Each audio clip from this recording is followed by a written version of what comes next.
Hello and welcome to the Reviews Brothers. It's time to do another A to Z of hidden gems, or A to Z if you insist, looking at a selection of games for a specific system and picking out games that you might have overlooked. This time round we're doing the mighty GameCube, one of my favourite systems because, yeah, I'm a bit of a Nintendo kid. But this is going to be a little different from my previous A to Z series, as the GameCube has a relatively small library compared to Sony's systems.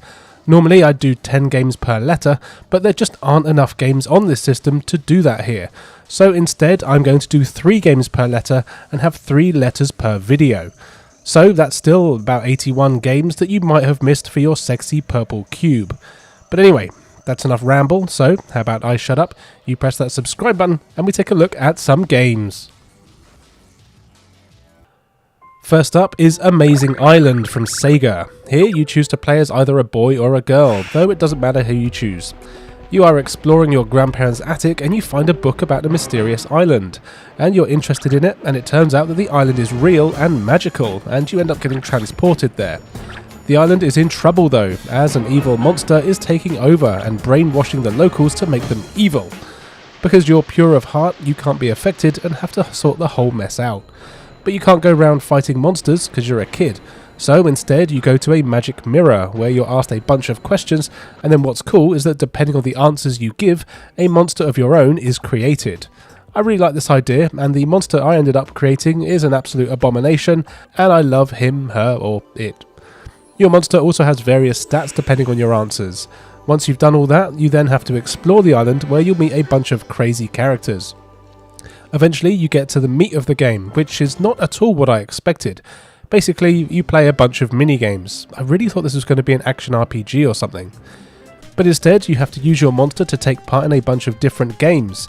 These range from racing other creatures, skipping across water, collecting a certain number of things in a time limit, battling other monsters in what is essentially a game of Beyblade, or even shooting some hoops. It's very random.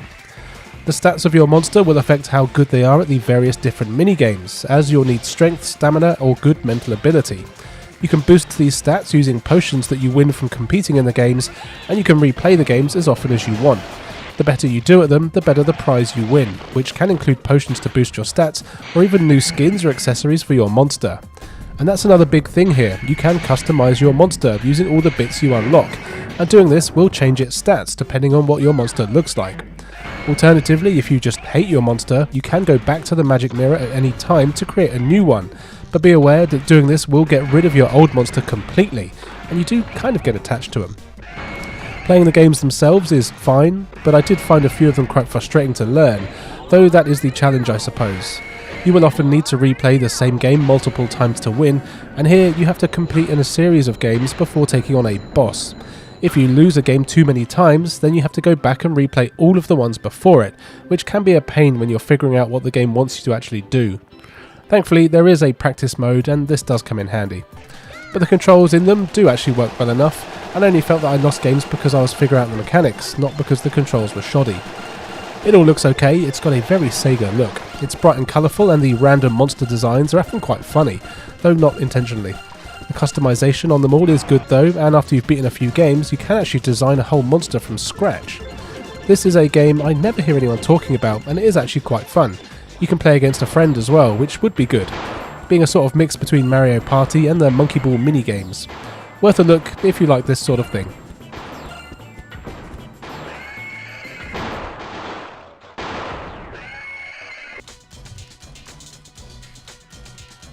Asterix and Obelix XXL is a 3D action platform game starring everyone's favourite potion-guzzling ghouls. As always, the Romans are being bastards and trying to take everything over, so our heroes Asterix and Obelix set out on an adventure that takes them all over the world, kicking Butticus. It starts out with Romans trying to invade your village, but Asterix and Obelix soon put a stop to that. You do the usual 3D platforming thing of running around all over the place, jumping like a maniac and collecting as much stuff as you can.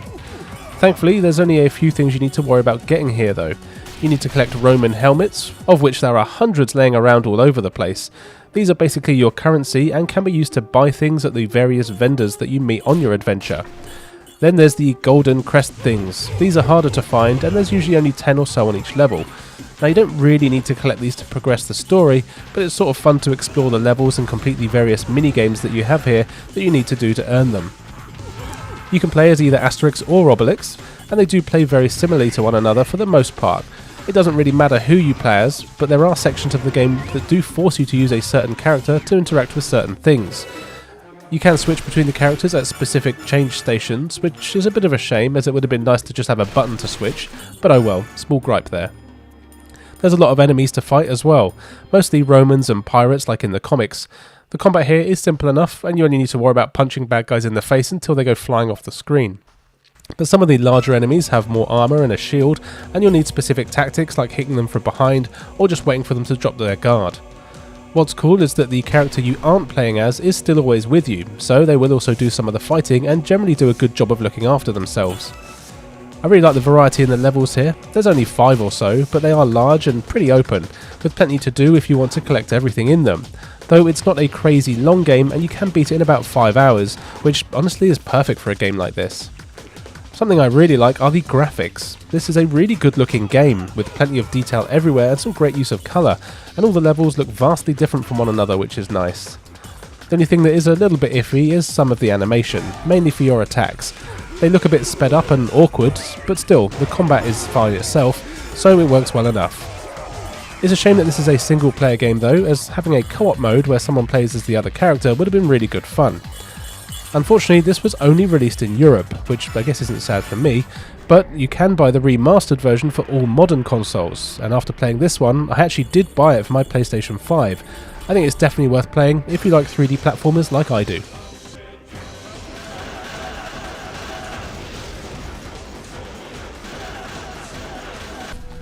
Next up is Army Men: Sarge's War. This is a third-person action game based on the Army Men toys. You know, the little green and tan ones that you had as a kid. Now there's actually a whole load of these Army Men games, but this is only the second one that I've ever played. The story here is that Sarge is fighting an attack from the Tan Army and learns they have big plans of domination and need to be stopped. They use portals to travel between their world and what is essentially the real world where we live. This means you'll be spending your time between a world where everything is normal for the toy army men, featuring towns and so on, similar to ours, and then you go through a portal and you're transported to a world where they're toy size and use things like sandcastles as bases. It's actually a pretty cool idea. And honestly, this game was a lot more fun than I expected. The gameplay itself is pretty damn basic. The levels are linear and it's little more than a case of following the paths, taking out the bad guys, and occasionally completing a number of objectives. These objectives are normally things like collecting intel or blowing something up, and they are easily accessible through the pause menu, so you're rarely left not knowing what you need to do. The main focus here though is shooting evil tan people. This is easily done thanks to a decent variety of weapons. You get rifles, machine guns, sniper rifles, rocket launchers and more, and all of them have their own ammo counts and accuracy and power, etc. As you'd expect with the weapons, I suppose. So you'll be swapping between them all the time to match the situation you're in. You have a lock-on ability which is also very handy, letting you lock onto enemies and blast them till they fall apart. Thankfully the enemies are pretty damn dumb, so they don't really bother to try and dodge or hide, they'll just stand there taking bullets to the face, meaning this isn't the most challenging of games. What did surprise me though is how seriously the game takes itself. It isn't exactly trying to tell a harrowing tale of war, but I was kind of expecting there to be some silly references or jokes about how they're toys, but there's none of that here. It's like it wanted to make a proper game, but were forced to use a toy license. It's kind of odd. But the game is still fun. It is a decidedly average game, but that's kind of the point of these videos.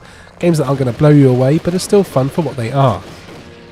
The missions are varied enough, the game controls well, and thankfully doesn't try to overcomplicate things. You can go first person to take enemies down, but you can't move in this mode, so it's mainly for sniping. You'll use your lock-on ability for everything else. It looks alright. Again, it's just average looking for the system, but as I've said before in videos, I have a real soft spot for games that put you as small things in big worlds, so I really like the missions in the real world. Overall, this is actually a fun game that will probably only take you about 3 hours to get through. I almost actually completed it on my first session, but I wanted to come back to finish it off, so it must have been doing something right.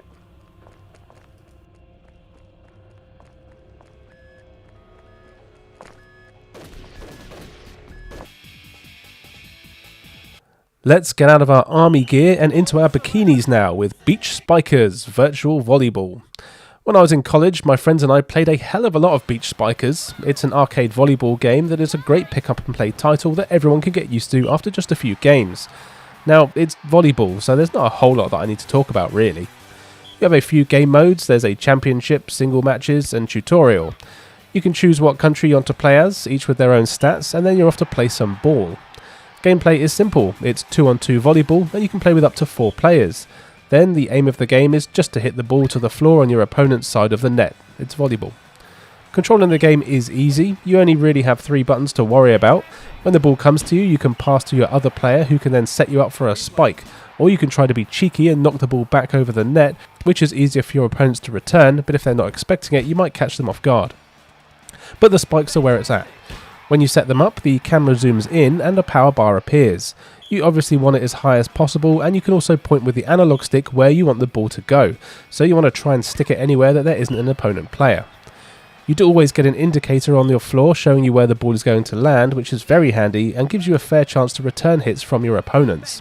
It's still not easy though, and doing the tournament means your teams get progressively more tricky, and some can be a real pain in the ass to beat, but you can do it, I believe in you. But the real appeal here is just how easy to pick up and play this game really is. You can easily lose an evening playing this with some friends.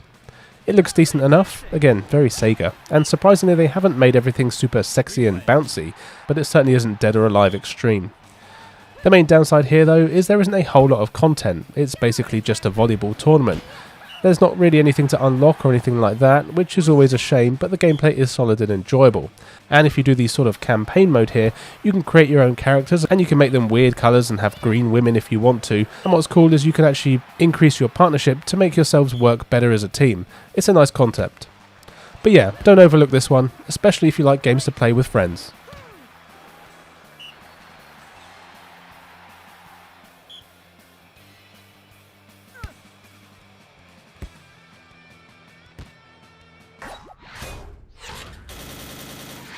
Battalion Wars is a really cool strategy game that can take a bit of time to get used to, but is absolutely worth it.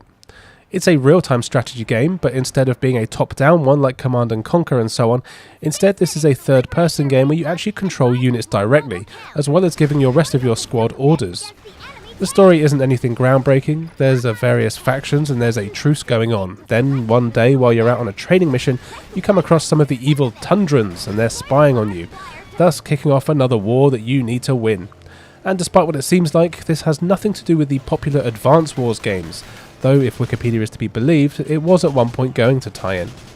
Either way, it's really fun, and I don't know anyone that's played it, and I only started playing it for this series, and I'm glad I did. Each mission gives you a number of objectives to complete, as well as a limited number of units with which to complete the mission.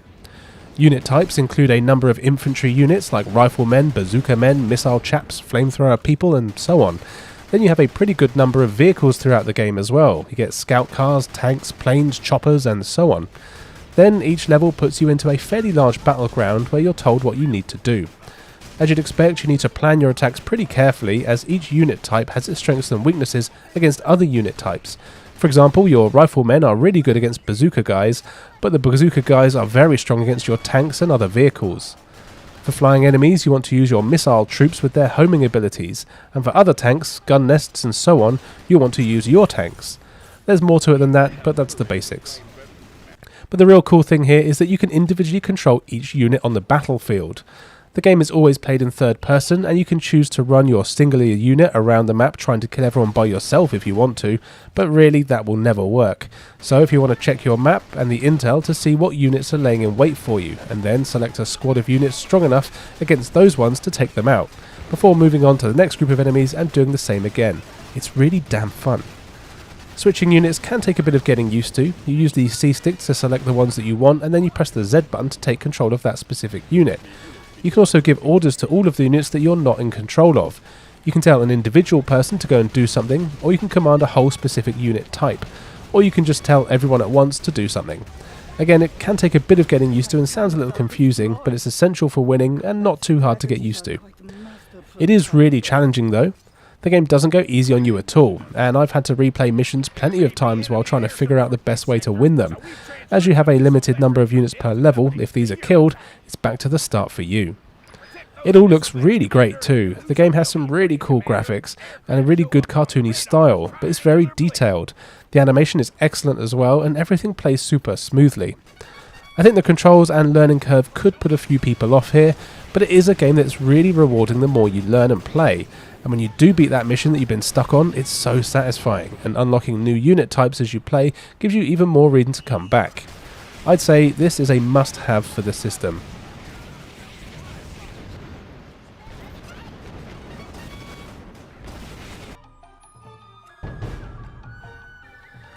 Bionicle Heroes is a third-person action game based on the popular Lego thingy that I know nothing about. You are a Mataran, whatever that is, and you appear on an island and are told that evil robot people have taken over the various regions of the island and have turned the inhabitants into monsters. As that's not very nice, you set off to stop them by shooting their faces off, quite literally. This game is all about masks. There's a ton of masks all over the game, and these basically transform you into various different forms and give you different abilities and weapons. The forms are pretty much all element based, so you've got wind, water, fire, electric and so on. I'm sure I've probably got that a bit wrong, so someone who's a fan of Bionicle will probably correct me. They all have silly names, so I just call them red, green, yellow and so on. And each of the forms' weapons vary wildly. The fire is a rapid fire flamethrower, air is more like a shotgun thing, then there's a grenade. Then one of the colours has a grenade-like attack, there's an electric buzzer thing that's more close range, a sniper shot and so on. The variety is very good, and each of the weapons has unlimited ammo, but they do have vastly different power, range and fire rates. You'll soon find your favourite one that you'll try to stick to. For me it was either the fire or air ones, though you will at times need to use the others. The abilities also come into use a lot throughout the levels.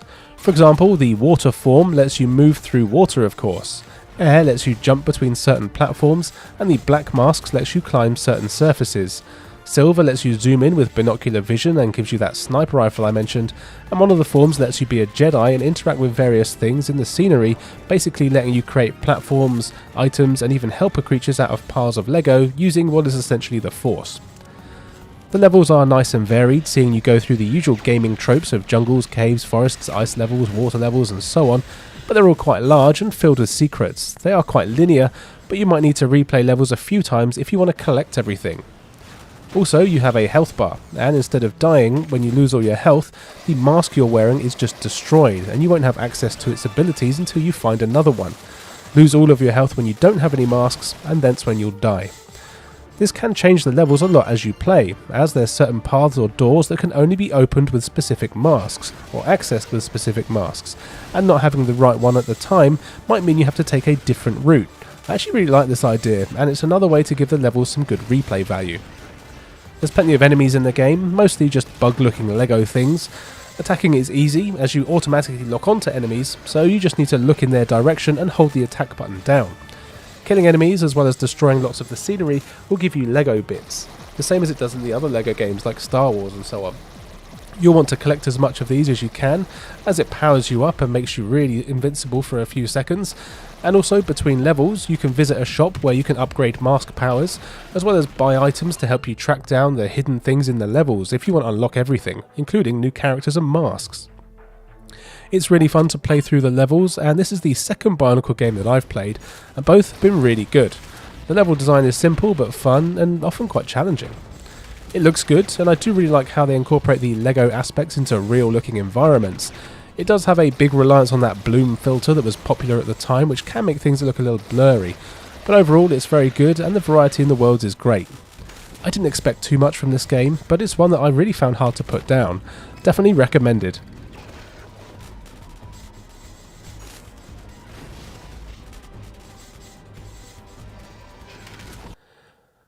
The GameCube wasn't known for having an abundance of shooters, but here's one for you, it's Chaos Field. Not entirely sure of the story here, as the game doesn't really offer one, but it's a vertically scrolling space shooter, so I think we can all make our own one up and it will basically be correct. The main thing here is the shooting, and Chaos Field certainly has lots of that. You can choose from 3 pilots, each of which has their own weapon loadouts. You get the standard shoot forward laser person, who is your all-rounder. Then there's the guy who shoots explosive shots. These are more powerful but have a slower rate of fire.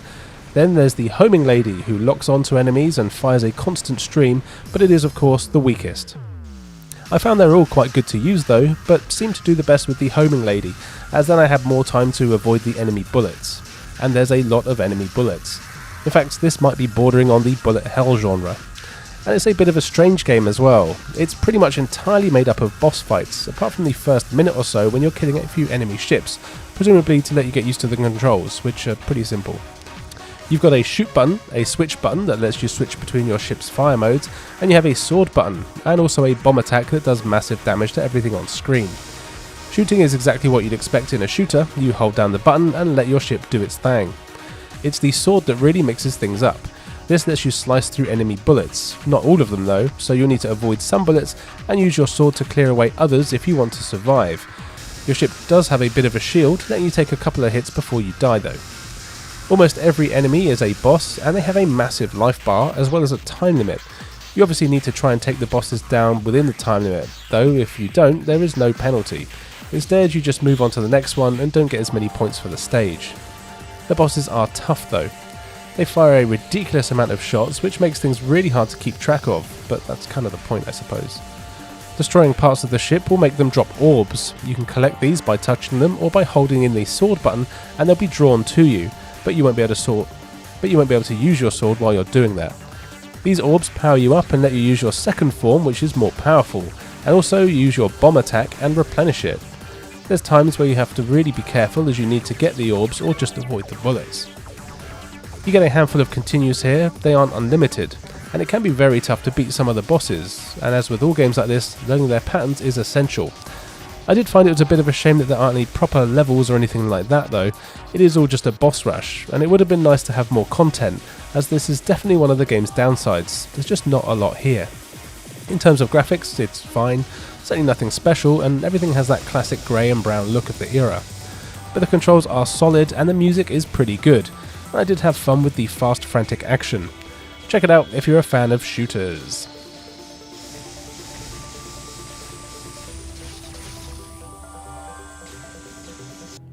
Here is Conan, a third-person action-adventure game about everyone's favourite half-naked sack of meat. You are Conan, and your village has been burned to the ground by the evil vulture cult. But what they didn't realise is you have a massive sword, so you set out across the land to track down their bastards and put sharp things in them. It's a third-person hack-and-slash adventure, and Conan will spend most of his time exploring a range of landscapes from dangerous mountains, ghostly swamps, monster-filled snowy tundras, evil temples, dark forests, enemy villages, caves, and more. Your mission is to just murder your way through these places until you get to the leader of the vultures. So the majority of what you'll be doing is stabbing people, and the combat here is alright. You have a weak and strong attack button and can do various combinations of these buttons to do different attacks. Killing enemies gets you experience, which you can then use to buy even more attacks, which is nice. There's quite a few you can unlock, and each one has 3 levels of power, giving it more damage and making you more deadly. Some of the combos are needlessly complicated though, needing you to press the shoulder buttons and another button at the same time, followed by something like ABBA, and I just found that I didn't really bother with these ones and just stuck with the regular attacks that are fast and do decent enough damage. You can also block, which is essential if you want to survive, as you're often fighting lots of enemies at once. You'll fight some of the local wildlife, which are usually souped up versions of real animals like wolves but with spikes on them, that sort of thing. You also get to fight a lot of monsters like snow variant sandworms and even ice demons. And there's plenty of tribes and clans that try to get in your way as well, so there's enough humans that will be getting the chop. As you progress, you'll find new weapons and armour that you can switch between, usually changing your various stats in terms of speed, power and so on. Also, weapons have different combos and some are better against certain enemy types. For example, you'll want to use a heavy weapon against some of the ice enemies, as light weapons will hurt them, but you'll bounce off them when you attack, so can't use combos. The heavy weapons, however, will slice through them still. This is a nice mechanic and a good way to make sure you try out all the different weapons. The levels are pretty big, but very linear. You basically follow just one path to the end. This will involve some light puzzle solving, which is basically killing people until you find a key that you need, and you also get a map of every area, which is pretty handy, as there do tend to be a few paths you can take, and you can make sure you don't run into any dead ends.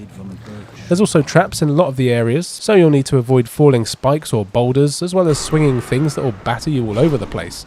In fact, the traps were actually what killed me most of the time, and I found those the most dangerous. There are items you can collect to replenish your health. and what's nice is you can carry 5 of them in your inventory. Then if you do find any when you have 5, these will just replenish your health automatically, but if you need to, you'll need to go into the pause menu where you can find your items and use the other ones from there. And don't forget to upgrade your combos while you're at it. There is some basic platforming here, and this is definitely one of the game's drawbacks. The jumping here is pretty jerky and awkward and hard to control. I did always let out a bit of a sigh when I made it through one of these sections. You meet a few friendly characters along the way, but they're really only there for story purposes and you never get to play as anyone else. In terms of looks, it's fine. It's pretty basic looking and it does have some nice animation, but it's kind of slow and the controls are a little clunky, though I do say that the game is still perfectly playable. This is another game that I've owned since it was first released, and I still own it to this day. It is more fun than it looks, so don't let its very basic presentation put you off. And if you do see it in the wild, I'd say it's worth picking up, as it seems to be pretty rare.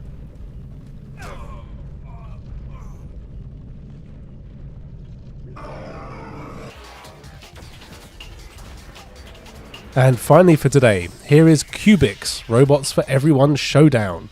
This is an action RPG based on a kids show that I've never seen. In short, it's basically a weird stripped down version of Pokemon with robots. You play as either Connor or Abby, who have just moved to a new town that is populated by robots. You have your own one called Cubix, who is, unsurprisingly, made of cubes. As you explore the new town, you meet a bunch of other strange characters, some good, some bad, as well as a bunch of other robots, 24 other robots in fact, that you can battle and add to your robo collection. So the game sees you exploring the town, which is done as whichever character you choose. Most screens in the game involve some sort of puzzle, usually a block pushing one. You'll need to complete this in order to collect items, open new areas, or sometimes get to the robots that you need to fight. These puzzle sections are kind of fun and can get pretty challenging for stupid people like me. You need to push and stack blocks to reach high areas, create bridges and things like that. This is all done easily, and if you do mess up, you can just press the Z button to reset the puzzle. If you fall into water, you'll lose health, which is represented by a row of donuts, but there's plenty of them to collect. You'll also see other robots all over the place. Most of them can't be battled, instead you just need to avoid them. Touching one will reset the puzzle and you'll lose some health. You can also find batteries in these sections. These can be used to fill your power meter. This power is then distributed among your robots that you own to refill their health between battles. What makes it kinda easy though is that all the items respawn when you leave a screen, so you can just go back and forth between screens and to make sure you always have full power and it's easy to stay at full health. Eventually though, you will find a robot that's malfunctioning. These are the ones that you'll battle and keep. There's only 25 in total, which isn't really a whole lot, and there's no random battles, instead you just collect them all as part of a linear story. The battles themselves are simple, but still kinda confusing. You can choose up to 3 robots to send into any one battle. Robots have various traits though. You have power, water, fire, electricity and so on. And yep, some are weaker or stronger against others, so you'll need to make sure that you take the right ones into battle with you or you'll get smashed to bits in seconds. Then you choose your attack, of which every robot basically has 3. You have a strong attack, which is powerful but means you take more damage when the enemy attacks you, a medium attack, which is of mid power and the damage you take is middle, and then there's a defensive attack, which doesn't do much damage to your opponent, but means that you won't take as much when you're attacked. So you choose your attack, and then you have chips that you can add as well. These give you boosts like making your attack do double damage or be unblockable, or you can put a virus on your opponent making it harder to hit you. Or you can even steal their health, that sort of thing. As long as your attack hits, the chip takes effect. To actually do the attack, it's a bit annoying though. You've got a spinning wheel and you have to time your button press so the marker lands on a solid bit of the wheel. If it hits the other bit, then you miss. But the thing is, the marker doesn't stop immediately when you press the button, so your timing is a real pain in the ass here.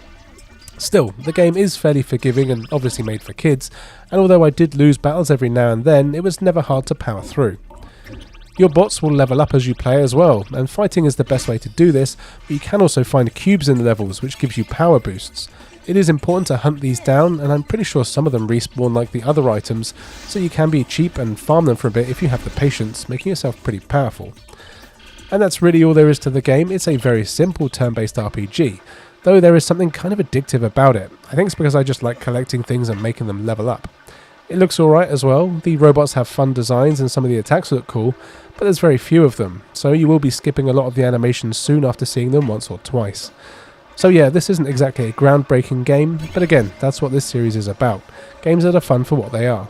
Give it a go if you think it looks alright.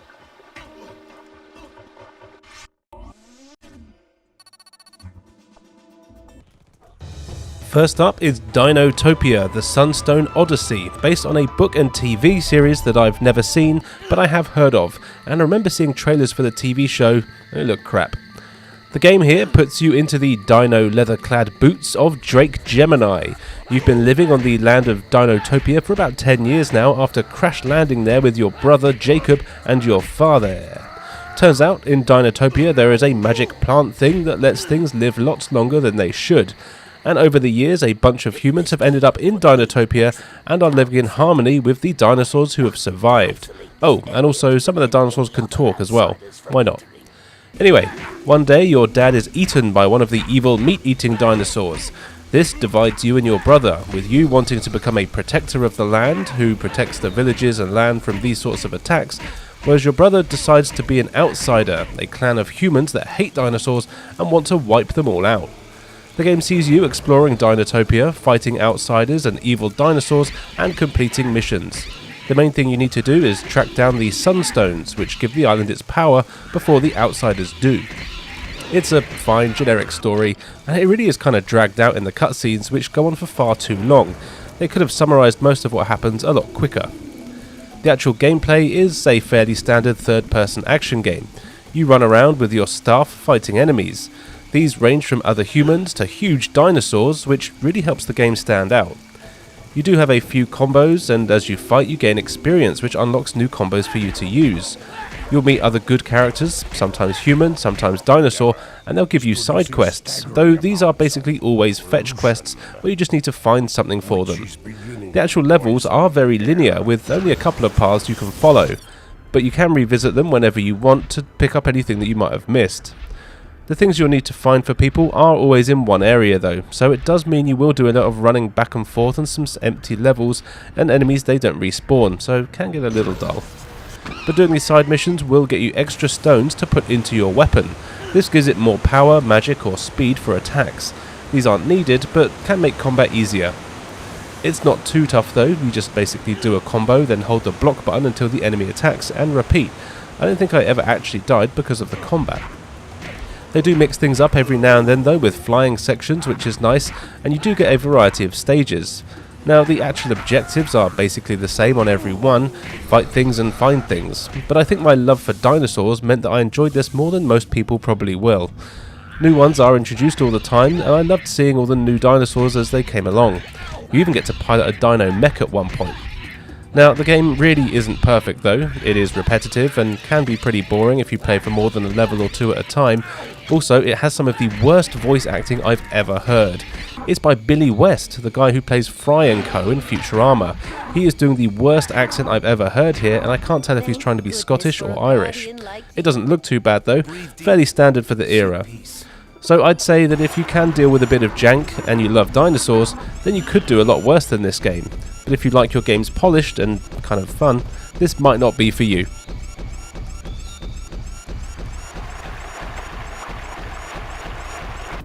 Next is Dead to Rights from Namco.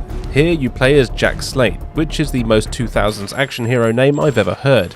You're a copper, and you're called to an incident where it turns out that your dear old dad has been murdered by mobsters. So as you'd expect, the game is a tale of revenge where you find out who killed your dear old dad, and most importantly, find them and kill them in the face. Turns out there's a massive gang war going on, and now you're in the middle of it. So it's basically an all-out action game. Your mission on every level is just to get to the end of it, while waves of enemies run in for you to blow to bits. You'll explore construction sites, graveyards, city blocks, nightclubs, penthouses, and a bunch of other places that you'd expect to see in a John Wick film. The gameplay really does just revolve around combat, and luckily it is really good fun. You can carry a few guns at a time, and the game lets you lock onto enemies to blast them. You also have a dive move, which of course makes everything go slowly, as this was around the time that Max Payne came out, so you'll be able to get your bullet time fix here. This makes it even easier to take out large numbers of enemies though.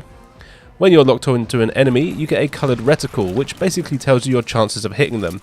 Green means no chance, yellow is kind of 50-50, and if it's red, it basically means you're going to murder them immediately.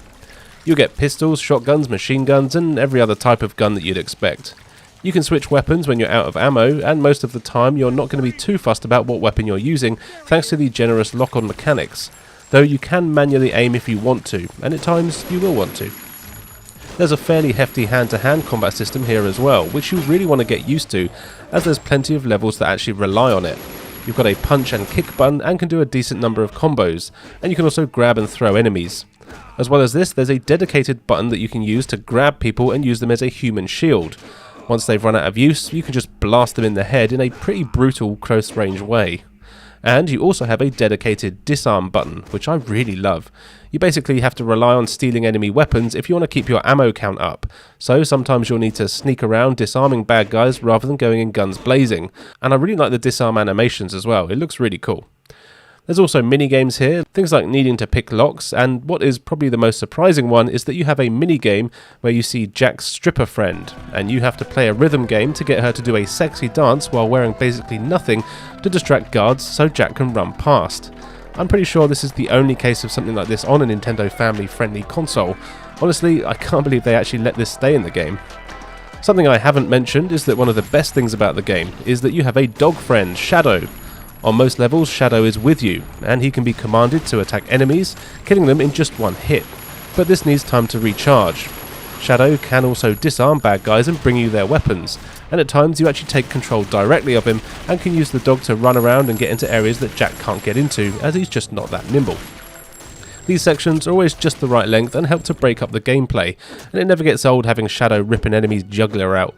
And the good news is that Shadow can never be killed. Even dirty mobsters have morals when it comes to dogs in this world.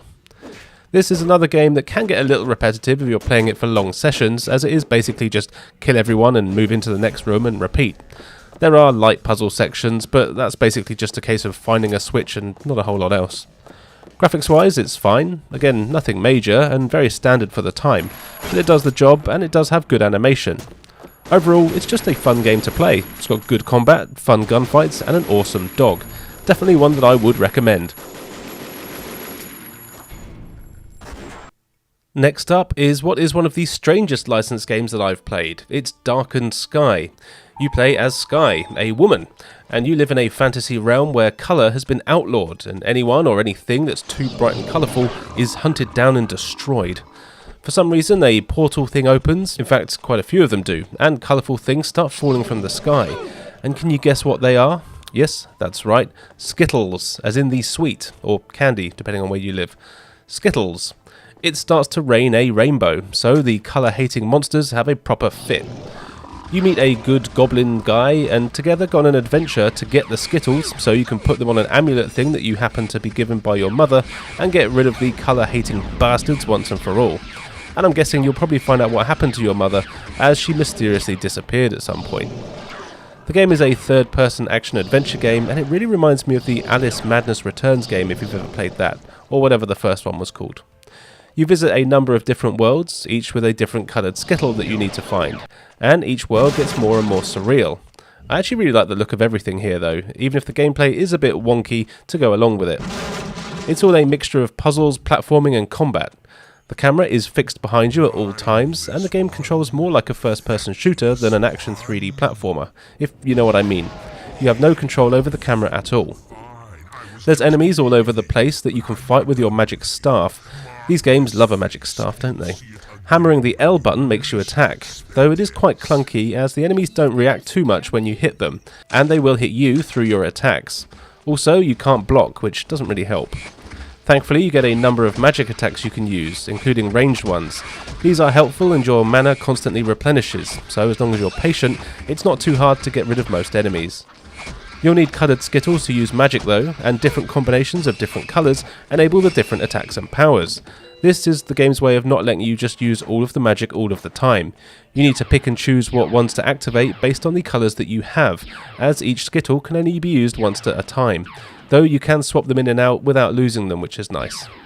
There's a lot of platforming here, and this is probably the toughest thing about the game, as it is pretty loose and not all that great. Now the controls are actually quite good for it, and you can control yourself in the air, which really helps. The problem is how your character moves. It's kind of hard to explain without playing it, but basically any bump in the ground will affect your ability to jump, and often running and jumping means you just sort of slide forward, usually to your death, rather than jumping properly. Again, it makes more sense when you're playing it. This is the main thing that reminded me of the Alice game too. It's like they were built in the same engine, which they might have been, I'm too stupid to know. There's a lot of cutscenes here, and the game actually has a really strange feel to it. It never takes itself seriously and is very self-referential, with characters often talking about the script that they're reading and the fact that you're just playing a game. It's kind of strange, but I did like it. It's also pretty cryptic, only giving you vague clues as to what you need to do, and you will want to pay attention to every cutscene, as that's basically where you're told what to do and need to do, and even what most of the items do, though the menus can come in handy. Graphically, it looks alright. Geometry is kind of jaggy, but I do like the designs on everything. Oh, and you know we saw some strippers in the GameCube just now? Well, this game definitely has topless women in it. Granted, they are fish women, but look at this. Definitely fish women's tits. And this is a game for kids about fucking sweets. I mean, it's about sweets, not about... you know what I mean. But yeah, as well as being super sexy, this is also one that I find really interesting. It's definitely not a bad game, but also it's not going to blow you away. I will say that something I love about it is that you can save any time through the pause menu, and you will want to do this as there's a ton of instant death areas. So yeah, if you like a dodgy challenge or are happy to play this game with a guide, then I think there is some wacky fun to be had.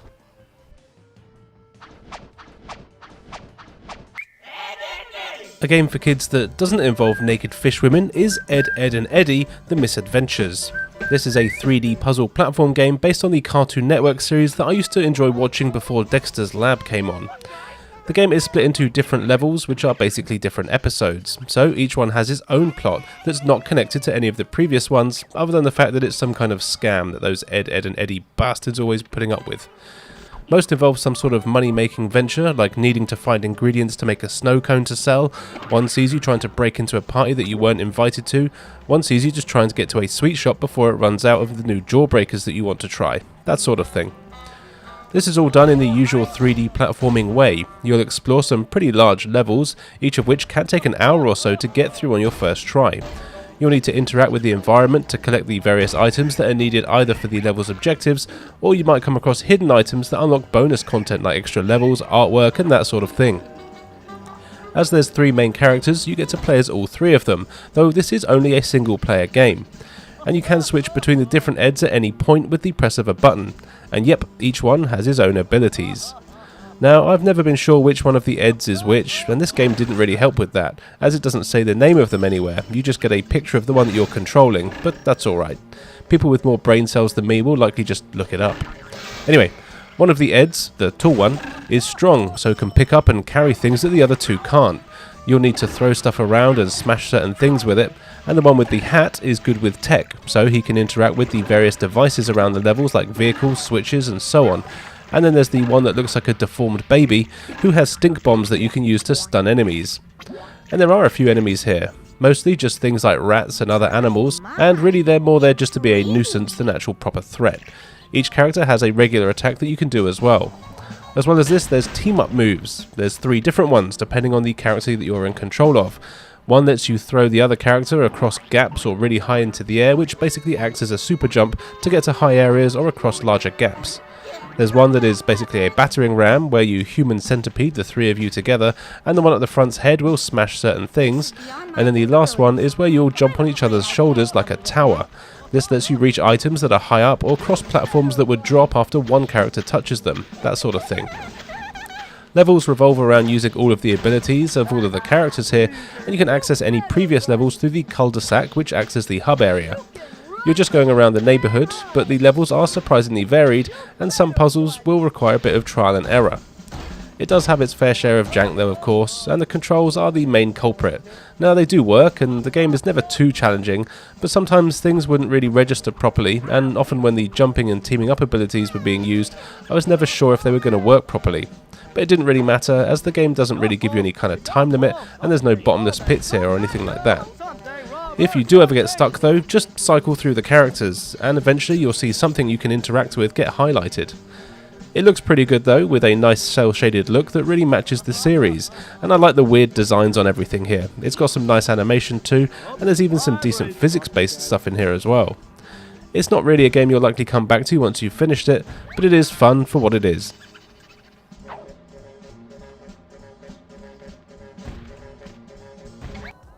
Time to hit the slopes now with Evolution Snowboarding, or if you want, Evolution Snowboarding. Guess what? It's a snowboarding game, but it's even more extreme than some of the other ones out there, almost being like Road Rash on snowboards. It's got a daft story that you can basically ignore. You get an email telling you to check out a mountain, where it turns out a bunch of evil snowboarders are doing strange things. So for some reason you have to haul ass down there to the various courses, completing objectives and eventually finding the boss of each area and smashing their face in with a baseball bat. You get to customize your own character at the start, and then you've got a handful of locations on the mountain that need to be unlocked. To do this, you start with the one that's open, obviously, and you've got 10 missions within it to complete. These range from getting to the end in a certain amount of time, or fighting enemies and needing to kill a certain number of them before you reach the end, collecting items that have been dropped, or sometimes a combination of all of the above. The variety isn't wild, but it is enough, and none of them go on for too long, so you won't get particularly bored with them. Once you've done enough, the boss level will open, and this is just a fight where you have to take down the boss before you reach the end of the level or the timer runs out. All stages have an unlimited number of enemies. Thankfully, you can punch and kick and even throw the bastards. Different buttons do different attacks, and you've got a couple of combos you can do as well. You'll also find weapons on the slopes. You get baseball bats, chains, swords, and that sort of thing. You can carry 2 weapons at a time, one in each hand, which is nice, as depending on where the enemy is, you'll need to use a certain hand. And you really want to get the weapons when you can, as they are much more powerful, and the range on them is a lot better than your fists and feet. Killing people and completing objectives gets you points. You can spend these points on upgrading your character to make them faster, stronger, and have a better turning and so on. You'll also find new boards and costumes hidden on the courses as well, which is nice. You do unlock other characters to play as that aren't your custom one. You can play as any character you've unlocked during the story mode, but there are certain missions that do require you to use your custom character so it can all progress. But it's nice that you're not forced to play as just the same person the whole time. The variety in the courses is decent, and pretty much what you expect in a game like this. It's got a variety of slopes, with some being generic ones, one is a forest-based one, you get a castle theme, and so on. They all basically play the same, but that's alright, it's snowboarding. You can do tricks here, but they are very limited, and other than giving you extra points, they don't really do a whole lot. I actually found that I never really bothered using them, as the controls on them aren't all that good, and I never needed to do them to finish a mission. The rest of the controls are good though, and I never had any trouble controlling my character as I was going down the slopes. It all looks alright, though nothing special. Some of the character designs are cool, but you likely won't remember many of them once the game's been shut off.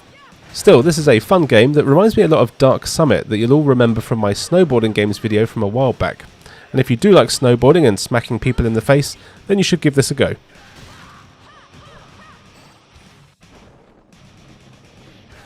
Evolution Worlds is a cool little RPG thing from Sega that's exclusive to the GameCube. You play as a punk kid who comes from a long line of adventurers who can use things called sais, robotic add-ons that help them fight and grab things, I suppose. One day while you're out doing your adventure stuff, a not so subtly evil military man shows up talking about the mysterious place called Evolvia, which holds a load of treasure and power. Things happen, and basically you need to get there before he does. Now, this is one of those RPGs where you've got one hub world where you can go around and gather your party of characters, and then you go to the Adventure Guild who will tell you where the dungeons you can go to are. There's no big open world or anything here, and it's all quite linear. You can have up to 3 people in your party. You always have 2 of the same character. There's Mag and Linear, who are both the main characters. Oh, and everyone here has a stupid name, by the way. Mag is your standard adventurer. He's got basic attacks and is essentially a warrior. Instead of a sword though, he has a robotic arm. Linear is your healer. She's weak but has access to a lot of magic that can help your party by attacking, healing or giving buffs. Then as you play, you meet a handful of other characters, many of which will be the third person in your party. Each one has different attacks and plays as the various typical RPG type people.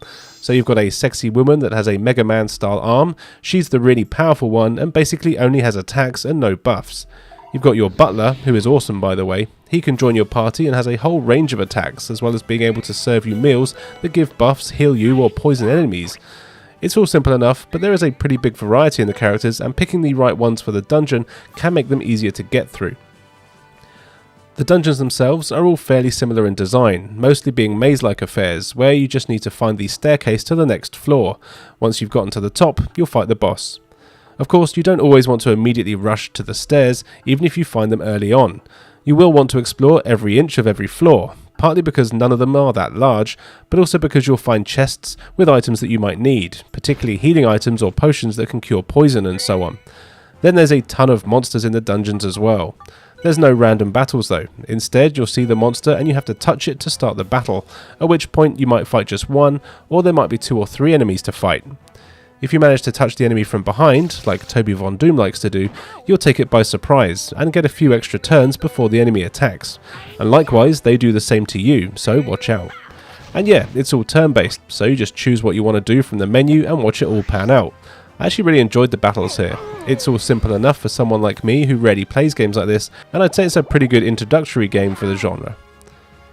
It can get tricky though, and you will need to keep an eye on item management and make sure you're keeping your party healthy. Between dungeons you do get a lot of cutscenes, and these can drag on for way too long. The story takes itself quite seriously, and although it does look cute and cuddly, it is quite in-depth, and I did find I skipped a lot of these after a short while. As you play, you'll also level up, unlocking more and more attacks and making your characters stronger. What's cool is you earn points and you can always see what attacks and spells you need to unlock. Then you use these points that you earn to do so. So if you want to, you can ignore the cheap stuff and just save up to get the more powerful attacks. That's a nice idea, but be careful as some of the cheaper ones can be really handy still, and the more expensive ones use more mana, so if you're weak, you might only be able to use it once per fight. Overall, I had a lot of fun playing this, and ended up playing it for way longer than I expected, even when I was just wanting to record some footage, nearly 3 hours in fact. It's not particularly deep or original, but it's good fun.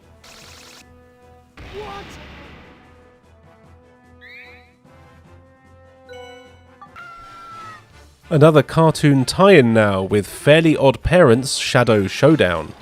This one is based on a cartoon that I've never seen before, and the only exposure I've had to the series is playing one of the games on the Game Boy Advance. There is a daft story here which I'm guessing fits the surreal humour of the show. Basically, you want to watch your favourite TV show, but your TV breaks. You try to get your magic godparents, or whatever they are, to fix it with their magic, but their wands are suddenly broken. There's a silly reason for this, so you have to visit a bunch of wacky worlds in order to collect magic stars to power their wand. All this to fix a TV. But hey, it is actually fun to play, so that's alright. You'll never guess, but this is a 3D platform game with light combat and puzzle elements.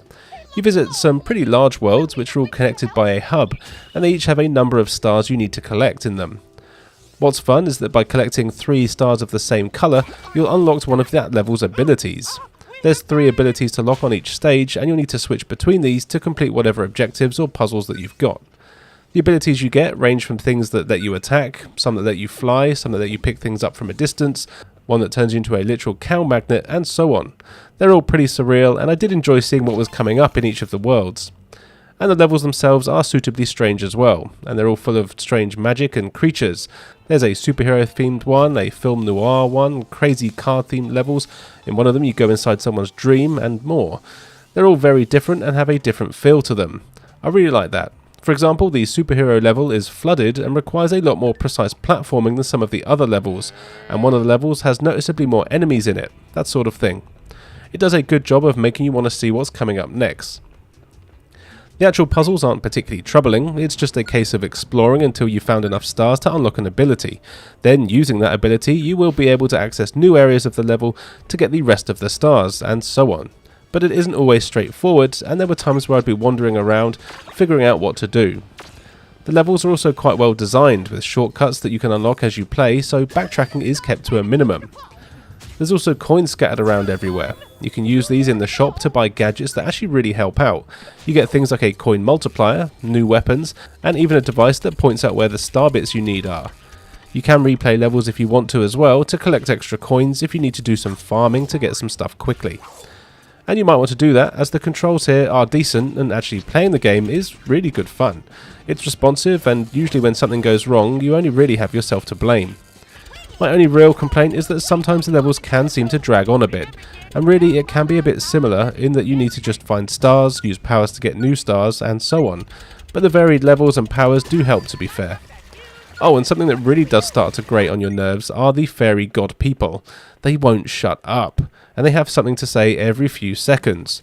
This wouldn't be too bad, but man, their voices are so annoying, and I really just wanted them to shut the hell up and press that oh wait, that's a different line. Anyway, the game looks good.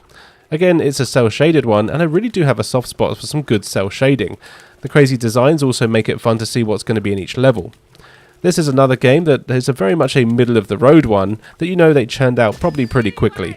However, it does have some really cool moments in it, and is one that I really enjoyed playing quite a lot. There is another game in the series on the GameCube as well. I haven't tried that one, but I would quite like to now.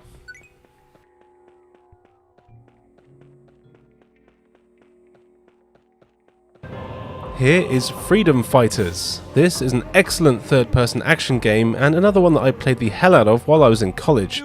In fact, this game would probably be in my top 10 GameCube games, but I really don't know anyone else that's played it. The story is basically Red Dawn. You play as a realistic Mario, a plumber working in Middle America, and then one day you go to a job with your brother, but you can't find the client, who happens to be a sexy woman. All of a sudden, some Russian soldiers burst in and attack you. Turns out they've invaded America, and the woman is the head of some sort of resistance that knew about it, or something like that. Long story short, you manage to escape and find some freedom fighters who you join. Then it's up to you to take back your beloved country so you can have a cheeseburger. You have a few missions to play through that take you all through the city. You tend to have 2 or 3 missions available at any one time, each with their own objectives.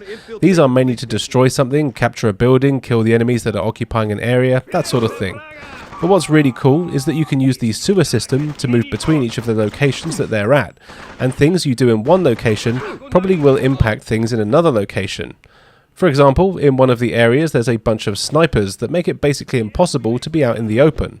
However, if you travel to one of the other locations which has its own objectives, while you're there, you can find a way to blow up the building that they're hiding in. Then when you go back to the other mission, you're free to run around wherever you want without being sniped. You're not forced to do this, but it will make your life a whole lot easier. On another level, there's enemy tanks and choppers, so what you can do is explore the other mission areas and destroy the fuel depots that you find. Then when you go back to the other area, there's fewer or sometimes no enemy vehicles at all. It's a really cool idea, and figuring out this stuff is really satisfying. Of course, you can always just brute force your way through levels, and it is possible, but why make it harder for yourself? Also, by doing these things, you earn what is essentially XP, and you'll level up. The higher your level, the more little dots you have under your health bar. These are the spaces for your freedom fighters that you can recruit to go with you into missions, also making things easier. These guys can be given orders to kill enemies, defend areas, explore ahead, or just stick with you and make sure you don't get shot in the face. They're actually very helpful, and you can get quite attached to them. If one of them does die in the line of duty, there's no real penalty other than it gets a bit harder, but you can find new men hidden throughout the levels, and as long as you have enough space in your team, they'll join you. And you will need them, as this game is really actually very difficult. You can only take a few bullets to the face before dying, and staying somewhere near cover and using your teammates is essential if you're going to survive. You get a few weapons, the usual lot. You got pistols, machine guns, shotguns, etc. There is a decent auto-aim system when you're close to enemies, and I do recommend using that, but for long range you will want to aim down your sights. This is a little strange as the camera doesn't immediately move with your crosshair, and it can feel a little slow, but you'll get used to it. You get other items and health kits, which you have to use manually as well, so do keep an eye on your health. The main reason for this though is that you can also use your health kits to heal your teammates, as well as any injured civilians and freedom fighters that you come across along the missions. Doing this will also give you XP, so it's worth helping as many people as you can, so you end up with a little army going around with you. The game looks good, but not really anything special. It's very grey and brown like a lot of games of the era, but it suits the gritty style of everything. The controls will be what take the longest to get used to. They do work fine, don't get me wrong, but the aiming is a bit slow and the jumping and climbing can sometimes be a bit dodgy. However, that does not stop this from being a really cool game. I do love it. It also came out on the PS2, Xbox and PC, though I've never played any of those versions. I would go out on a limb though to say that you should get a copy for whatever system you can, and it's a game that I would love to see get a sequel, or even a Night Dive Studios remaster would suit me. Let's go! Can't take these bars much longer. Thanks. Get us back to the sewers, quick! Reds will be crawling all... And finally for today, here is Frogger's Adventures: The Rescue. That's right, it's another update of Frogger. There's quite a few of these over the previous systems, and I would quite like to take a look at this series as a whole at some point, but that's not what we're here to talk about. Here, a spaceship comes down and crashes near where you live. Turns out these are some good guys though, and they're part of a space team that go around rescuing creatures. Frogger ends up joining them, and that's the reason you end up going around a whole bunch of different worlds, jumping about like a twat, collecting coins, and getting to the end of every level. Now, if you've ever played the original Frogger, then you know exactly what to expect. Frogger can jump one square at a time, and you'll need to keep tapping the direction you want to move. You can't hold down the button constantly to move here. At first it is a bit annoying, but actually the reason for this is that Frogger is a pussy, and basically everything kills him in one hit. I don't know why they hired him. There's enemies all over the place. They are basically just other animals, and really they're not actually enemies, as they don't directly attack you most of the time.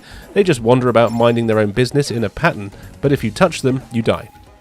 Also, most of the environment will kill you as well, including water, which is pretty dumb, but who cares, it's a video game. You can use these shoulder buttons to turn around on the spot, and at times you will need to do this as there's items to collect, as well as levers to pull, buttons to press, and even boxes to push and pull around. This is normally done using your tongue, which you can use at any time by pressing B. You can use it to grab coins that are out of the way as well. And of course, getting enough coins means you get an extra life, which is nice, as the game is pretty damn challenging. There's hazards everywhere, though most of the time you don't have a time limit, so you can plan your moves. However, there are plenty of platforms that will fall away or move that you need to rush over. Also, there are sections of the game where you're being chased. These can be really tough, as you need to remember to use your super jump by pressing A, which lets you jump over 2 squares at a time. You even have boss fights here, and these are actually quite fun. You can't attack, so they are more puzzle based, and you need to figure out what you need to do to take the bastards down, which is sometimes easier said than done. Something that I do quite like here is that there's a lot of callbacks to the original Frogger game here. There's sections that mirror the arcade game with traffic and logs, and these parts in particular seem to be very tricky, and while the game can get frustrating, it does also have that addictive just one more try quality to it. It also looks pretty good. It's got a nice cartoony feel to everything, and I do like the designs they've used here. I mean, it's not going to blow you away or anything, but it is nice to have some colour after playing Freedom Fighters. So yeah, if you like an arcade challenge, then this one might be one you want to try.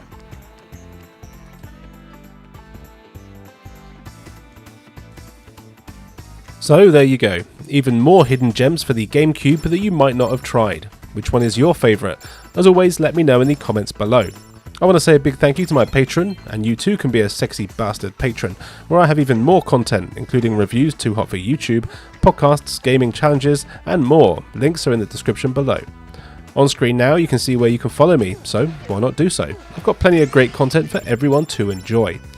And now all that's left for me to say is thank you for joining us, and we'll see you next time.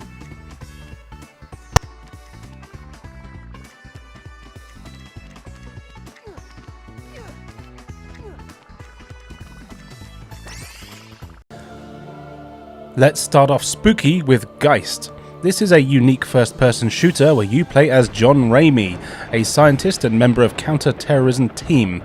You're investigating an evil corporation and their evil doings, and while you're exploring their base along with your soldier buddies, you discover that they've found some crazy power source that involves ghosts, spectral energy and dimensional rifts. So, a regular day at the office then. Things happen and you're captured and stuck in one of their machines that pulls your spirit out of your body.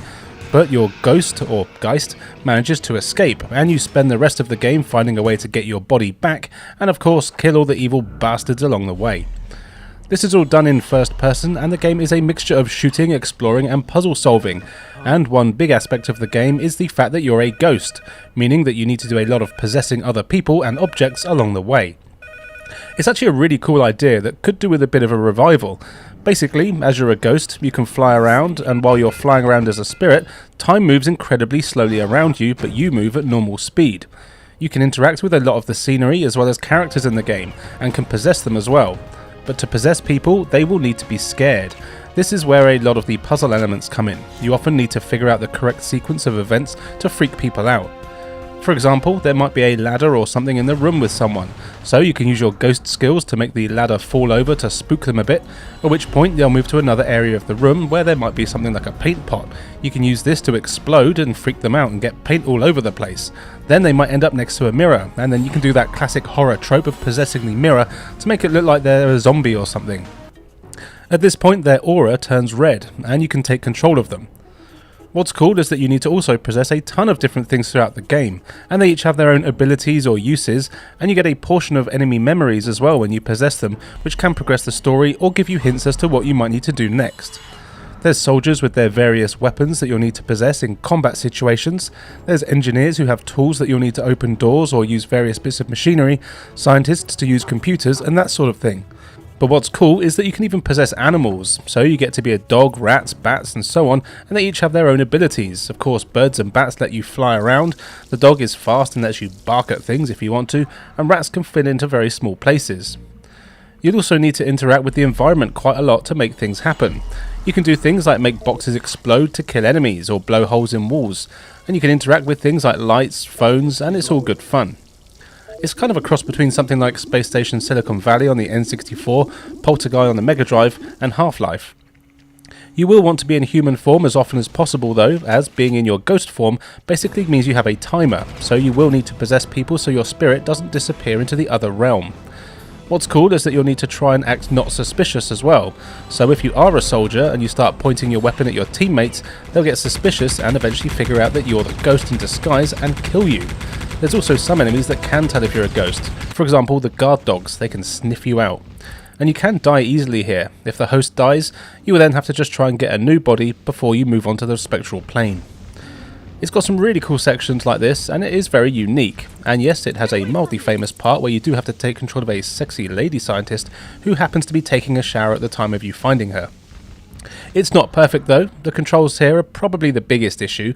They are very slow and stiff. They do work well, but aiming can be a pain. Once you're used to it though, it is really good fun though, and great to see what you have to take control of next. The boss fights are also good, with a clever use of having to hop between characters and inanimate objects in order to find weak spots. It all looks decent enough, and about average for games at the time. The character models are okay, and the environments are all pretty much grey and brown. I do always have fun when I play this one though, and I don't know why many others haven't tried it.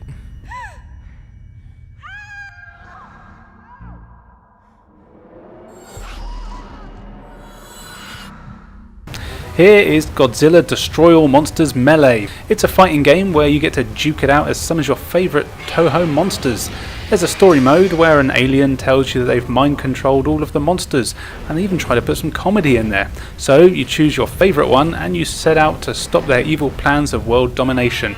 What's nice here is that the game just doesn't take itself that seriously and just sets out to be as much fun as possible, and it definitely succeeds in that. All the monsters feel huge and have a decent amount of weight behind them. They don't have the biggest movesets, but they've got enough variety of punches, kicks, throws and projectiles to keep you going. And each of the monsters plays very differently, so it's fun to try them all and find out your favourite. Speaking of monsters, what is a bit of a shame is that there aren't too many. I mean, there are 11 to choose from, which I guess isn't bad, but 2 of them are just different versions of Godzilla, and you've got Ghidorah and Mechaghidorah, who are basically the same apart from a couple of moves. If you ask me, these could have been alternate skins, not separate characters. There's so many cool monsters that I would have loved to have seen here, like Ebera or King Caesar. Ah well. The fights all take place in cities across the world, and they have a different feel to them. Some of the cities have huge skyscrapers, where others are small port towns. It's great, and the whole game looks fantastic too. It's definitely a game that you'll need to play for an hour or so to get used to the feel of it, as attacks can feel slow and cumbersome, but that's kind of the point, and once you've played it for a bit and you're used to it, you'll have a blast. Picking up buildings and slamming them into your opponents is always fun. The game gets even better in multiplayer too. You can play with up to 4 players, and it's absolute chaos. In multiplayer you have a timer and you score points as you fight, and at the end of the match whoever has the most point wins. It gets really heated, and me and my friends used to spend hours playing this game. If you're after a great versus multiplayer game or love Godzilla, then you definitely need to own this one.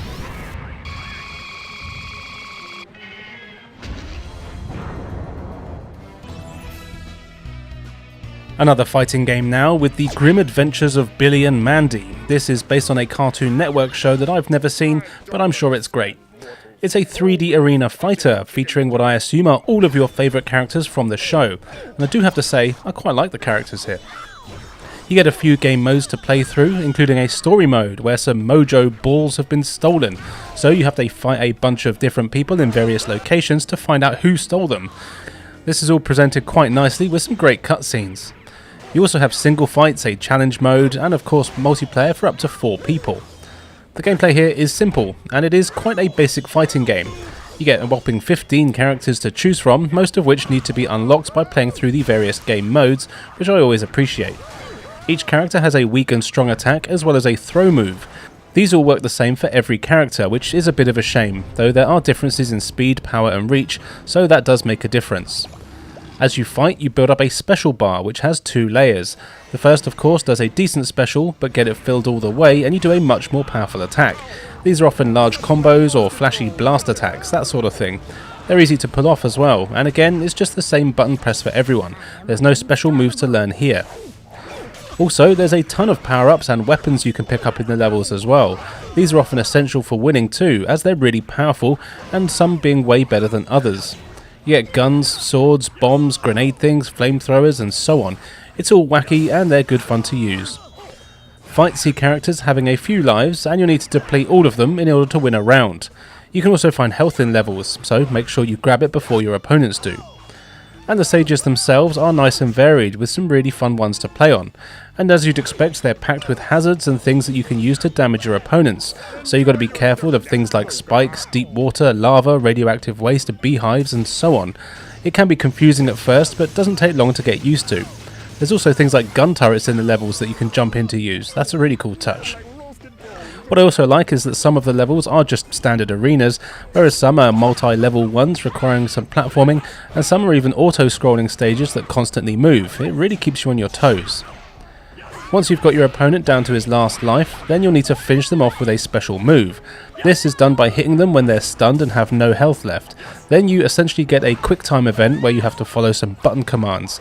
If you get it right, you do a finishing move on them and you win the fight. What's cool is that if you mess up, they get a tiny bit of health back, so do have a chance of turning the fight around. I quite like that. You do get a few other game modes here as well.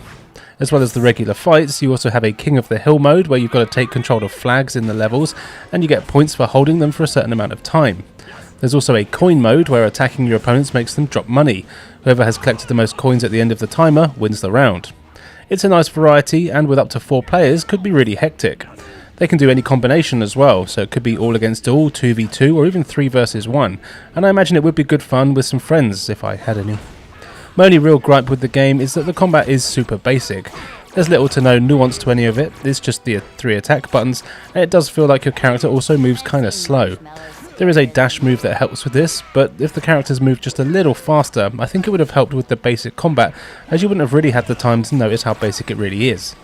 But it is still a really fun game to play, and I didn't expect to enjoy it half as much as I did, that's for sure. So, give it a go, especially if you've got some mates that like stuff like this.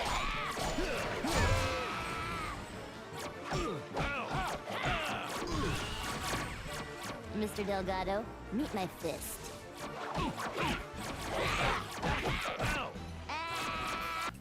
Let's get racy now with Hot Wheels World Race. And you know what? Hot Wheels games always seem to be pretty damn fun as far as I can tell. This is of course a racing game that's actually based off an animated TV series, which I can only assume no one really gives a crap about. Thankfully, the game it's based on is good fun. It's a racing game, and you get to choose from a bunch of different Hot Wheels cars, each of which has its own racer that you probably don't care about, as well as stats like speed, handling, boost and things like that which you probably do care about. And then you've got a bunch of tracks that you can race on. There are a few game modes here. You've got a few single player options of a single race or time trial, but you really want to go to the leagues, and I'm not sure why they make this option so far away in the menus. It's a bit of a mystery to me, as this is where you get most of the meat of the game. You already know what it is. You choose your racer from the 20 or so that you've unlocked, and then you take part in a bunch of races across tracks that get progressively more difficult, and you get points depending on where you place, and yep, you want to have the most points at the end. Doing well will unlock more tracks to race on and drivers to race as. And the courses here are really good fun, and often do get pretty tricky, and there's definitely a few that you'll want to race on a few times before you get used to them and win consistently. They are generally quite long and have plenty of twists and turns and even loops to drive around. It's great. There's also rings on the track that looks like they've been left behind by Sonic. Collecting these will increase your boost meter, and you can boost at any time when you have some. But also, one of the big mechanics are the stunts. There's a number of different ones you can do, and when you go off the many ramps in the game, you can flip forwards or backwards as well as left or right. Doing tricks is easy, but does take practice to be able to land them consistently. If you do manage to land, you'll get more boost power, as well as filling one of the 3 markers at the top centre of the screen. If you manage to pull off 3 perfect stunts and get all 3 markers, you will have a permanent speed boost until you next crash or fall off the track. This is tough to do though, as for the perfect stunt you'll need to do a flip, but also look at the top of the screen and press the button prompts that pop up. This makes it really tough to land, as you've got to look all over the screen, and you're usually not paying attention to your vehicle when it's upside down or not, but you will get used to it and it is good fun. The courses are never meant to be realistic, and they take place in a variety of futuristic looking places, presumably across the world, and the variety is nice, with cyberpunk looking towns, mountain ranges, underwater tube tracks and so on. They do all look really nice, though there's never really anything else going on in them other than the race, which is a bit of a shame. The cars all look decent as well. Hot Wheels always have kind of crazy designs, and the ones here are no different, and it is fun to try them all out. There's also a challenge mode, which kind of also acts as a tutorial, forcing you to do various stunts and complete challenges like collecting things, boosting or drifting and that sort of thing. Some only last a few seconds, but later ones can even be a few laps. These are fun and a good way to learn how to play the game. They also unlock even more cars, so it is worth playing through them. The racing action is decent as well. It's fast and smooth with good controls. You will want to use the drift and handbrake here to get around some of the tighter corners, and it is one fun one to learn. I think it also looks great. The graphics here are excellent, with nice car models and nice looking courses like I mentioned earlier. It's another one that has multiplayer, which I imagine would be good fun. If you like racing games, then I would say give this one a try.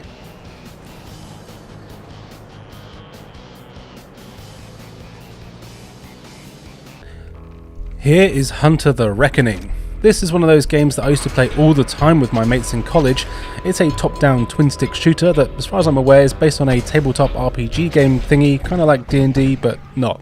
I'll probably get shot for saying that, but you know what I mean. In the game you have 4 characters of different classes, and guess what? They each have their own attacks, weapons and magic abilities to use. The story here is that an evil prison has been taken over by vampires, which is kind of annoying, and because of that all sorts of demons, zombies and other monsters are pouring out into the streets, causing all sorts of problems. So you and your band of merry adventurers, or if you're like me and have no friends, just you on your own, head out to stop them. So the game puts you in a bunch of real life locations like city streets, apartment blocks, the sewers, and eventually the prison itself as you set out to dish out the undead justice. The gameplay here is pretty simple. You move with the left analog stick and aim with the right one. The R button will attack with whatever weapon you've got equipped. Personally, I would have preferred it if you didn't need to press a button to attack, but it doesn't really matter. For the most part it works well enough, but the aiming can, and often does, feel quite jerky, which is kind of surprising. It's definitely not as smooth as it should be. But still, it works, and the game has a fairly generous auto-aim that does help with this. You get objectives in the levels. These are basically to kill everything you see, or to find a certain number of things within the level, whether that be survivors that you need to rescue, skeletons you need to have their bones exhumed, or maybe just buttons that you need to press to open doors. Essentially, every level sees you exploring it till you found the required stuff, at which point the exit marker becomes active and you can move on. Oh, and there are a few escort and protection missions here as well. It's simple, but fun. Every level has hundreds of enemies in it though, and that's the main meat here. Every character has a basic melee weapon and a ranged weapon. These both have unlimited ammo. Depending on the character, your melee weapon might be more powerful than your ranged ones, and vice versa. Interestingly though, there are some enemies that are immune to certain weapon types, meaning that even if your melee weapon is crap, you're forced to use it at times, and I kinda like that. There's also plenty of other weapons you can collect in the levels as well. You get shotguns, machine guns, rocket launchers, flamethrowers and so on. More powerful versions of the weapons are available as you progress as well. And the combat here can be tough and frantic. Enemies can take a few hits to kill, and there's rarely less than 5 or so at any given time. And a lot of the time there'll be a mixture of enemies that have projectiles, melee attacks and even suicidal spider things that explode and do massive damage. You really do have to be careful. And the bosses here are massive as well. They are fun to fight though, but can often drag on with their massive life bars. I'm fairly sure that they haven't really scaled the difficulty here, so if you're playing in single player, it looks like you get the same number of enemies and they have the same amount of health as they would if you're playing in 4-player co-op, which by the way is loads of fun if you have 3 mates to play this with like I did back in the day. You also have magic, which is different for each character. Some have healing magic, some have attacking magic, some have buffs for you and your other players, and can make them faster or stronger and so on. This is another reason to play in multiplayer if you can, as often a decent combination of spells can really help with the hordes of enemies and bosses. Graphically, the game is alright, it's nothing really special, it is quite zoomed out though, but you can still tell that the textures and stuff isn't all that great. But this does mean that you have a constantly decent frame rate most of the time, which in a game like this is much more important. This is a game that is fun, mindless action in single player, but definitely way more fun with a few mates, in case I hadn't mentioned that already. Worth a look, especially around the spooky season.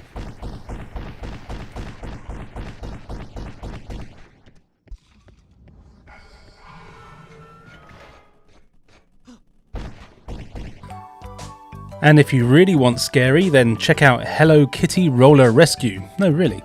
This is an action platform game based on the super popular anime Cat, and it is actually surprisingly fun. Hello, which I assume is the name of the kitty, has to stop a bunch of invading shapes that have appeared in her town and are taking over the streets and, more importantly, the fun park. We can't have that. They've also kidnapped a bunch of your friends and family. So she puts on her skates, grabs her magic wand and goes on a murderous rampage to stop them and send them back to hell.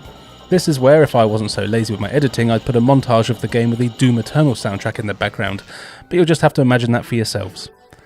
You need to go through a bunch of levels fighting red cylinders, blue cubes and other such terrifying enemies. To do this, you just have to whack them a few times with your wand. They don't put up much of a fight, and this is clearly a game aimed at a younger audience. You do have 2 attack buttons, but I found that I could make it through every level just by pressing B. As well as killing everyone mercilessly, you also need to be on the lookout for keys to open doors, as well as for your friends who are either locked up in cages or hiding somewhere out of sight. What's cool is that rescuing characters often means that you can select them to join you in future missions. They will be controlled by the computer and will follow you around and help you defeat enemies. There's even items in levels which you can find that make them level up to become stronger and better at helping you. And between levels you can even choose which character you want to come with you in the levels, or if you want, you can go solo. There are sometimes simple puzzles to solve, but these basically just are a case of finding switches or buttons that will open new paths to new areas of the levels.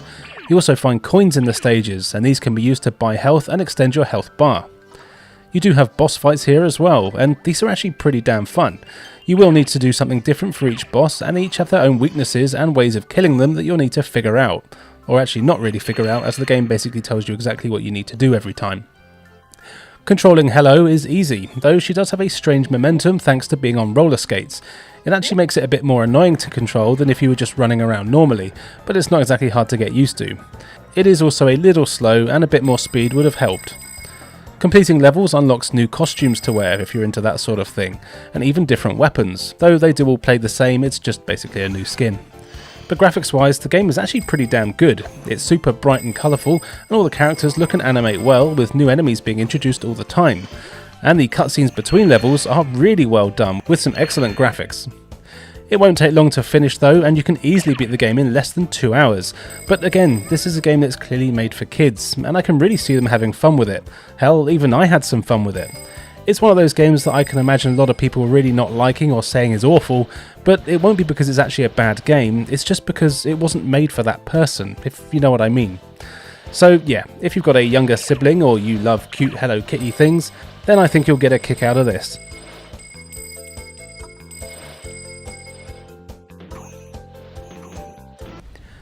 And if you like simple cartoon action things, then maybe you'll like The Incredibles: Rise of the Underminer. This is the video game follow-up to the popular Pixar movie. If you remember, at the end of that first film, a bloke appears calling himself the Underminer, and along with his robot army, intends on taking over the world. Well, that's where the game kicks off, which, whether it's deliberate or not, is actually a really good way to tie in video games to the movies. In this game though, rather than taking control of the family of 4, for some reason it's just Mr. Incredible and Frozone, which is fine because they are cool characters. But you know full well if the PlayStation 2 had native support for 4 players, all the games like this would have always been 4 players instead of just 2.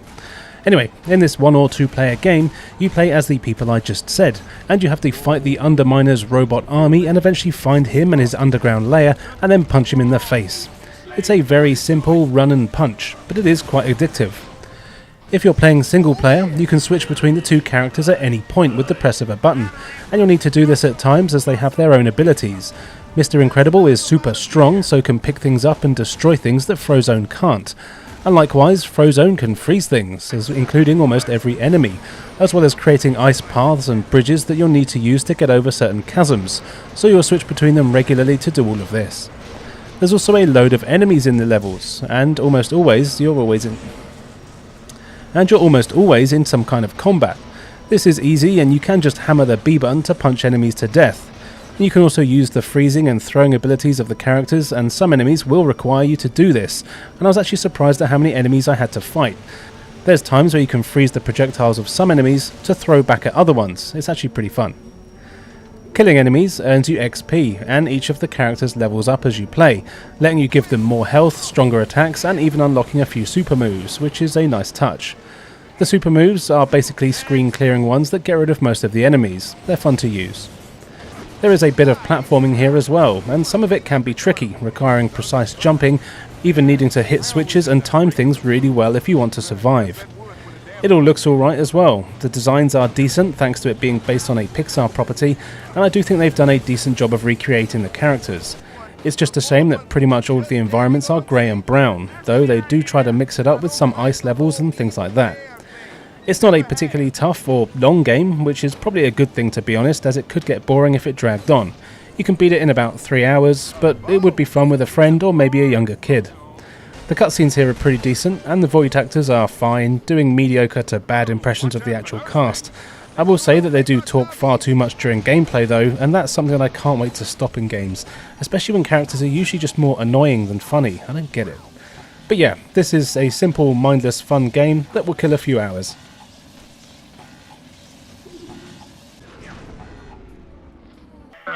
Ikaruga is one of the few shooters on the GameCube and possibly the only bullet hell shooter for the system.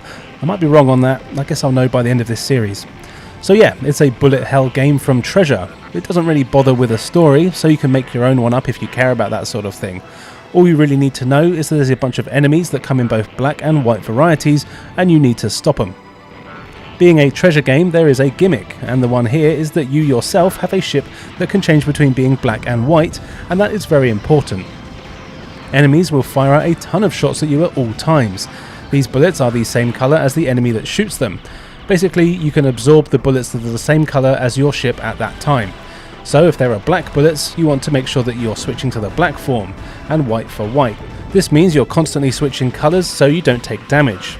It doesn't matter how big or powerful the shot is, as long as it's the same colour as your ship when it touches you, you won't feel a thing.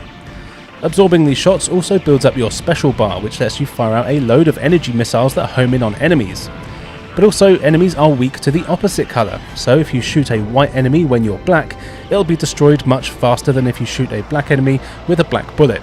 And why do I feel like I have to be really careful when I'm describing this game? Can you use green and orange for the colours next time please, Treasure? This can be important, as if you ram into enemies you will blow up, and sometimes there's just too many to defeat by using the same colour shot as enemy, if you know what I mean. It makes things really tricky. And this game is really damn hard. You need lightning fast reflexes to get through it, which I definitely don't have, but it's always fun for me to try. You've got a few game modes, all of which play the same, but you get challenge modes and practice modes, so you can get used to it if you're someone that likes to get into these things. The levels themselves also get kind of complex, with crazy things popping up all over the place for you to avoid, and a lot of the scenery is not destructible, so you've got to do some really precise flying.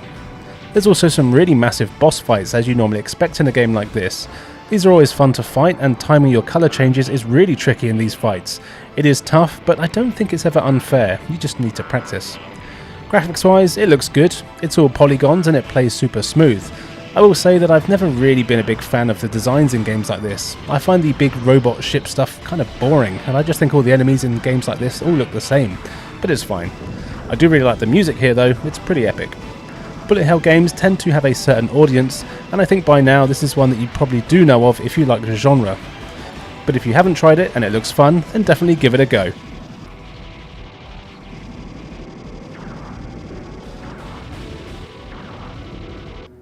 And finally for today, one that probably a lot of you have been waiting for. It's the Incredible Hulk Ultimate Destruction.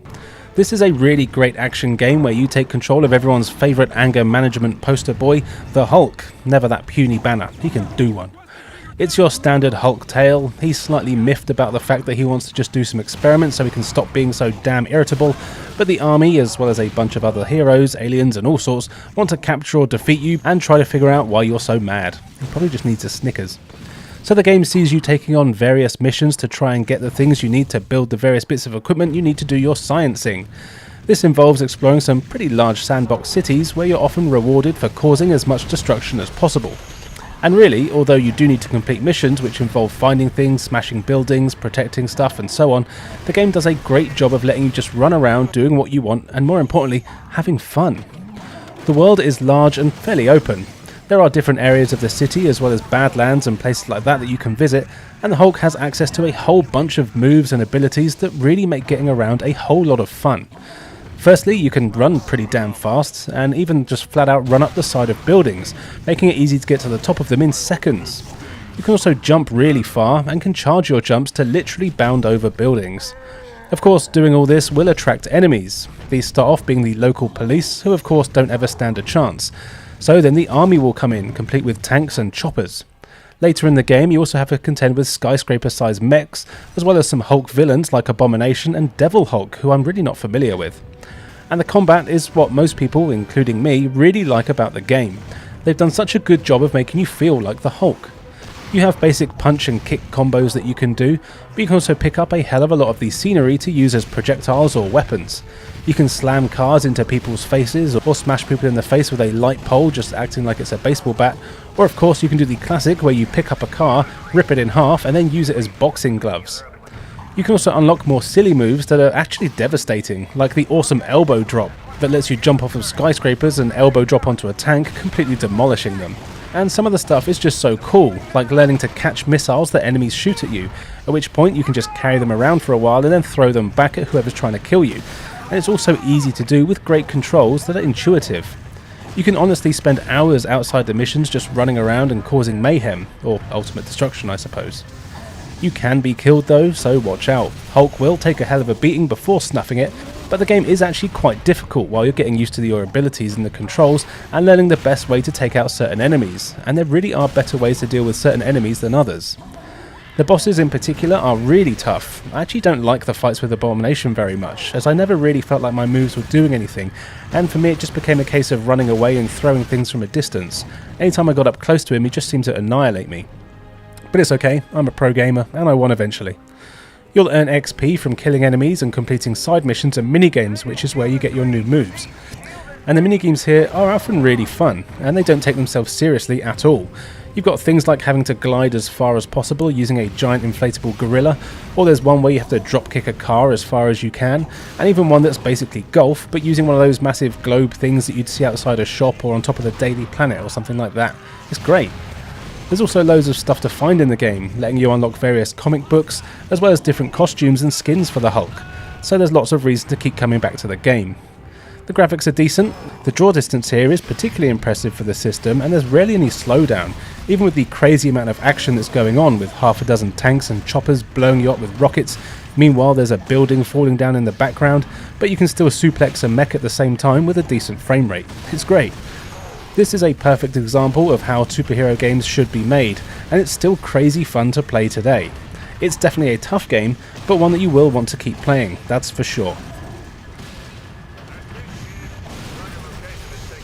Let's start with Bond, James Bond.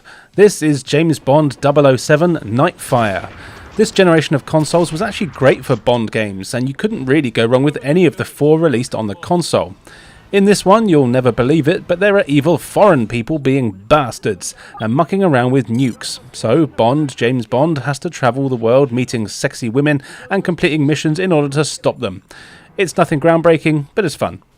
You get 12 missions here that take place all over the world, from streets of Paris to small towns and bases in Japan.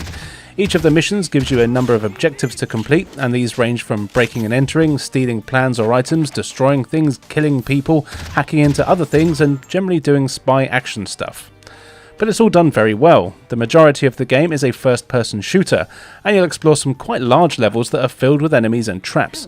Surprisingly, the enemies here are actually pretty damn tough. They can take quite a few shots to put down, and will actually do a fair bit of damage to you. You can't take too many shots before you snuff it though. They aren't particularly smart though, thankfully, and most will just move positions every few seconds, but that's okay. You get a decent selection of weapons and gadgets to use in the game. There's a number of pistols, machine guns, shotguns, rockets, grenades, laser weapons and more. They're all fun to use and most have secondary functions. This is often adding a silencer, which comes in very handy in the stealth missions, and this is needed quite a lot in a lot of the time. And also, you can get through large chunks of levels without being spotted if you play well enough, even if you don't actually need to. You also get gadgets to help you out, like things that let you hack into the computers, or a laser watch that can be used on padlocks or to crack safes, that sort of thing. They're fun to use, and although I did find it was a bit slow to switch between the weapons and gadgets, and I was often left wide open being shot in the face while I slowly put away my watch and reached for my gun. And also, some of the reload animations do seem to take forever as well. I mean, they look good, but they're just very slow. Oh well, minor gripes really. There's also a decent variety in other mission types though. You've got driving levels, which are really fun, and you get a few different vehicles throughout the game to drive around, either to escape enemies or using the car's weapons to take them out. And there's a few on-rail levels as well, where you're manning a gun and have to take everyone down. It's all done well and does a great job of mixing things up, and more importantly, making you feel like Bond, James Bond. Something I really like are the 007 moments. Hidden in the levels there are objects or scenarios that you can interact with to activate these Bond moments. This might be finding a rope that lets you drop on the enemies, or shooting a barrel or something that causes something dramatic to happen like a huge explosion. There's usually 3 or 4 on each mission, but some have a load more, and it's fun to try and find them all. At the end of the level you're told how many there were, and you can replay missions as often as you like to get them all. And it is worth doing this, as the game has a fun multiplayer mode which is also really fun, and completing all the missions and getting all the things in the level will unlock more characters, levels and other stuff to play around with. Overall, this is just a solid package, much like Toby Von Doom, and is well worth checking out.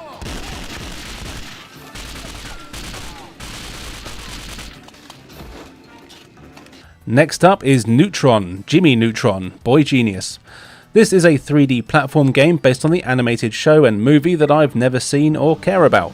But that doesn't matter when it comes to playing the games, all that matters is if the game is fun or not. The evil King Goobot has captured some of your friends, and being a boy genius, you set off to use your inventions to go and rescue the little shitbags. You will travel through a nice variety of stages, each of which basically follows the usual video game tropes of jungle, fire, ice, water, etc., as well as some others like the theme park and so on. Each level has you completing various tasks within it. You actually get the tasks from the people that you're rescuing, so it actually seems like they're not in any danger really.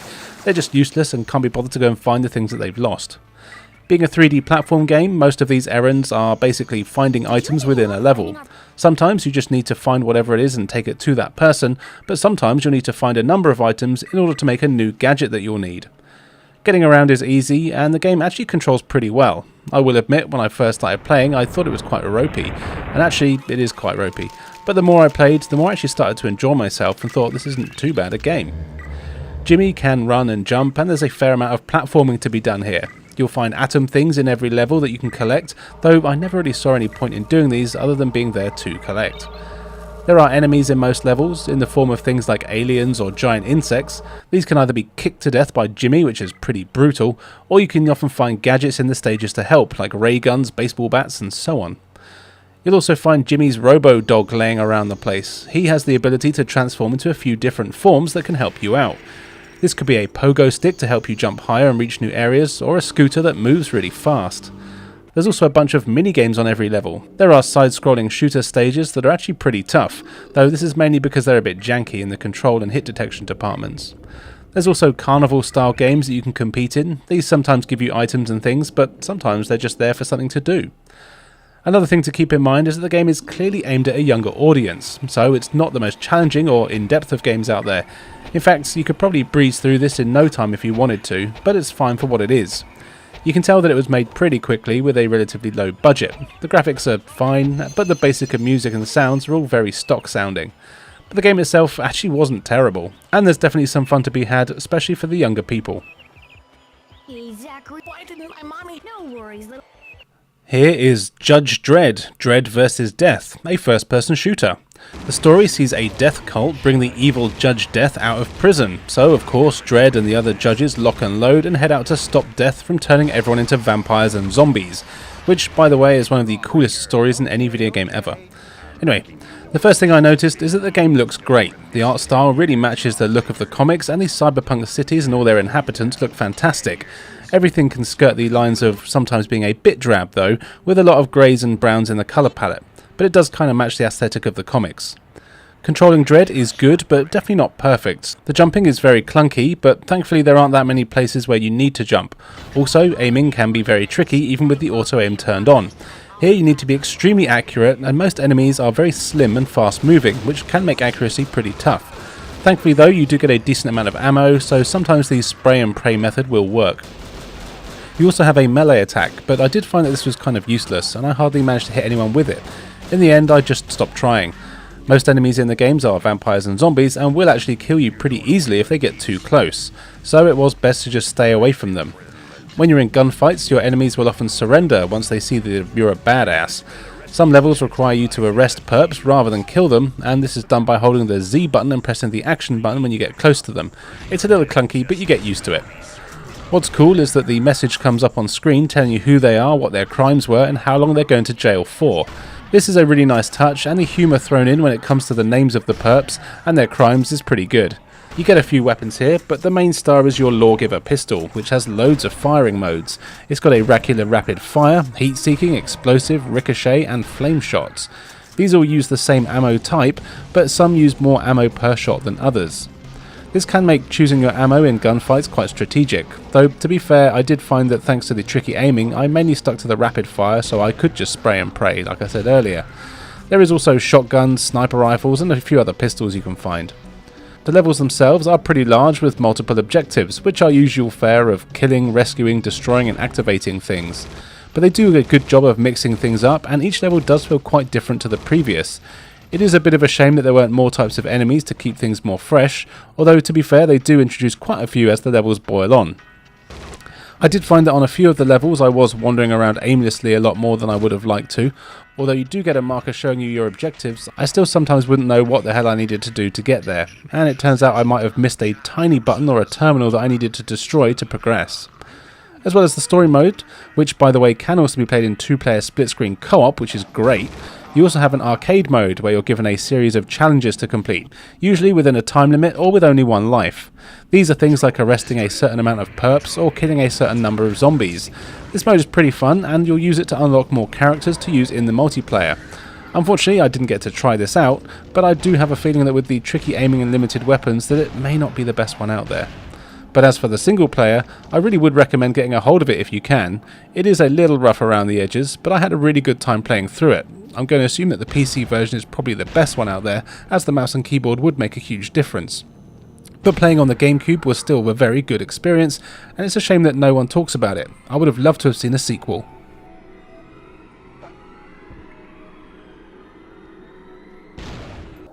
Next up is Killer 7. This is one of the games that Capcom made as part of their deal with Nintendo to make some crazy exclusive ones for the system, and it definitely is crazy. You, technically, play as Harmon Smith, an old guy in a wheelchair who also happens to be a hitman known as Killer 7.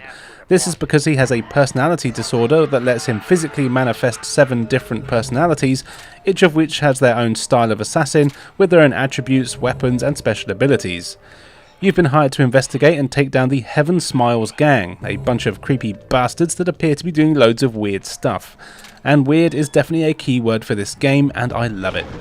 I can't believe this is the first time I've actually played it. The gameplay here is very unique. It's a third-person exploration game, but the combat is all done from a first person, and it's basically an on-rail shooter. So how you play is that you hold down the A button to move. Your chosen character will move along a fixed path, and at certain points you'll be given the choice of which other paths to take. But it's not totally linear. At any point you can press the B button to turn around and go back down any paths that you've just come from. So basically you can explore all you want, and will often need to in order to solve some of the puzzles that you'll come across. But there's also a lot of enemies.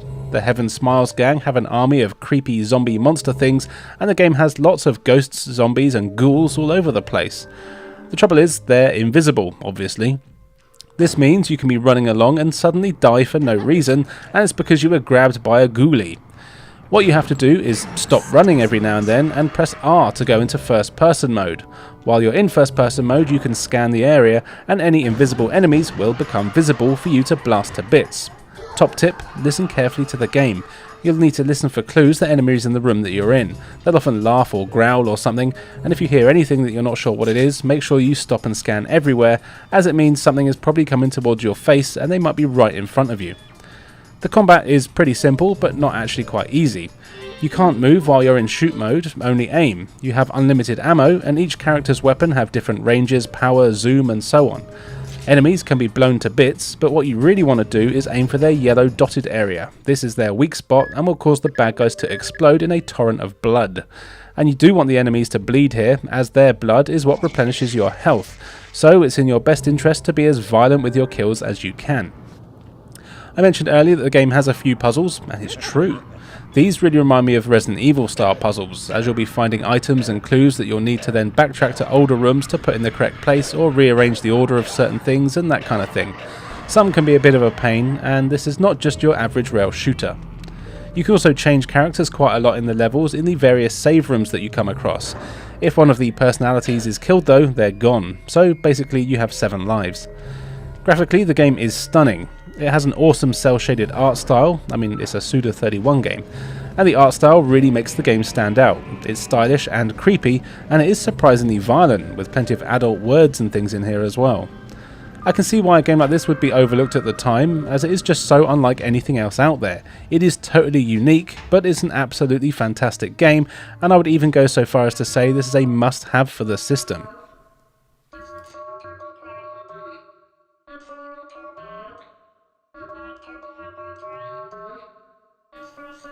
Another movie license now with King Arthur, and it's the game based on the 2004 movie starring Clive Warren. And yes, I know that's not his name, it's a reference to a podcast. Anyway, I haven't seen the movie, it looks rubbish, but I have played the game, and it's fine. The story is just that of King Arthur. You are Arthur and his mates, and this is the tale of how he became the legendary king after taking part in a number of huge battles. Simple enough. The game itself is also simple enough. It's basically a 3D brawler. At the start of every level you're given the choice of 2 characters, which basically boils down to if you want to be more melee focused or more range focused. Now it doesn't really matter which one of the ones you choose, as they both have ranged and melee weapons, it's just that one is normally slightly better with one type than the other. Then you set out into the stage and you have to chop or bow your way through waves of enemies until the level ends. You do have a few combos you can do. There's a weak, medium and strong attack button, and as you'd expect, pressing different button combinations lets you do various different combos. But you have to be careful, as the timing really does matter here, and you can make combat tricky. The weak attack is fast but easily blocked by your enemies, the medium is not so much, but the strong attack can't be blocked by your enemies at all and will even smash their shields if they have one. But it takes so long to actually wind up and do that the chances are that you'll be stabbed before you even swing your sword. Enemies come in a few varieties, but all boil down to the same types. There's basic grunts that aren't too much trouble, enemies with bows, enemies with shields, and then you get the more boss-like enemies that are just tougher versions of the above. Killing the enemies gets you XP, which you can spend between levels to upgrade your various stats in terms of speed, health, power, and so on, as well as buying new combos, but these are really expensive, and you'll need to play the game a hell of a lot just to upgrade a few times. You'll be lucky to increase 1 or 2 stats after each level. And the levels in the game see you go through various forests, towns, castles and so on. They aren't majorly varied, but they do make sense in terms of the story, and they actually look alright as well. Some levels even let you ride your horse, which is pretty fun, and the horses have their own attacks and be used to trample people. They aren't invincible though, and it's never fun to watch your horse die. Which I did more than I'd like to admit, as the game is really damn hard. Mainly because you get overwhelmed by enemies most of the time, and it's hard to keep track of who you're attacking and who's about to stab you in the back. You've got a parry button, but no block button, so avoiding damage does take a lot of practice, and you're often better off just trying to run away if you see enemies winding up for an attack. Though be aware, this is one of those games where you have to wait for animations to finish before you can do anything else. I have to say though, the scale of the battles is actually quite good, with some pretty large fights going on, with dozens of characters on screen, and not a lot in the way of slowdown. Graphics wise, it's fine. I do like some of the environments, but the character models are a bit ropey, likely to help with the frame rate, so I don't mind too much. But when games of this era tried the realistic look, it did often have questionable results. So the game is quite repetitive, and levels can go on for way longer than they should. This can be an issue thanks to the lack of checkpoints, so if you die you've got to start from the beginning every time. But if you do like some mindless sword swinging that can also be played in 2-player co-op with a friend, then you might enjoy this for the 5 or so hours it will take to complete.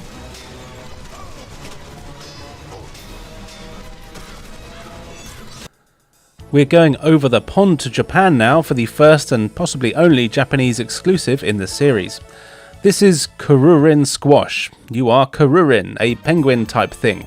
Your family have all been kidnapped because this is a video game, so you have to go and get them back. And of course, to do this you need to get in your craft thingy, which is a long and narrow thing that constantly spins, and you need to navigate through a series of ever complex levels that have narrow corridors and enemies for you to defeat. So I'm not entirely sure what genre to class this game as. It's not a platform game, I guess it's more of a puzzle action. You could even compare it to those fairground games where you have to move a hoop over a wire without ever touching it. Either way, it's really damn fun, and I really do wish it had a worldwide release. Anyway, as you're navigating the narrow levels, you're constantly spinning. You can't stop yourself. This is where most of the challenge comes in, as you need to time your movements and route really well so you don't touch the sides. You have 3 bits of health and will lose one every time you touch something you shouldn't. You've got 2 spin speeds, a fast and slow. You go slow by default, but you can press R to speed up.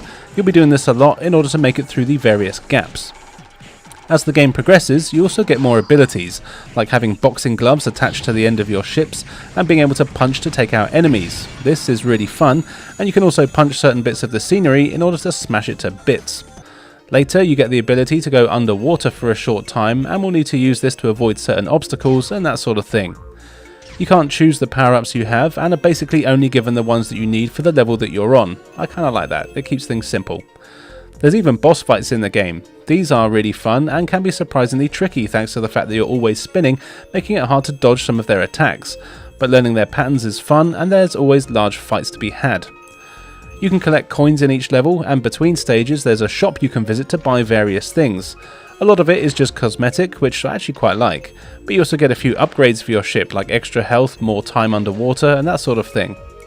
Levels all have obstacles as well as enemies to look out for. There's mines, logs, rocks and that sort of thing, as well as things like currents and gusts of air that will blow you off course or make your ship move differently. There's also springs at various points in the levels. Hitting these at the right angle will cause your ship to start spinning in the opposite direction, and it will carry on doing this until you find another spring to bounce off of. These are usually required at certain points, but be careful as some areas trick you by making you think you're going to spin the right way, but actually make you spin the wrong way. You also find switches and gears that you'll need to spin in a certain direction in order to open gates and things like that. There's actually a surprising amount in here, and the game never feels boring. It looks decent too, with some nice bright graphics that are full of colour. I really like the cartoony style and designs of the bosses, and some of the enemies are a little basic, but it's nothing offensive. Overall, this is a really fun game that I'm very happy that I've been able to try out. I had a blast with it, and I would recommend playing it any way you can.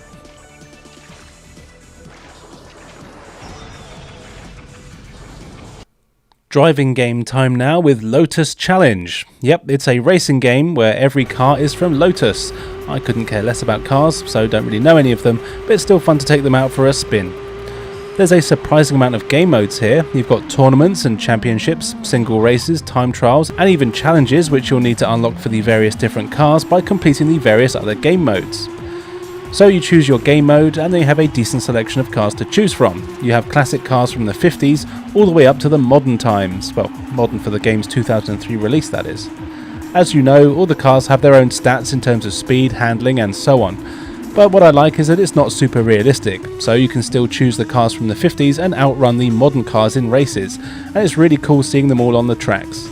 And yes, a lot of the cars need to be unlocked, so you'll want to play through the various game modes on offer. The races themselves are fun to take part in. The tracks aren't the most exciting you'll ever race on, but there's a decent selection from across the world, and you know what, they might be based on real ones. I don't know enough about racing to tell you. They're all fairly long as well, with some having laps lasting around 3 minutes, which doesn't sound a lot, but you can feel it while you're playing. There's plenty of twists and turns, and some tracks have some really tough U-bends, so you need to be careful and actually make sure to pay attention to braking and making sure you slow right down. It's not exactly a simulation game, but does have a nice mix of feeling like an arcade racer, but with some slightly more realistic elements. Your cars also take damage, and you can crash out of a race if you're not careful. They will get bent out of shape, but don't expect any burnout style crashes here. The game encourages manual gear changes, which I quite liked, and I got used to it pretty quickly, but there is always an automatic option, and actually controlling the cars is harder than in some of the races, but it's still pretty fun to do. You will need to get the feel of the various cars on offer and their handling, with drifting being part of the gameplay, though it can be hard to do, especially on the older cars that clearly weren't designed for it. The computer opponents here put up a good challenge, and I actually always thought that they were fair as well. If I raced badly, they'd ruin me, but when I got used to the vehicles and tracks, I found that I could take them on quite easily, and more importantly, there didn't seem to be any cheap catching up or ramming into you that happened. Graphics wise, the game is fine.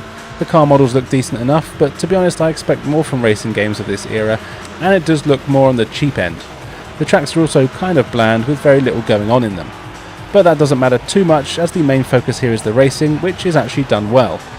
If you're a fan of racing games, then you'll likely have some fun with this one, especially with a few friends. But if you're more into kart racer style ones, then you probably won't need to check this one out. However, I thought it was good fun.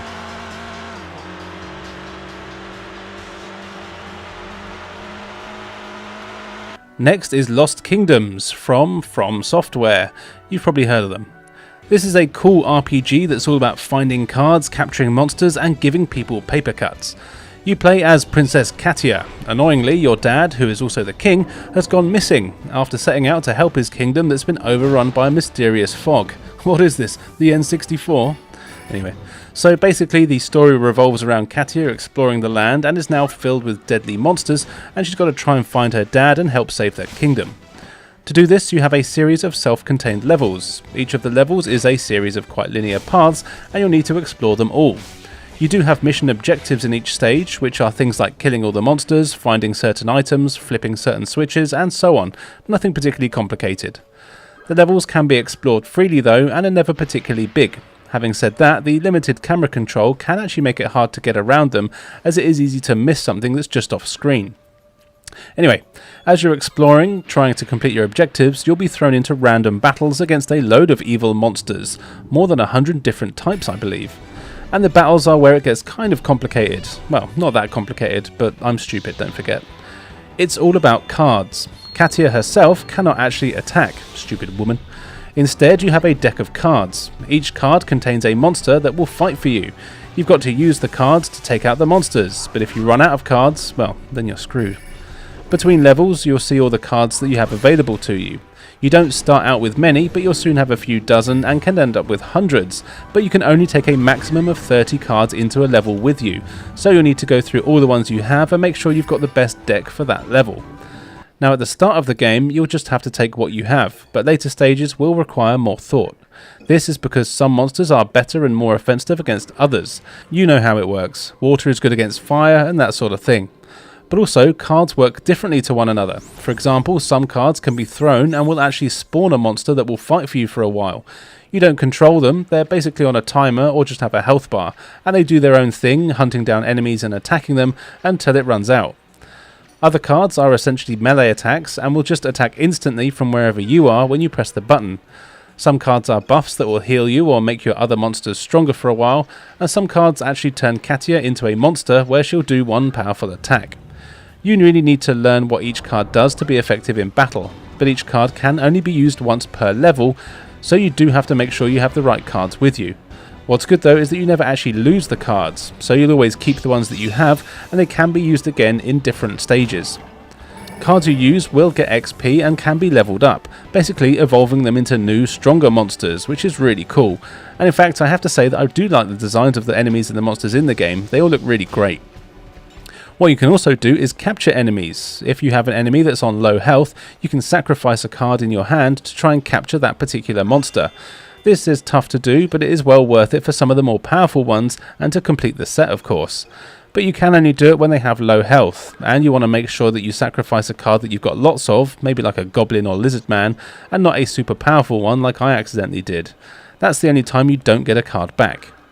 It's not an easy game, of course, and you'll likely need to play levels a few times while you figure out the best cards to take. Sadly, you can only replay levels that you've already completed once you've beaten the entire story mode, so leveling them up can take a while. Still, it's really fun to play through. I'm not really into card battling games, but I do actually own this one and its sequel, cunningly titled Lost Kingdoms 2, and I really like them both. So I guess that probably means I do like this sort of game. Who knew? Definitely a series I would recommend playing. You might just be surprised.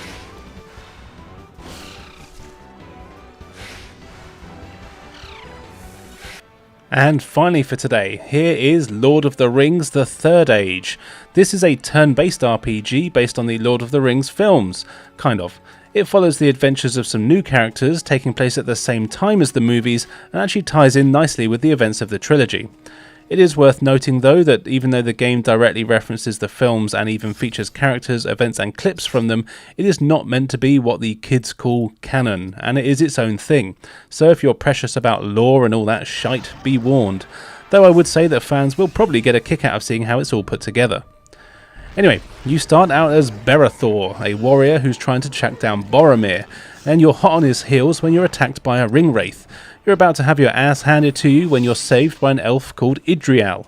She joins you and sets out to do all sorts of Lord of the Ringsy style stuff. The story gets deeper and it turns out the elves have been tracking you for some unknown purpose, and it all gets deeper from there. It's actually a really great story and I really enjoyed all the cutscenes here. As the game progresses, you'll meet other characters and basically make your own mini fellowship as you're hot on the heels of the other one. Much like Lost Kingdoms, the game here takes place on a fairly linear set of paths. You have some medium-sized areas to explore and narrow paths to run around, and you'll want to explore every inch so you can find all the chests and hidden items in them. But watch out, as there are random battles. This will see you fight all manner of orc, goblin, warg, ringwraith and other monsters from the franchise, including the Balrog of course. The battles here are really fun. Yes, it's just a case of choosing what you want to do from the menu, but there's lots of attacks, magic spells and abilities for you to use. You've got your usual RPG classes here and you'll want to level them up accordingly, being sure to dish out the attribute points you earn and equipment to suit their fighting style. But what I really like is that as you're fighting, the more abilities you use, the more you unlock. Characters have a general attack, which is just an all-rounder, but then you also have swordcraft attacks, which are more technical sword strikes, magic attacks, and so on. Each attack type has its own menu, and using the attacks from the different menus gives that menu its own XP, and lets you unlock new attacks in that menu. Do you know what I mean? Basically, if you want to learn new magic spells, then just use more of your old magic, and if you want to use stronger sword abilities, just keep using your sword attacks and you'll eventually just learn more. It makes sense when you're playing, and it's a cool way to unlock new abilities. You're given lots of mini quests to do in each area as well. These are usually just to kill a bunch of things or to find some hidden stuff, but they give you a lot of XP, so it's really worth getting them done. At times you'll see the Eye of Sauron appear on screen. This means he can see you, and you have a higher chance of a random battle, and these battles tend to be more difficult. After a while you get a pretty large party full of elves, Gondorians, rangers, hobbits and dwarves, and you can only have 3 on screen at a time in a battle, but you can switch between them as you're fighting. So depending on the fight, you'll need to swap between characters as you may need certain ranged attacks or spells to take down the enemies that you're fighting. Also, what's cool is that certain characters are stronger against certain enemy types. For example, the rangers, who are basically hunters, are really strong against the local wildlife, whereas knight-type characters are trained to fight orcs, so have better attacks against them. Dwarves hate goblins because they took over Moria, so their attacks are better against them. It's a nice dynamic, and it makes you consider your party pretty carefully. Couple the fun battles with some nice graphics. Even though they're trying to be realistic, it still makes it look really good, and it's just a really fun game overall. The environments look great, and you'll explore lots of locations you'll recognise from the films. The forests, mines, caves, mountains and elven towns all look really good. I'm only about 3 or so hours into the game so far, but I really am having an absolute blast. It's over 2 discs and should take about 25 hours to get through, which is probably quicker than watching the extended edition trilogy. I highly recommend that you do try it, and I'm having a really great time with it, and it's one I intend on going back to finish. First up is Metal Arms: Glitch in the System. This is a great third-person action game where you play as Glitch. There's a robot war happening on a mining planet. One day, as the good guys are doing some mining, they discover a robot that doesn't quite look like the rest of them. That's you. They bring you back to their base and get you rebooted. Then suddenly, the evil robots start attacking, because they're bastards. Turns out, you're a pretty deadly robot that's good with guns, explosive and tactics. You're soon enlisted into the action and set off to help take down the Red Robot Army. So the game is a third-person action one for the most part, and it's another one that I loved back in when it was released, but no one else seemed to have heard about it. I'm such a hipster, or a nerd, one of the two. You control Glitch and are given various missions that take place across the mining planet, where you'll be fighting the evil robots. You do have objectives, though the paths on the levels are actually pretty linear, so you basically just complete them as you go. You'll mostly just need to kill everyone you see, but you also need to find and demolish certain structures or consoles, ammo dumps and that sort of thing. You'll also need to rescue your captured comrades, and what I like about this is that when you do, most of the time they'll stay with you and fight until they are killed or the level ends. That's a nice touch. There's a few different enemy types, with standard soldier robots as well as vehicle driving ones, flying ones and so on.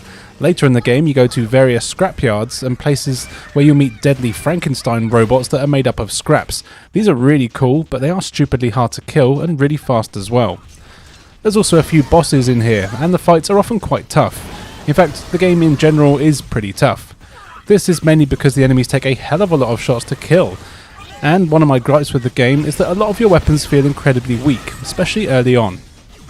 Killing enemies does make them drop either health or money. You can use this money to buy upgrades for your weapons from the merchants that you'll bump into every now and then, but some things are really expensive, and getting money is actually slow to do.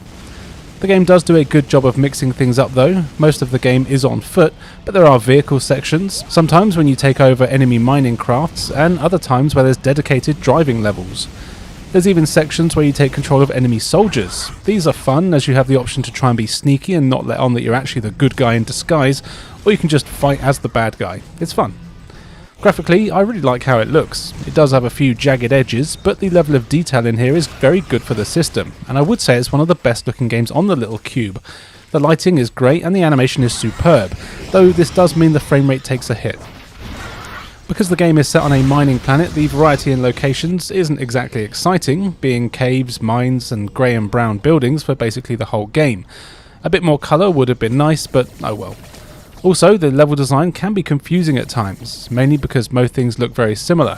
So even though levels are quite linear, it can be very easy to get lost because it all looks the same. Overall though, this is a really fun, challenging game that has a great sense of humour and one that I highly recommend.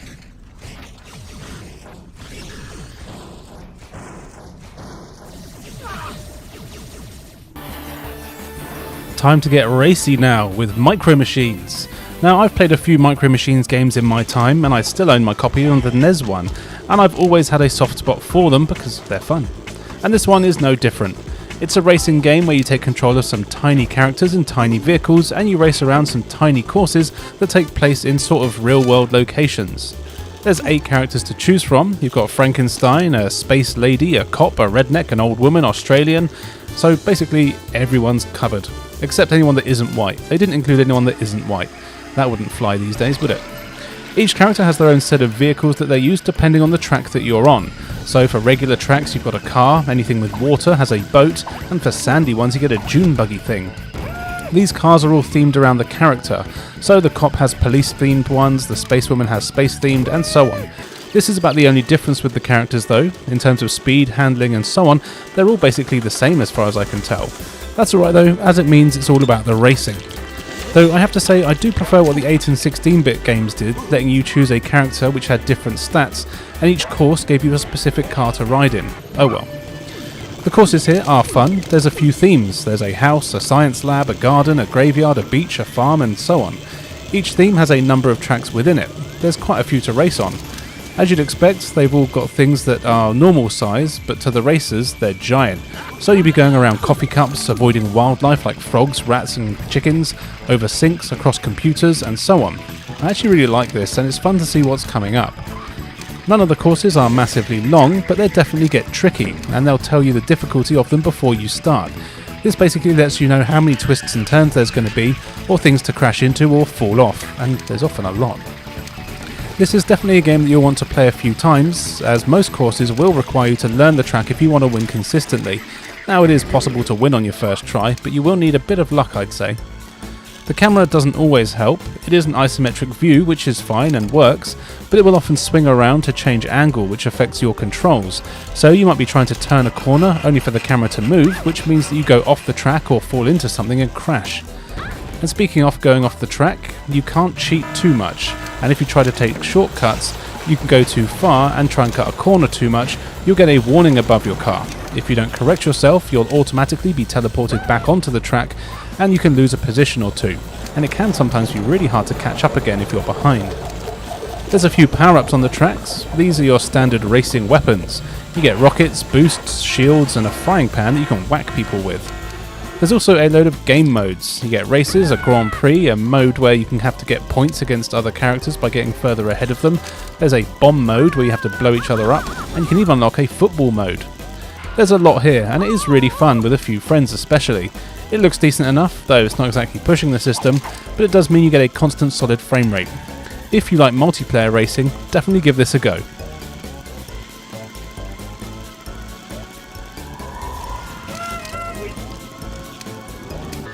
Mystic Heroes is a fun action game from Koei, and yep, it's another one I played a lot in college with my friends.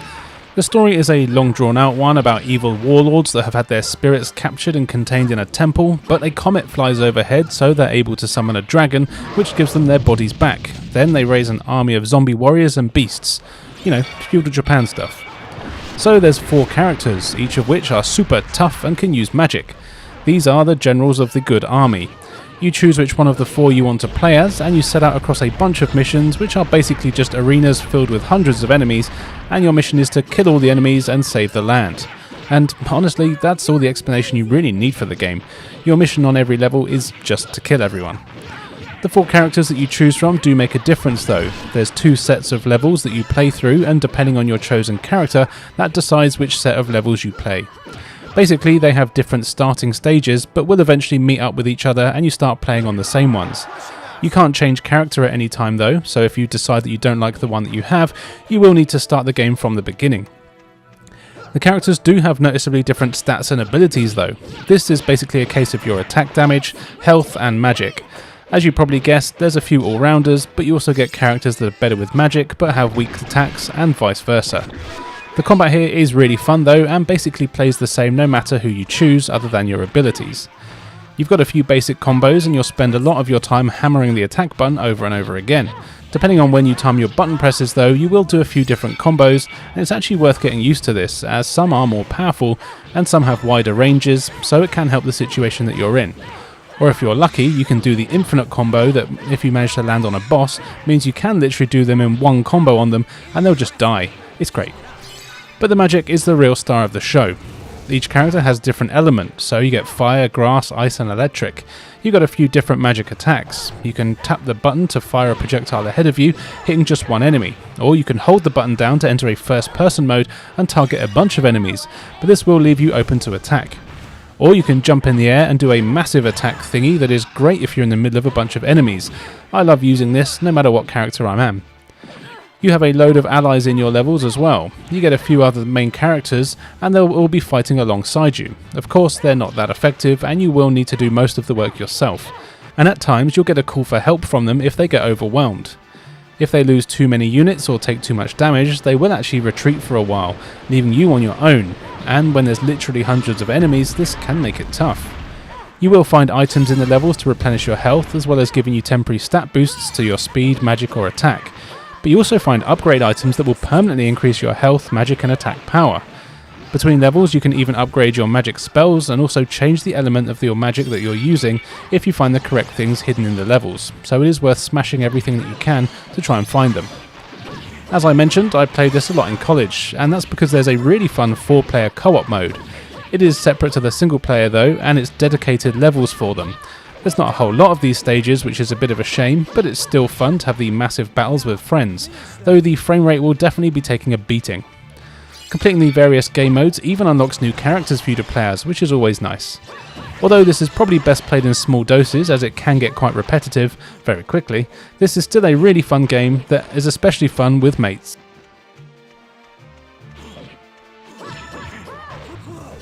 Naruto. Fighting game time now with Naruto Clash of Ninja. Yep, it's a fighting game based on an anime that I've never seen and never will. Sorry, Jake. This is a really fun one-on-one fighting game where you choose from a bunch of Naruto peeps, believe it or not.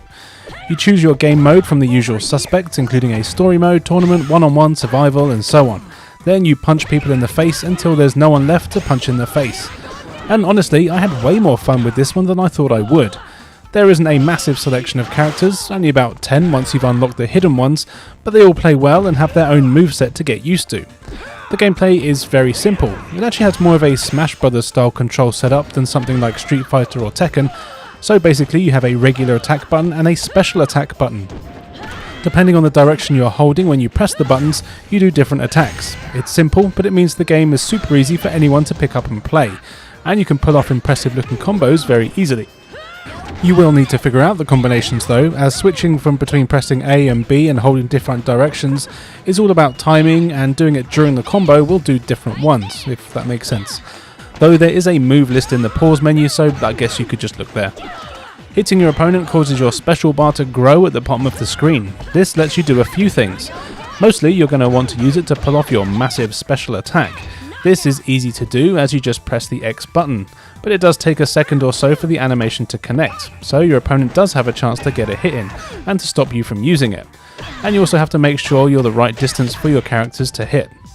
Alternatively, if you're in the middle of being pummeled by your opponent in one of their combos, you can use some of your special bar to ninja teleport out of dodge to stop taking damage. This is a cool mechanic and does come in pretty handy more often than you think. The only thing that's a bit of a shame is that you only have one super special, and I did get a little bit bored of seeing the same ones over and over again. And the fact that the characters basically play the same does make things feel a little shallow, though it doesn't mean it's not fun to play. There's a lot of voices in here, and I presume they use the actual voice actors from the show, and I may get some flack here, as it includes Steven Blum, who plays Zabuza, and I've never been a huge fan of his one voice that he uses for every character that he plays, though I think maybe I'm just jealous. I really love the graphics here. They are cel shaded and look fantastic. The animation is great and the colours are nice and bright. As with most fighting games, I would imagine the game is a lot of fun with some friends. There is a sequel and I'm definitely going to give that one a try. I'm hoping it's more of the same but just bigger and better. But for now, this one is more than fun enough. It's my turn. Don't take it personal. Now here's one I'm sure you haven't played. It's Neighbours from Hell. This is a very strange game which I don't know if it's good, but I actually really like playing it.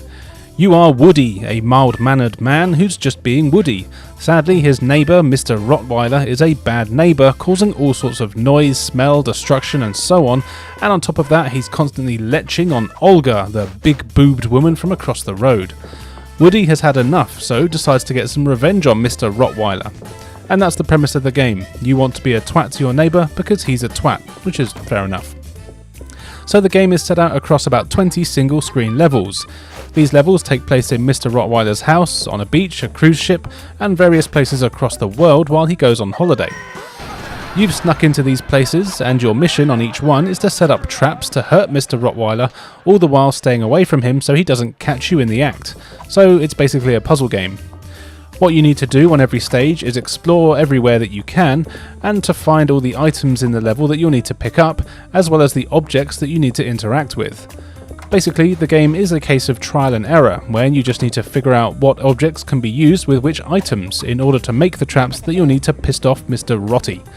For example, if you find a whoopee cushion, you'll want to use it on a chair. You can find a mousetrap to put in his letterbox, or some dynamite to replace a candle with on his birthday cake, that sort of thing. It's all very highbrow. Mr. Rottweiler has a fixed routine that he constantly repeats on a loop on every level, so you will need to keep an eye on where he is and what he's doing to make sure that he doesn't spot you.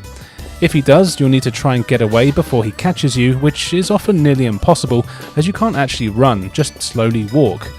Levels don't have a time limit though, so you can take as long as you like, which is nice. Once you've completed all the pranks available in a level, you move on to the next one.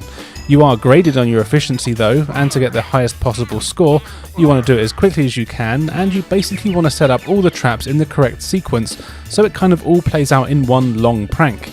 This is actually quite fun to do, and gives the level some replay value. When you do trigger a trap, you get to watch it play out, which are actually sometimes quite funny, like when I got him to wipe his ass with chili, and yep, that's something that you actually do in the game. The levels do all play the same, with you just figuring out the pattern of where characters go, where items are hidden, and where you need to use them, but I did find that I wanted to keep playing to see what tricks I'd be playing next, and I don't know why. The graphics here aren't particularly great. It looks like it's all done with stop motion animation, which actually is kind of appealing to me, and it reminds me of things like, I don't know, Viz crossed with Wallace and Gromit. It is kind of cheap looking animation, it's very jerky, and it can make controlling things imprecise, but it's perfectly playable. I really do think that if you've got some mates that can deal with stupid toilet humour, quite literally, then this would be a good game to play with them of an evening. It actually made me laugh a couple of times, and I found it pretty addictive. There's not really any reason to go back to it once you've finished it though. Amazingly, I have since found out that the game's been remastered, and it's available on modern consoles, which I really wasn't expecting. I had a quick look, and it actually looks way better.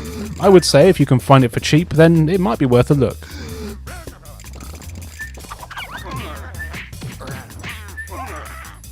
And now we're about halfway through the video, so it's time for a brand new feature. It's time for... Comment of the week, comment of the week, this week's top comment. That's right, it's comment of the week. And this week's top comment from my past video, 10 Doom mods that won't kill you to try, goes to PV8685, who said... Doom is the true beginning. It will be there as long as we live, if we'll be there long after we are gone. So it's safe to be said, Doom is eternal. Thank you for your comment. So comment below on this video and you might feature as next week's top comment. Go you! Now back to the games. Nicktoons Unite brings some of your favourite Nicktoon characters together in one handy action adventure. There's been some shenanigans going on, and various villains from Danny Phantom, SpongeBob SquarePants, Jimmy Neutron and the Fairly Odd Parents have all been causing issues within their various universes and multiverse, and all the heroes from these worlds have now been thrown together and have to travel each other's worlds to put a stop to all this nonsense. It's a fun excuse to have them all team up, and I don't mind it. The game is an action platformer with some levelling up elements. You know the type, these games were a dime a dozen back in the day. All 4 characters are on screen at the time. They each have some standard attacks as well as some abilities unique to that character. You'll need to make use of all the characters and their powers in order to make it through the levels. Danny Phantom has the power to either possess enemies when they're stunned, or if there's another character or NPC that's been possessed by a ghost themselves, he can use his powers to get the ghosts out of them. This can be used to access areas where you need a ghost to fly through a wall or something like that. SpongeBob is a sponge, so he can soak up water and spit it out. This is used to put out fires or fill things up with water for various reasons. Jimmy Neutron has a shrink ray, so you can make big things small, and then it lets you carry them around, or sometimes you'll be able to reveal a hidden entrance that's hidden behind them. And finally, the kid from Fairly Odd Parents, whose name I should really know considering I played a whole game dedicated to this series a few videos ago. Is it Timmy? Anyway, he's got a star gun that can shoot buttons with stars on them that nobody else can. If you're playing in single player, then you can switch between the characters as often as you like. You'll need to do this to use their abilities, as the computer-controlled AI never does. It is just a case of pressing the D-pad though, so it doesn't slow things down. Levels all involve just exploring, fighting various enemies, which are always themed to that character's world, and then you get stuck at a dead end and have to figure out which character has the ability you need to get them past that point. Fighting enemies gets you coins, which can also be found throughout the levels. You can use these between levels or at certain checkpoints to upgrade your abilities. You can make your attacks stronger or even unlock new ones. None of them are too crazy, and I did find that things to unlock are very expensive, so you really have to choose which characters to focus on. It's simple enough though, and you can tell this game was made for a younger audience, which makes perfect sense. Graphically, it's fine. It does look a lot like the shows, but in 3D, though there's not a whole lot of detail, and it does look like a budget game. The controls are fine though, and the combat and hit detection can be a bit wonky at times. Still, it's an easy game that can be finished in a few hours. Of course, what you really want to do is play in 4 players, and then you have 3 other people controlling a character each. That's always the best way to play this kind of thing. It's not going to be one that older gamers are too fussed about, but younger ones might have a lot of fun with the familiar characters, if they're even still relevant these days, which they probably aren't. Still, give it a try.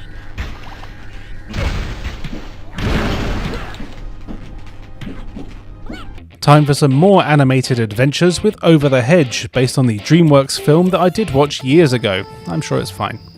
And the video game adaptation is another one that is surprisingly fun, being that it's based on a kids' movie. The plot here is that you're a bunch of animals that steal food from humans. They get kind of fed up with that and start sending out pest control, and some of your mates get captured. This means you've got to set out with a bunch of levels with various gameplay styles in order to rescue your furry friends, find some food, and more importantly, find somewhere that you can live in peace. Surprisingly, most of the game is basically a 3D brawler. There's always 2 playable characters on screen, and about 10 or so that you can unlock as the game progresses. Sometimes you're forced to be certain ones if the story needs it though. Each character basically plays the same. You've got a variety of weapons that you can collect, and you'll be fighting off vermin like rats, as well as various exterminators and their contraptions. This means you'll be a raccoon, a skunk, a tortoise, a squirrel, and a couple of others, and you'll be armed with golf bats, sticks, some various plungers and that sort of thing, going around smashing the shit out of other creatures. It's fun. You can cave in their skulls with your club of choice, and you also have a ranged attack by holding down the attack button. You'll need to do this to hit various switches or break objects in the distance to progress. And of course, everyone can double jump. Characters all basically play identically, and the only difference being their special attack, which is always essentially just a screen clearing bomb, but with a different animation. You get this by collecting the stuff that enemies drop. You can also smash most of the scenery, where you'll find DVDs to unlock secret movies or music tracks that you'll never use. Or you'll find power-ups that permanently increase your health and special meter. These are more useful. There's also hats in the levels which give you temporary stat boosts. When you're not bashing enemies' heads in, you've got a few minigames you can play as well, like a golf game as well as quick time events and even some racing stages. It's all done actually quite well and is pretty fun, especially as the whole thing can be played in 2-player co-op. The game looks pretty good as well actually, thanks to its cartoon roots. They already had a lot to work with here, and I do really like how it's all put together. Of course, none of the voice cast from the film do their voices, with the likes of Bruce Willis, Steve Carell and Avril Lavigne all having sound-alikes which aren't very good, but they do the job. Overall though, this is a surprisingly fun, if simple, action platform game that would be perfect to play with your kids, and it kind of reminds me of the Lego games in terms of how it plays.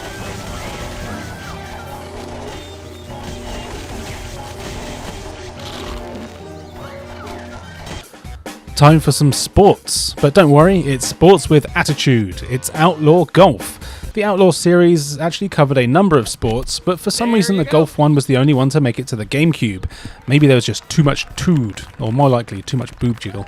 Anyway, it's a golf game, so there's not exactly a whole lot I need to tell you. It is a unique and entertaining golf game that brings a fresh and unconventional twist to the traditional golf genre, just like every wacky sports game then.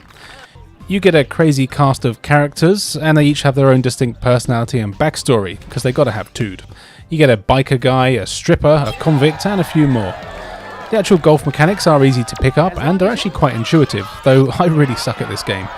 It does have a simple swing system, where you can just adjust your power and accuracy using the left and right analog sticks. You get the usual variety of clubs and equipment, and if you know about golf, I'm sure this would help. You also get different types of shot, such as chip shots, pitch shots, and putts. If you're crap like me, you can use the composure meter. The composure meter basically measures your character's emotional state, which can be affected by various in-game events. So if you miss a shot or land in a bunker, this can lower your composure. But sinking a difficult putt or hitting a good drive can boost it. Maintaining a high level of composure actually means your character plays better as well. If your composure gets too low, you can spend a coin if you have one and play a little mini-game where you basically beat the crap out of your caddy. Doing this makes you feel much better and will restore your composure. It's actually quite fun. You get a decent selection of creative courses, each with its own unique theme and hazards. These courses range from traditional greens and fairways to more unconventional settings, such as urban landscapes and amusement parks. It all looks decent enough, with some nice looking environments and funky characters. Outlaw Golf also includes a variety of minigames and challenges that add to the overall replayability. You get these minigames, things like driving competitions to putting challenges, and they each have their own set of rules and objectives, and they're good fun to play with a friend, and you can unlock new characters, clubs, and sexy outfits. Something most people know the Outlaw series for though is its humour, and the commentary here is actually pretty good, and it's done by Steve Carell before he hit the big time, and it's actually quite good a lot of the time and doesn't get too annoying, though luckily you can turn it off if you want to. Golf games definitely aren't for everyone, but this is one of those ones that doesn't take itself seriously at all. It still manages to have solid mechanics and hot women, and it's one of those games that's actually pretty fun to play with a few mates.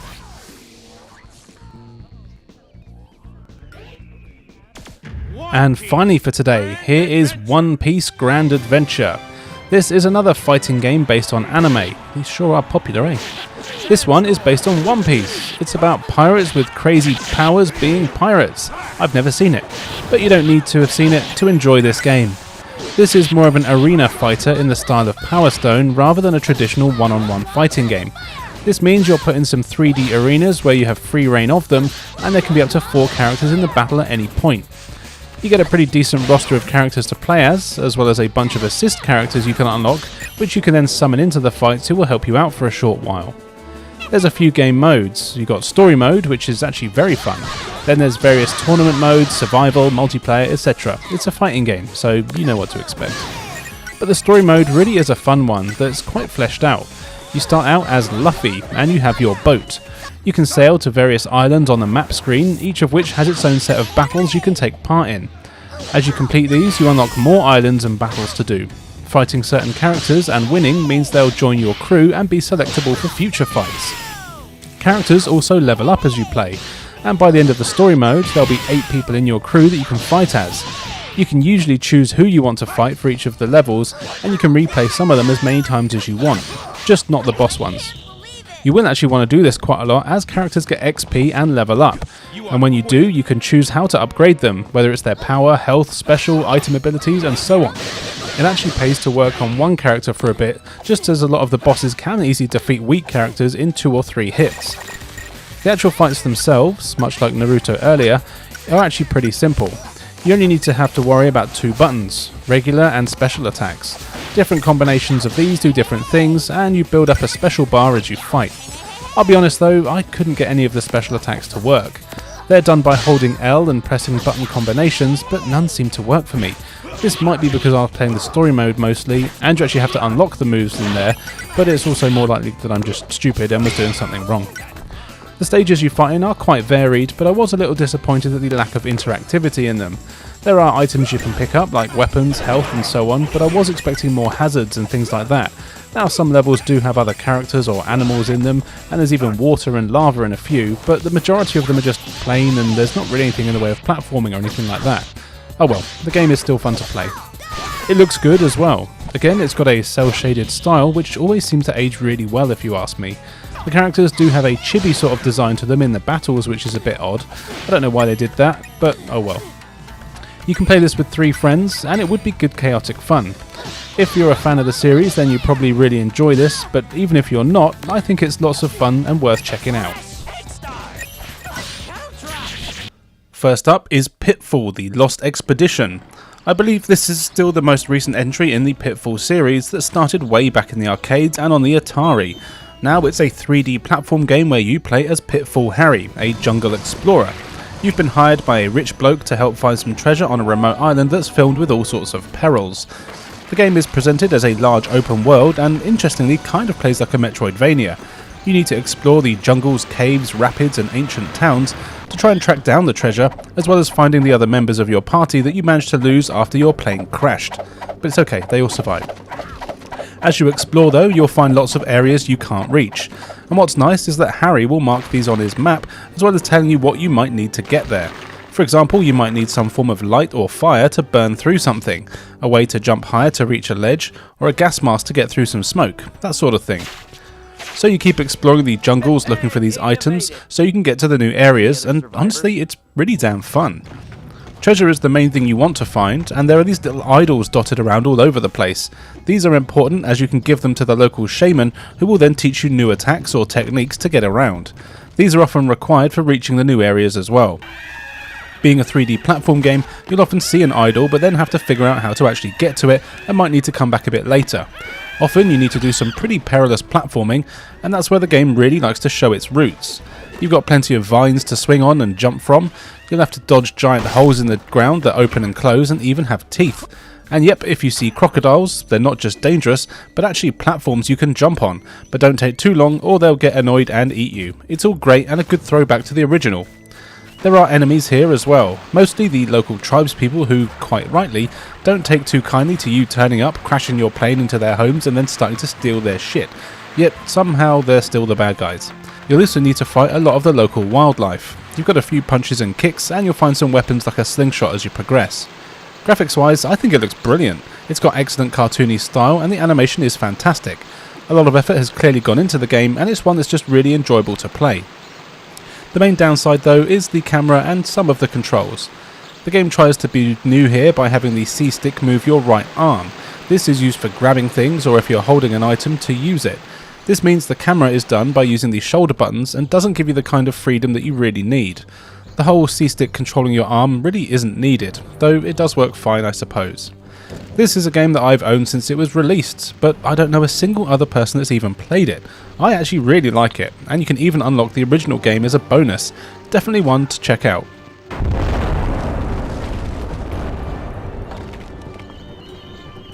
Here is PN03, probably one of the more well-known games shown here today. It's from Capcom, and you play as Vanessa, a super cool and sexy woman that's been hired by a mystery person to infiltrate an evil company and destroy their evil robots. Simple enough. The person you hired won't reveal their identity to you though, but it didn't take me long to figure out who it was, because I'm a smart. The game itself is actually kind of strange. Well, not strange exactly, it's just not what I was expecting, especially when I bought it, you guessed it, way back in the day. It's essentially an arcade-style third-person shooter that I really think is just one step away from being a rail shooter. You control Vanessa through some quite linear levels, which are mostly enemy buildings. You have a main objective, which is usually to destroy something found in the building. So you just explore every room and corridor until you find it, and then you blow it up. Simple. Almost every room you enter, you'll see a bunch of enemies spawn in. These are all robots that range from ones that just sort of get in the way, to others that take a ton of shots to blow up and can kill you instantly. And that's basically where the meat of the game comes into play. Vanessa has hand laser things that can fire like Iron Man. When enemies are around you, she'll automatically target one of them and you just have to hammer the attack button until it's destroyed, and then you target the next one and so on. However, you will want to press the handy X button sometimes, as this lets you switch between the enemies, and you really want to pay attention to the order you take enemies out, or at least I did. For me, I would either get rid of the weak ones as quickly as possible, so they were just out of the way. But sometimes you will want to focus on the big guys first, as they can charge a massive shot that kills you in one hit, so you don't want to be focused on the little idiots just getting in the way and distracting you. Something to keep in mind is that you can't attack and move at the same time, so when you're shooting you're left wide open. Timing is everything here, which is kind of emphasised by the fact that Vanessa seems to be listening to music the whole time and is dancing along to the beat whenever she's standing still. I actually really like this touch. But you're not defenceless. Pressing the shoulder buttons lets you dodge enemy attacks, which you can always see by the way, and you can also jump and roll, which you'll need to use as well. Some corridors have lasers in them that will hurt you. This is where most of the jumping and rolling comes in handy. Killing enemies gets you points, which is also your currency. At various points you can upgrade your health, shield and attack power. You can even buy new suits that have different stats, which is cool, and killing enemies in quick succession gives you higher combos and more points. You can even get special attacks, which are done by inputting a command on the D-pad, like pressing left, right, up and then the attack button. These can be cumbersome to do, but it's well worth it as they're generally very powerful and can take out multiple enemies at once. If you do die, you're often taken back quite far, which is a bit of a pain, but the levels are never all that long. Graphics wise, it looks great. Capcom did some of the best looking games on the system, and this is possibly up there with them.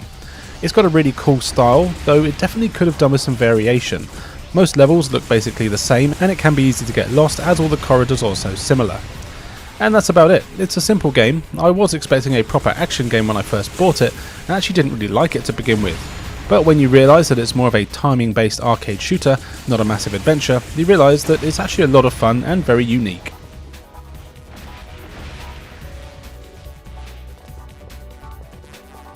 If you'd rather shoot some pool than robots, then check out Pool Paradise, another game my friends and I spent an alarming amount of time playing in college. Shockingly, it's a game where you play a lot of pool, and some billiards. The game starts with you meeting a loan shark who, quite hilariously, is an actual shark. He lends you some money, and then you go to a very nice island. From here you basically have the option to play a whole bunch of different types of pool, far more than I know the rules of.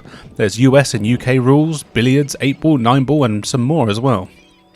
You can choose to play a single game or take part in tournaments and challenges, and there's a few places to practice your shots as well.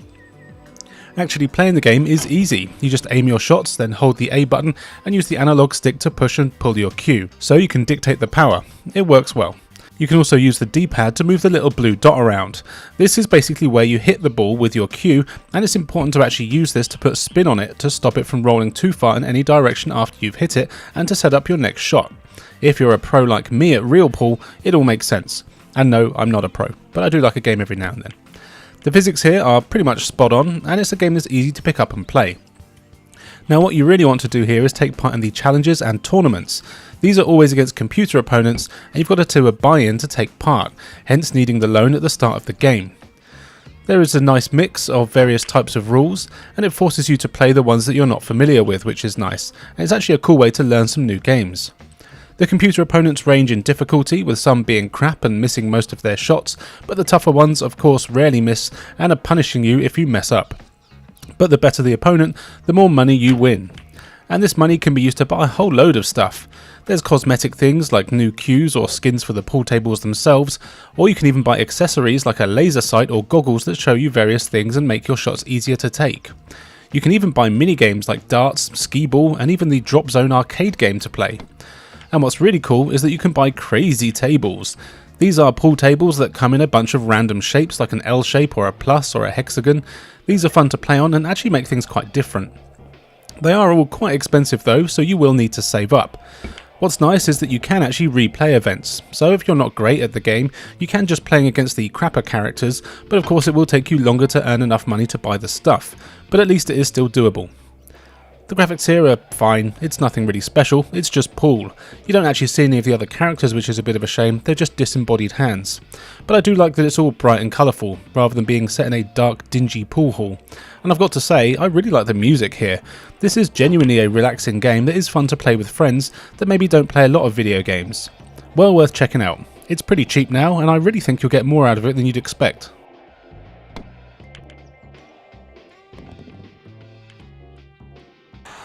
More sports now with Quidditch World Cup, which is the only game I could see on the GameCube that actually starts with a Q. And technically it starts with an H, as it's Harry Potter Quidditch World Cup. Oh well. Time for a bombshell. I've never seen any of the Harry Potter stuff. I've nothing against it, I've just never been that fussed. But enough of it has been shoved down our throats that I'm well aware of Quidditch and what it is, though I never really knew the actual rules. Well, this game definitely helped with that. Now, I'm fairly sure most of you will probably know infinitely more than I ever will about this, so apologies if I get some of this wrong. But the main aim of Quidditch is to fly around on your broomstick, trying to get hold of the Scrobble while the Floofles do the grabbing and the Golden Glorble appears and you have to scrundle after it and get points. That is basically what I heard when you're doing the tutorial for this, but the game can be summed up a bit easier than that. Grab the red thing and throw it through your opponent's goals. Eventually another thing will appear, be the first to grab it and you win the game. And actually, I thought this game was really fun. The training does actually do a really good job of teaching you the basics, and it is easy to pick up and play. You can choose from the 4 houses, which have the characters from the film in them, I believe. Eventually though, you'll unlock a World Cup mode, where you'll choose a country to represent and then get your Quidditch on. The controls are easy, you fly around with the analog stick. You don't actually have to worry about flying up and down, which I think was a good decision. You just need to worry about forwards, backwards, left and right. You've got a button to tackle, a button to pass, a button to shoot, and a button to throw your bludger, which is basically a projectile attack. If you play well, your team will be able to use special trick shots that are basically unblockable. You've also got some magic you can use that has various effects like slowing your opponents or stunning them. Scoring is pretty easy. When you're close to the goal, you'll see one highlighted. This is the one that you're aiming at, but you can just move the analog stick to a different one and you'll shoot at that one. You can tap B for a quick shot, or hold it down for a faster, more powerful one that's harder for them to block. Though I do have to say that one of the things I found with the game was that it is really easy. When I was playing, the opponents only scored past me 2 or 3 times, and that's usually because I was messing around after being about 200 points in their lead. But I haven't finished the World Cup yet, so I assume they get harder. Eventually the Golden Snitch will appear. How exciting. At this point the game turns into basically a one-on-one race. There's a trail behind the snitch that builds your boost meter. You and a player from the other team have to race to grab the snitch, and basically, the more points you've scored during the game, the bigger your boost bar, giving you the advantage. It all looks good here. The character models are decent with some nice animation, though there are some freaky mouths in there. The voice acting is pretty crap though, with some really awful attempts at accents from the various countries. I don't really get why these people don't just get voice actors from those countries, rather than do borderline racist attempts at them. Oh well, it's good for a laugh. And this game is just good fun as it is. It's not the most challenging one out there, but it is a nice pick up and play game that I would actually really like to try with a few friends. And now, we're about halfway through the episode, which means it's time for... Coming of the week, this week's top comments. That's right, it's time for comment of the week from last week's video, which was my top 10 Game Boy Advance games. And this week's comment goes to Leviathan, who said, "So, I don't know how much you care about Ballistic X vs. Sever movie. I couldn't guess as to whether you like it, have ever seen it, or have even the slightest interest or information about it. But, regardless, there's actually an interesting behind the scenes story as to how the movie became such a train wreck, and it comes with a lot of information about the movie we could have gotten, and how when studio meddling got in the way, it really robbed us of what sounds like it could have been something special. There's a really good video on it by Suspect Green called, appropriately, The Worst Movie Ever. I recommend you give it a watch no matter what, because even if you don't give a single shit about the movie itself, it is an interesting video full of some surprising, if maybe haunting facts about the sabotage development of the film."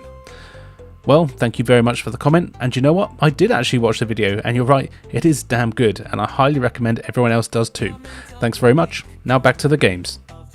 ATV Quad Power Racing 2 doesn't quite start with Q, but it's got one in it, so that counts for this.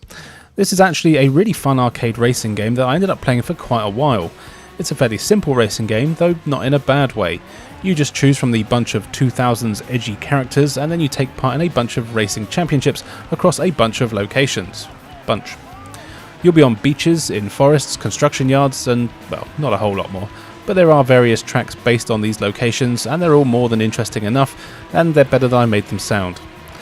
Winning races lets you buy new quad bikes to ride around on, and yep, they all have their own different stats. The courses themselves are actually quite long, and the laps take a few minutes each to get around. Because of this, you usually only have to worry about racing around 2 laps, which is good and means that the races don't outstay their welcome. As it's all off-road, you really need to keep your eye on the terrain. There's bumps in the road all over the place, as well as large jumps. You've got to make sure that you orient your bike when you're going over these, as if you land awkwardly, you might lose a lot of speed, or even worse, you'll bail and go flying, losing a place or 2. Races have 8 people taking part, and the AI here is tough but fair. It wasn't easy to win every race, but it's definitely possible. Some of the later courses really make you pick your equipment to be best suited to the terrain, which is nice, and I never felt that the computer opponents cheated. They were good, but you'd still see them make mistakes every now and then. But if you do want them to crash, you can press the handy Z button to kick. You'll automatically kick in the direction of the nearest opponent and can knock them off their bikes. But you have to be careful, as the size of some of the bikes is different, and you'll often have to get really close and risk knocking yourself off in due course. I did this a lot, so don't be tempted to kick everyone all the time. Pick your battles. As well as kicking and racing, you can also do a number of tricks for extra points and cash. There's some game modes dedicated to getting high scores as well, which are fun, but it's definitely worth doing the training to get used to how it all works, as I didn't think it was that intuitive. The graphics here are decent enough, basically what you'd expect for a game like this from the era. They won't blow you away, but they work well enough. And it all does run very smoothly. I never actually experienced any performance issues. The soundtrack is also very good, if you like 2000s rock and metal that is. I do, so had a good time with it, and there's plenty of licensed music for you to listen to while you play. Definitely a fun game here. It only supports 2 players, which is a shame, but it is really worth playing with a couple of friends.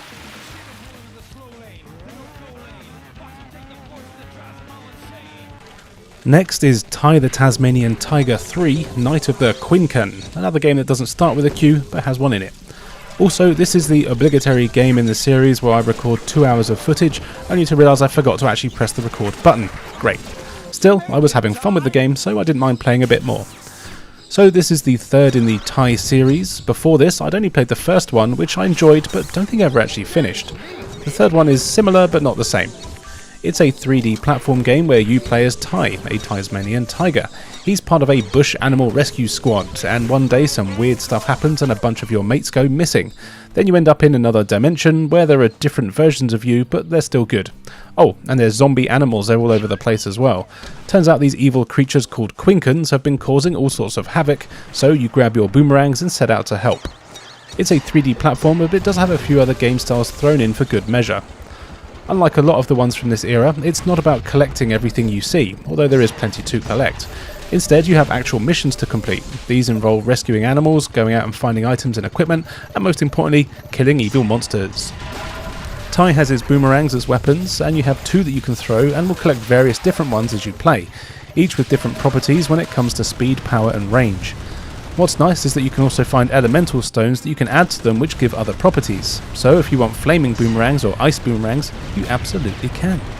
The platforming levels are fun, and you'll be doing a lot of jumping and collecting stuff as you complete your objectives. There's plenty of enemies to fight, and these have different weaknesses, so you might need to swap around your different weapons or elemental powers as you go. The game also has a big focus on mechs for some reason. It seemed to be a real thing at the time. Throughout the game you get to take control of a few different ones that you'll use to punch enemies in the face.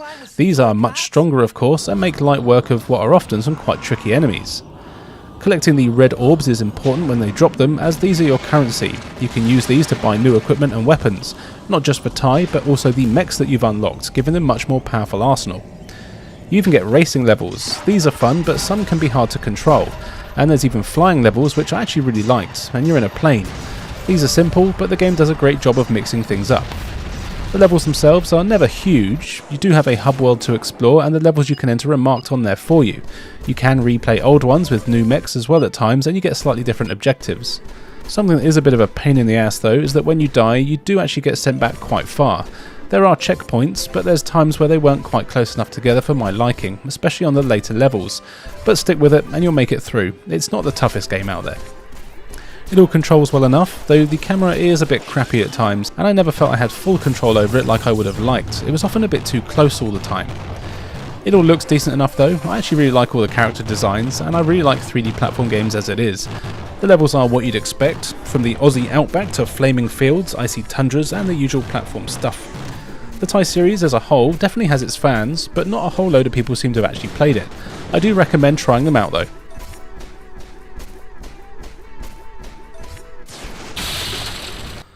Rampage Total Destruction was, at the time, the most modern update to the classic Rampage series. It's a simple series with a simple premise that's actually good fun. Basically, you choose from a whole host of characters, all of which used to be human, but they've been transformed into big monsters and now are on a rampage, smashing up cities all over the world.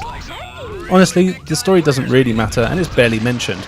This is just arcade action through and through. You pick your favourite creepy thing, each of which has its own various stats, and then you're thrown into a whole load of levels, hundreds in fact. Your goal in all of them is just to smash all the buildings within the time limit. To do this, you can punch, kick and grab. You need to go to building to smash them to bits. Most of the buildings are pretty high, so thankfully you can climb them, letting you reach the areas you otherwise can't get to. Climbing is easy and you just walk into the side of whatever you want to smash. It's actually really important to smash as many of the windows on the buildings as you can though, as they often contain items. You'll find things that just give you points, as well as items to replenish your health, items that put you in rampage mode where you're faster and do more damage, and that sort of thing. But you also have to be careful as there are bad items as well, like cactus or chili, which when you eat them will hurt you, just like me when I have a curry. As well as this, you might find new characters hidden in the buildings, and I couldn't believe it, but there's more than 20 monsters to unlock, all getting crazier as you go. It's great, and I really like seeing all the new monster designs. What I also really like is that you can change monsters between stages, which makes recording footage nice and easy. Levels also give you the option to complete challenges. These are usually to eat a certain number of something or smash certain vehicles, etc. Doing these challenges unlocks new special attacks for your monster and can boost their stats, so it is worth doing them and is a good incentive to replay as all the monsters. But you do have to be careful, as the authorities aren't going to let you do all this with no repercussions. You start out with the local police trying to stop you with their puny guns, but that's okay as they barely tickle, and you can eat as many humans as you want. You can also pick up the cars driving past and throw them around. Eventually though, the army will be after you, and as you progress, they get bigger and much more powerful artillery to try and take you down. But if you've been completing the challenges, you should be alright. The game looks decent enough though. It's certainly nothing special, and it does look like a budget game, but that's okay. I do really like the designs of the monsters, they all look great, and I loved unlocking the new ones. The gameplay is very repetitive though. You literally see everything the game has to offer after you've played the first level. But still, this is great mindless fun, and it's especially fun with a few friends. You can save your progress too, so you don't have to do the whole thing in one sitting. If you're a fan of the original, you'll definitely get a kick out of this one.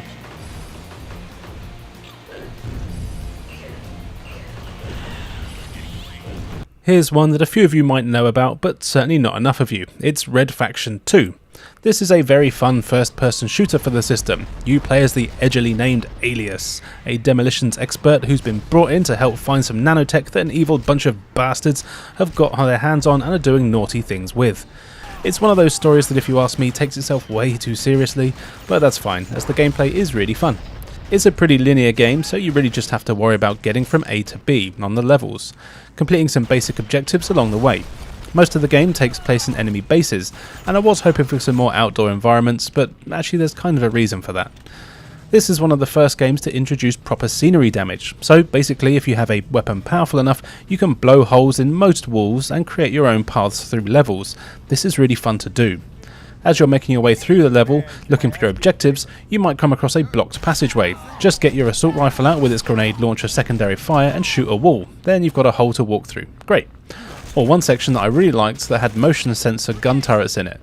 If you just backtrack a little way, you can find a wall that you can blow a hole in an adjacent room so the motion sensors are facing the wrong way.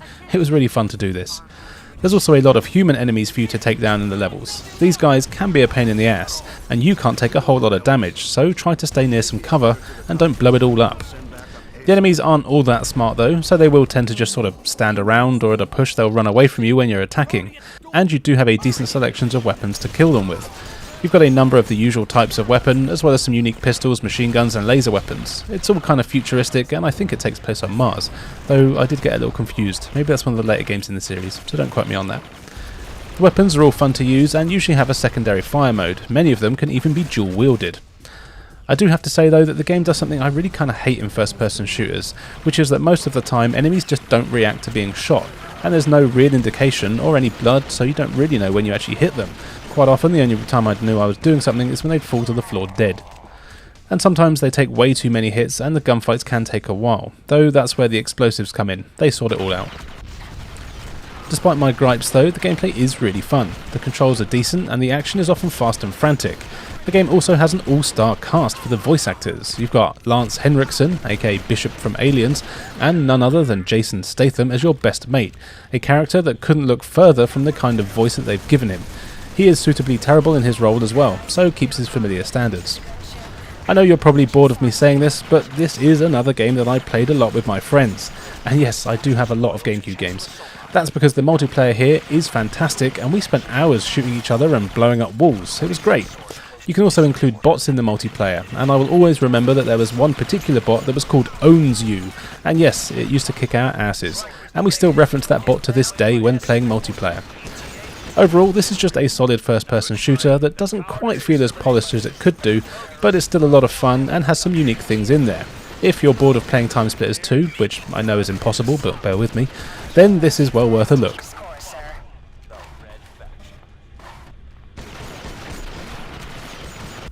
And finally for today, here is Ribbit King. This is your classic game of Frolf. You know, golf, but instead of hitting a ball, you hit a frog. Well, okay, you don't actually hit the frog. The frog is on a catapult that you hit to send it flying towards the hole. Believe it or not, there is actually a wacky story here. Your planet is literally falling apart, and you need some super ribbonite in order to fix it. Sadly, this is a very rare commodity, but thankfully there is a tournament taking place across the galaxy, and the prize happens to be enough of the stuff to fix your planet. So off you fly to a bunch of different planets, playing Frolf against their inhabitants, and if you beat them all, you'll win the tournament and save your planet. So, how do you play Frolf? Well, it is literally golf. You have to time your power presses to hit your frog across a large course and into a hole with a diamond above it. However, it's not just a case of being the first to get your frog in the hole, as points are awarded for the various things that happen throughout the courses as you play, and it's actually the person with the most points after both frogs are in the hole that wins. Being the first player in the hole does get you a lot more points, but also on the course you'll see point bubbles. Landing in these gives you the amount advertised on them. Also, there's water.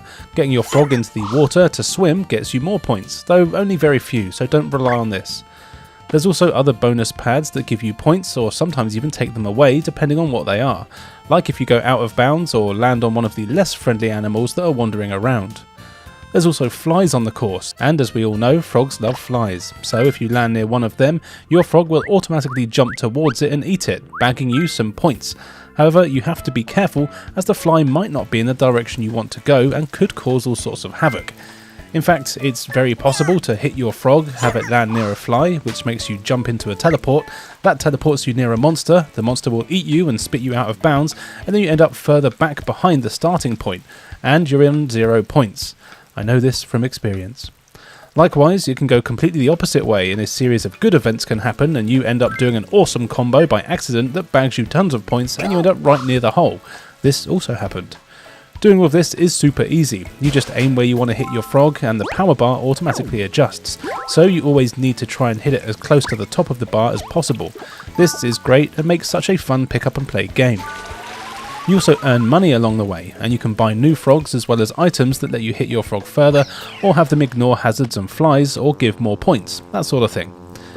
The game looks really good, the graphics are basic, but it's a style choice and it's just very charming and fun.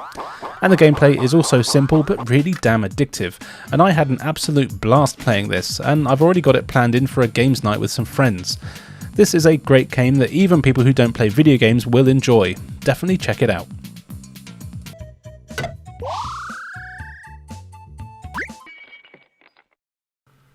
First up, let's go for a smashing drive. This is a port of an arcade game that presumably wanted to take advantage of the Crazy Taxi and 18-wheeler arcade popularity, as it's basically a combination of the two. You play as a cab driver, who is actually pretty crap as you never pick up any passengers. Your goal is to race another mental taxi driver to various places around the United States of Freedom. As you make your way through the various levels, you'll need to contend with regular traffic as well as the usual things you'd expect to see in the roads, but that's where a lot of the fun comes in. As the name alludes to, you can do a lot of smashing on your drive. There's power-ups littered all over the place that will help you get through the stages. These range from boosts that make you go really fast for a short amount of time, an upgraded horn that's so powerful it makes everything around you explode, wings that make you glide off of high areas, and a battering ram that lets you mow through anything that's in your way, as well as an all-important repair icon that fixes up some of the damage that you'll inevitably take. You'll also see what are called risky routes as you're driving. These are highlighted with green arrows and are usually things like ramps and obstacles. If you manage to drive over them, you'll be taken to a new route that's sometimes a shortcut or sometimes more dangerous but has a lot more power-ups. These are really fun to find and often have crazy, wacky things happening, like driving through buildings, over skyscrapers, through aeroplanes, that sort of thing. It's actually important to try and collect as many items and use as many risky routes as you can, as to actually beat a level you need to reach a certain high score.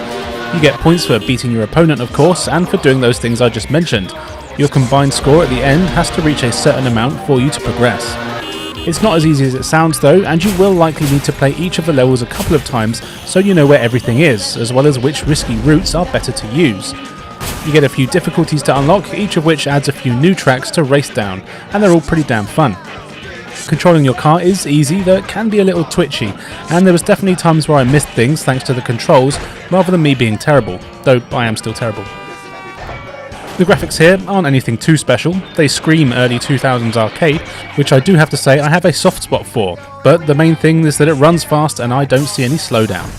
This is one of those games that got pretty negative reviews, though I really think it's a fun one. It's mindless fun and more importantly, pretty cheap.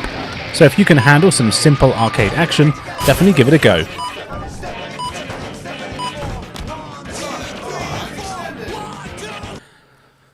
From smashing to slicing now with Samurai Jack, The Shadow of Aku.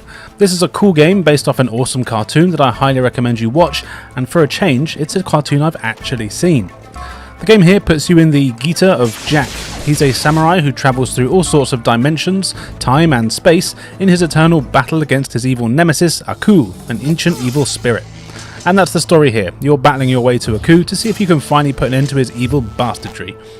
Jack's quest will take you through a number of worlds, each of which has a few levels within it, where you'll need to do some 3D platforming, fight a bunch of enemies and bosses, and rescue any innocent people that Aku and his army of robots have enslaved along the way. The levels here aren't too large, but they are generally fun to play. Jack has a decent moveset to fight the various robots you'll encounter. He can run and jump and attacks with his sword. You've got a light and strong attack and can do a number of different combos depending on your button presses. As you progress, you'll also get a few new things. You'll find shurikens that you can throw that do a small amount of damage but are very good for stunning enemies or putting them off their stride if they're attacking you. You also get a bow and arrow, which is very handy and can be used to hit in certain switches, as well as killing enemies from quite far away. You even get a number of special moves. These require mana or zen and are done by holding the block button and pressing a button combo. These are really powerful and usually very good at killing enemies all around you. Blocking is also quite important as you can parry some projectile attacks, and later levels can be a bit tricky. You even get to use your Zen mode, which is basically bullet time. This can come in handy, though honestly most of the time I kind of forgot that I had it. You'll find captured civilians in levels, and saving enough of them will open up the new stages, though you don't need to get every single one unless you're a completionist. Eventually you'll fight the boss, and then you get even more powers like a flaming sword, though this also uses your Zen, so you've got to choose wisely when you're going to use it. The actual levels themselves are fairly linear and usually involve you following a single path until you get to a locked door. Then you've just got to figure out how to open that locked door, which is usually a case of either killing everything you see, pressing switches, finding a key, or something like that. It works well enough. You can tell that it was aimed towards a younger audience, as it's not the trickiest of games, and once you've honed your fighting skills over a couple of levels, you probably won't have too much trouble taking down even the bigger bad guys. It all looks decent enough though. I think the game does a nice job of bringing the 2D action into 3D. I'm surprised it's not cel shaded, however the animation is still great, and this really helps. Though I do have to say that it's also one of my gripes. It's one of those games where they've overdone some of the animations. For example, climbing a ladder, when you reach the top, Jack does this cool but totally needless jump flip to get off of it, and you have to wait for the animation to finish before you can do anything else. But you can still be attacked by enemies while you're doing this animation, which is completely unnecessary, and it's very annoying. But really, other than being a bit easy and only taking about 3 or 4 hours to finish, that's all I can really moan about. This is a pretty solid game that I've had in my collection since it was released, and I do like throwing it on every now and then for a bit of fun slashing.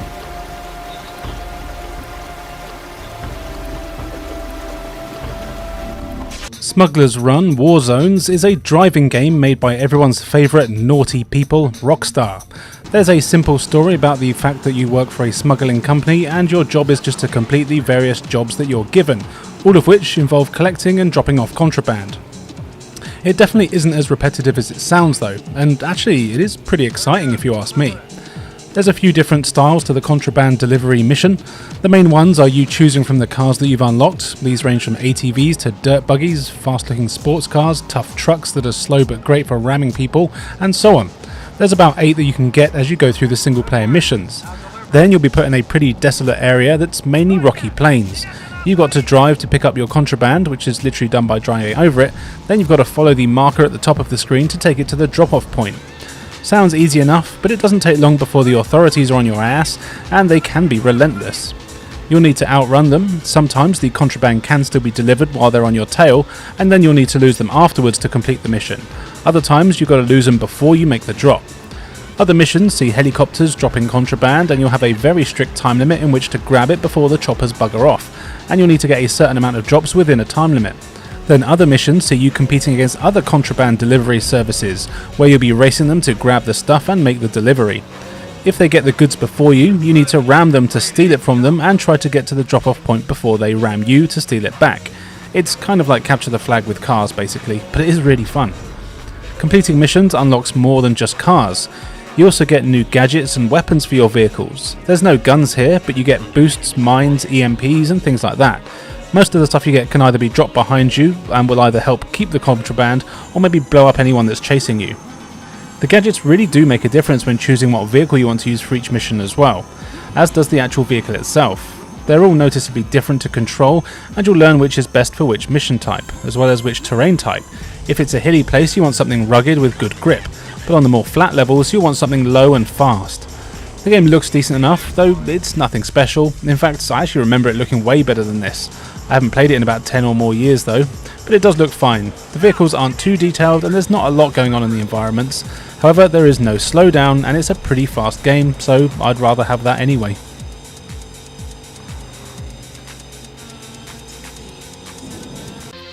If you'd rather be in the air than on the ground, then maybe you want to check out Top Gun Combat Zones. No, really. This is an arcade-style flight combat game that has the Top Gun license and name, but nothing to do with the movies, and as far as I can tell, doesn't even reference them. But surprisingly, this is actually a fun arcade-style shooter that's very clearly a budget title. There's no real story here, instead you're just given a variety of missions in a number of different locations. All of these missions involve you destroying a certain number of targets, usually within a time limit and without being blown up yourself obviously. Targets include enemy tanks, enemy planes, enemy bases and enemy ships, and that's about it. The variety isn't exactly impressive, but really what else could they have included, I suppose. At the start of each mission you're shown what you need to blow up, and then they let you loose. Your plane is easy to control and actually very responsive. You can speed up and slow down as well as bank hard left and right, though I don't think you can do a barrel roll, which is a shame. At least I couldn't do one. You have a few weapons. You've got your machine gun, which has unlimited ammo, though it can be tough to hit enemies as the range isn't great, and of course you have to be flying directly at them most of the time to hit them, making it easy for them to shoot you back. You have homing rockets, which are decent and reliable. There are non-homing rockets, which are more powerful but harder to hit enemies with. These are mostly good against buildings and ground targets. And then you've got bombs. These are really powerful and of course devastating against buildings and tanks. You'll need to use a combination of all these weapons on most levels to get through them. Only your machine gun has unlimited ammo, so be careful with the others, as you can't replenish them during a stage. You do sometimes have other things to do, like defend your own base from being destroyed, but these missions still boil down to blowing everything up. You just have to do it quicker and maybe pay more attention to who you're prioritising. The actual levels have a few hills and mountains in them, and you will sometimes have to be careful when you're flying around to destroy the buildings to make sure that you go in at the right angle so you don't end up face-planting Everest.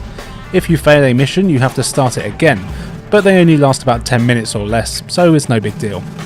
Completing missions unlocks new planes for you to fly that have different stats and slightly different weapons, which is nice. The graphics here are very basic, and you can really see that it's a budget game. The textures are very low resolution and the models and everything are about as basic as they can get. Also, there is a surprising amount of fog. What is this, the N64? The draw distance is very short, though I will say that I didn't really notice all that much while I was playing and it didn't actually affect my gameplay. This is another game that if you like simple arcade style games, you will likely have a bit of fun with it. Don't expect anything deep, but it does have good enough controls and another game that you can finish in just a few hours, and I'd say it's fun enough for that time.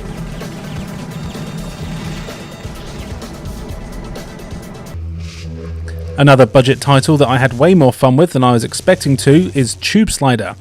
This is a funky racing game that some sources claim was originally proposed to Nintendo to be a new F-Zero game until Nintendo laughed in their face and told them to jog on. I don't know how much of that is true though. But still, it's here and it's fun for what it is. It's a futuristic racing game where you choose from a decent variety of tube slider vehicles, all of which are hovercar things. Then you take part in a bunch of races that all take place inside tubes, because this is the future. You have your usual array of game modes here. You've got a Grand Prix, single race, multiplayer, you know the drill. Completing these single player modes will earn you new tracks to race on as well as new vehicles to use. As expected, the vehicles all handle differently and it's fun to try them all out to see which one you like the most. And I really did notice a lot of differences between them. The courses themselves are fun to race around. Being tubes, they can often feel a little cramped, and honestly, often a little samey as well, as you don't pay a lot of attention to the backgrounds and you're just going around in a tunnel. But they are fun. The laps are quite long, sometimes being more than 3 minutes, and there's a number of boosts and power-ups you can get along the way. What's cool is that you can choose your preferred boost method, kind of like how you can choose how to do specials in the Street Fighter Alpha games. You can either have a boost that is constantly regenerating and you can just use it as much as you want, but you have to wait for it to recharge of course, though even if there's a tiny bit in there, you can still use it. Or you have one that gives you 3 boost slots. This boost is more powerful, but you only get 3 uses and you have to wait for each one to recharge before you can use them again. This is the one that I preferred. There's also boost pads in the tubes that you can just use by driving over them. What's nice is that as it is all in tubes, you don't really have to worry about hitting the sides and you can usually go anywhere on the track, though there are times when there isn't a roof or there's obstacles you need to avoid. Interestingly though, you can't blow up or anything like that, which I was kind of expecting. I do appreciate that. The controls here are surprisingly decent. You can use the shoulder buttons to take tighter corners and the game does have a decent enough feeling of speed. It did start off quite easy, though I will say before too long I was having to retry races a few times as I got used to the courses, and if I chose the wrong vehicle I found that I really didn't stand a chance. I do quite like the music in here. It's got that cool future electro that we'll all be listening to and it fits the game nicely. And it looks decent enough as well. I like the ship designs, although there's not a lot else to look at. It does run at a good pace though and is very smooth. Overall, this is not the best racing game on the system, but it is surprisingly fun and would be good with some friends.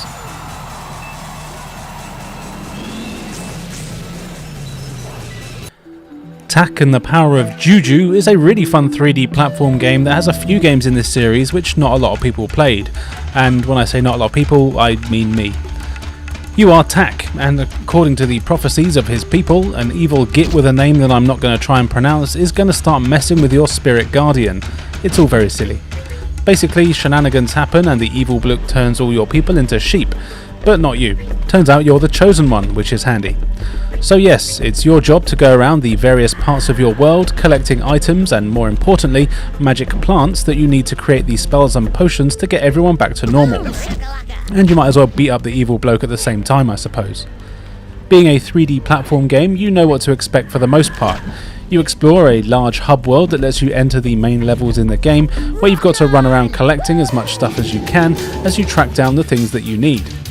Tak can do the usual platforming moves of running and jumping, though he's not got as many moves as most characters in games like this. But as you progress, you'll find various items that will help with that. You've got your club that you can use to smash enemies in the face, and early on you'll find a blowgun, which is pretty long. You can use this as a pole vault, as well as being able to shoot projectiles at enemies with it. It's all fun and games. The main thing you need to do is track down these magic plants. There's usually 3 on each level. Interestingly, unlike most games of this style, you don't need to complete tasks for people to get them. Instead, you just need to find them in the level. The thing is, they are sentient and will fight back, so you need to kick the plant's ass before you're able to steal their heart, which is basically what you need. As you get more hearts and find more items in the levels, you'll have the abilities you need to reach new areas of the hub island to get to the new worlds. There are enemies in the game, but not a lot. These are quite easily dealt with your club though, and you do have to watch out as the hit detection can be a bit wonky and you will sometimes take damage when you're trying to attack. Most of the time though, you'll just need to figure out simple puzzles. A lot of these are based around the environment and wildlife within. It's actually pretty fun. You'll need to use food to distract animals so they don't go after you, or wait for orangutans to pull down a tree so you can use it as a slingshot and that sort of thing.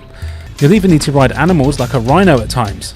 Is this Tak or is it Donkey Kong 128? I can't tell sometimes. You also collect feathers in the levels, and these will replenish either your health or mana, and often give an indication of the direction you need to head in. You meet a few characters here, and I've got to say the game does have a good amount of personality. Tak can be quite annoying at times with his tood, but I just hate characters like that anyway. It's not the worst one out there though, and it's just not a surprise that this game ended up getting its own animated show on Nickelodeon. In fact, the graphics here in general are really good. I love the cartoony style and the animation is excellent. The controls are also decent and responsive, and I rarely had them to blame when I died, just the hit detection. But still, this is a fun game, and I'm interested to check out the sequels as well. There's a few games in this series, and this is now the only one I've played. Definitely recommended.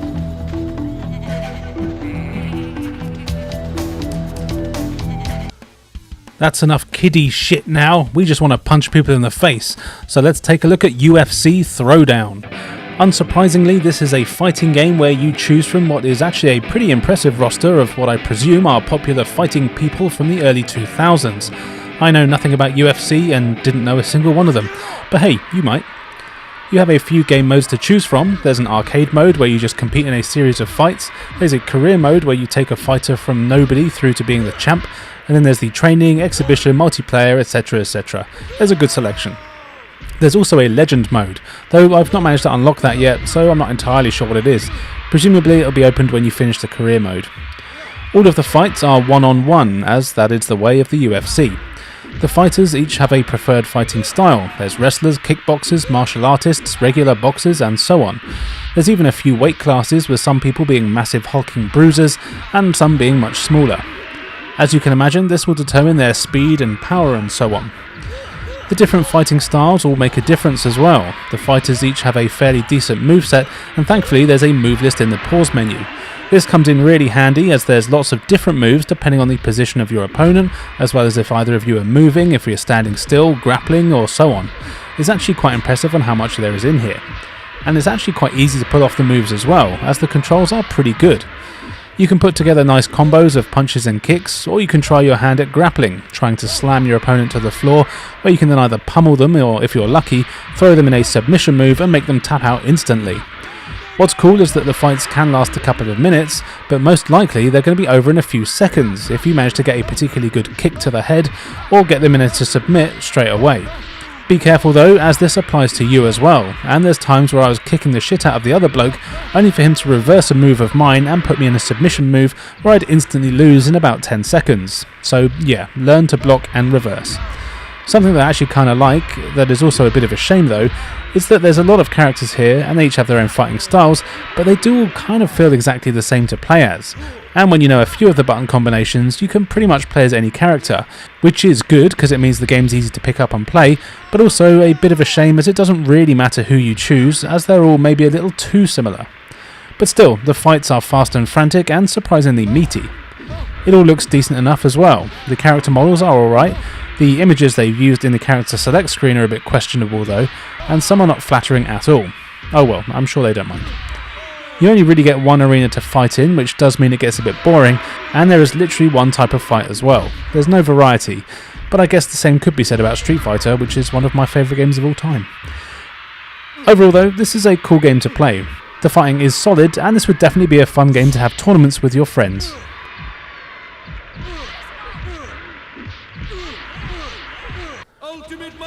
Ultimate Muscle Legends vs New Generation is a wacky over-the-top wrestling game that's based on the anime that I've never seen. But this is actually a game that I have played a few times in the past with some friends, and we've always had fun with it. So yeah, it's a wrestling game, and interestingly, it's from Aki, the guys that did the awesome WWF No Mercy on the N64, though it's not as good as that. However, it does have enough in common to be fun, and has a few new things to tie into the crazy action of the cartoons. You get a total of 20 characters to choose from, 6 of which will need to be unlocked, and you've got a nice amount of game modes. You can do a story mode where each wrestler has their own story to play through, which involves a lot of wrestling through the various modes, and at times you'll need to choose a partner to fight with you as well. You also have the exhibition matches, where you can do one-on-one, handicap matches, fatal 4-ways, and so on. The characters here are all crazy and have mad movesets. Thankfully, the controls are good, and while they do take a little getting used to, you'll be pulling off crazy specials in no time. You've got a punch and a kick button, which can be tapped for a weak attack or held for a more powerful one. You've got a grapple button, which the same applies to. Also, holding a different direction as you press the grapple button will do a different move as well, and there's a good amount of slams, submissions, and suplexes. What's odd is that you also have a jump button, which is very random for a wrestling game, but it makes it super easy to dropkick your opponents and get up on the ropes. As you're pummeling your opponent, you'll build a special meter. Then you hold the L button and have a different special depending on what attack button you choose to use. There's 3 bars to fill, and of course if you max it out, that's where you can pull off your super crazy special, which even gives you a cutscene and a move that in real life would basically be murder. They're all very fun to watch. What I also like is that you can combine attacks. You can put together combos of strikes and grapples, even being able to throw your opponent into the air, jump up to grab them, and do a huge attack from there. These can be tough to time correctly, but they're devastating if you pull them off. They really have done a good job of making the game accessible though, and it's just so much fun to play. You can even get away with button mashing, though I think it's one of those games that if you played it against a player that knows what they're doing, it's unlikely you do very well.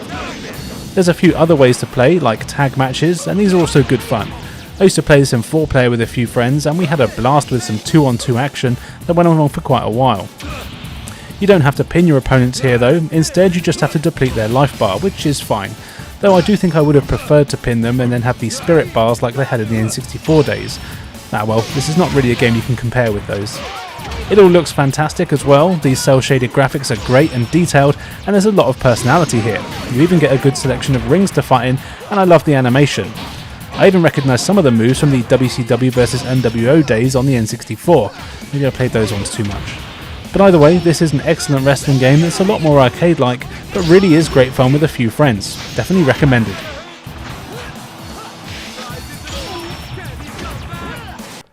And finally for today, here is The Herbs, Sims in the City. This is an edgy spin-off game from everyone's favourite virtual people-abusing simulator. Unlike The Sims though, The Herbs isn't about creating a person or growing little condiments in your garden. Instead of all that nonsense, The Herbs focuses on what really matters, being popular. And that's the whole premise for the game. You create a character at the start of each game, and then you move to a new city that's divided into about 10 different districts. Each of these districts has a different sort of stereotype. You've got the rich people, the surfer dudes, the artsy types, the hip-hop gang, the bondage lot, and so on. You know, all the social groups. Your one and only mission in this game is to become the most popular person in each of the areas, and therefore the most popular person in the entire city. This is all done in what I presume is sort of like Sims gameplay, though I've never actually played a Sims game, so don't know for sure. You start out with a small apartment and just a few hundred simoleons, which is the stupid name for the currency. What you want to do is head downtown where you can interact with the various people that are hanging around. You'll want to talk to them, tell them jokes, play pranks, spread gossip, show off a bit, that sort of thing. Each character you meet is different though, so you've got to make sure you're doing something that matches their personality type. For example, you don't want to do a funky hip-hop handshake with a posh bloke, and likewise the goths won't be interested in you telling them about the latest fashion show that's happening in another part of town.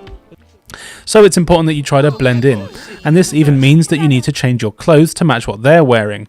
So you'll need to get a job to earn enough money to buy the clothes, accessories and stuff to kit out your house with. There's a variety of jobs you can get around the town, and pretty much all of them involve a minigame. Do well at the minigame and you'll earn enough money so that people will like you more because you're good at your job and you have money. You know, just like real life.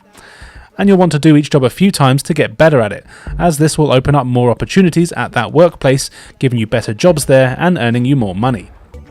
As you build your reputation, you'll gain access to new areas that you weren't allowed in before, as you just weren't cool enough. This is where you'll meet even more people and repeat the process to get them to like you and increase your star rating. Eventually, you'll be plastered on TVs, posters, and even on the radio. You get some help along the way from the Black Eyed Peas, who are your friends first, and they teach you everything you need to know about being cool, because this is the early 2000s. As it's a Sims game, you also need to look after your character.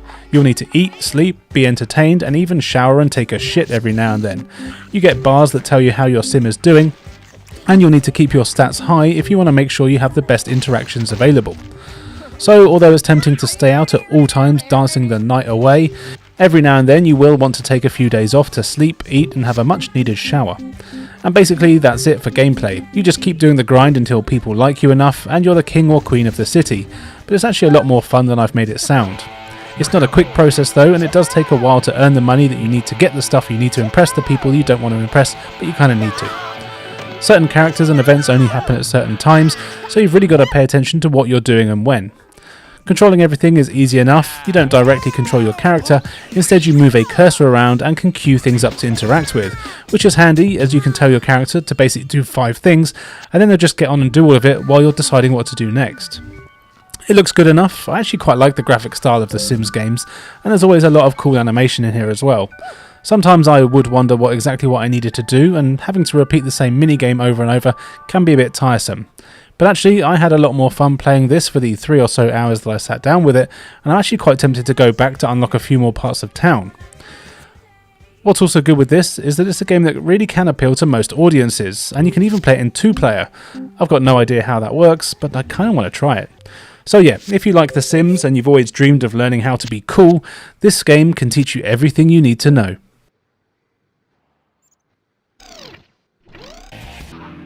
V-Rally 3 is the 3rd game in the V-Rally series, believe it or not. In this racing game you create your persona and then you get to test drive a handful of rally cars to see which one tickles your fancy, and if you complete the trial and meet the requirements in terms of time limits and damage limitations, then you might just get offered a contract with the car manufacturer, at which point you do what every race driver wants to do and do everything you can to be the very best like no one ever was. Now, I'm not really a racing game kind of guy, unless it's Mario Kart or Burnout that is, but for some reason I do really enjoy playing rally games and have done ever since Top Gear Rally on the N64. Rally games are different from most racing fairs, as while you are racing against other people, it's actually quite rare that you actually see them. Instead, with Rally, drivers all take to the course in what is essentially a time trial, and you're competing against the other racers' times rather than the actual vehicle, though you do see them occasionally. V-Rally is not really any different, seeing you take part in these races and championships across the world with a load of varying conditions as you try to get the best times possible. I really like the variety in tracks. One minute you're in a rural looking village on gravel roads, the next you're in the snow peaks of Norway desperately trying not to slide off the side of a mountain. It's pretty cool. All the races are filled with various twists and turns as well as a few jumps. There's even a few hazards thrown in there, usually animals or things like rocks, trees or even signposts on the side of the road. It's all quite serious and there's nothing wacky. Your car will take damage as you race, and if you're not careful you can quite easily smash yourself up so much that you can't continue to race. And if you're doing a championship you really do have to be careful as you use the same car for the whole series. And what's cool is that you have a certain amount of time between races with which to do repairs. You get a menu telling you that the damage that you've done to your car, as well as how long it will take to repair each of the things. Then you have, let's say, 2 hours worth of time to make any repairs you might need, so you'll need to decide if you want to fix your suspension, brakes, steering, engine and so on. In the harder championships you just won't have time to repair it all, and it gets pretty tricky. In fact, the whole game is actually quite tough. The first few times I played I was absolutely terrible, until I got used to the drifting and realised this is more of a serious racing game, so maybe I should use the brakes every now and then. Once I had that down, I actually did quite well and got myself a few offers from other car manufacturers. I don't know anything about cars, so I just went with Citroën. Of course, as you progress you earn money and get new cars to play around with, and any courses you unlock can be played.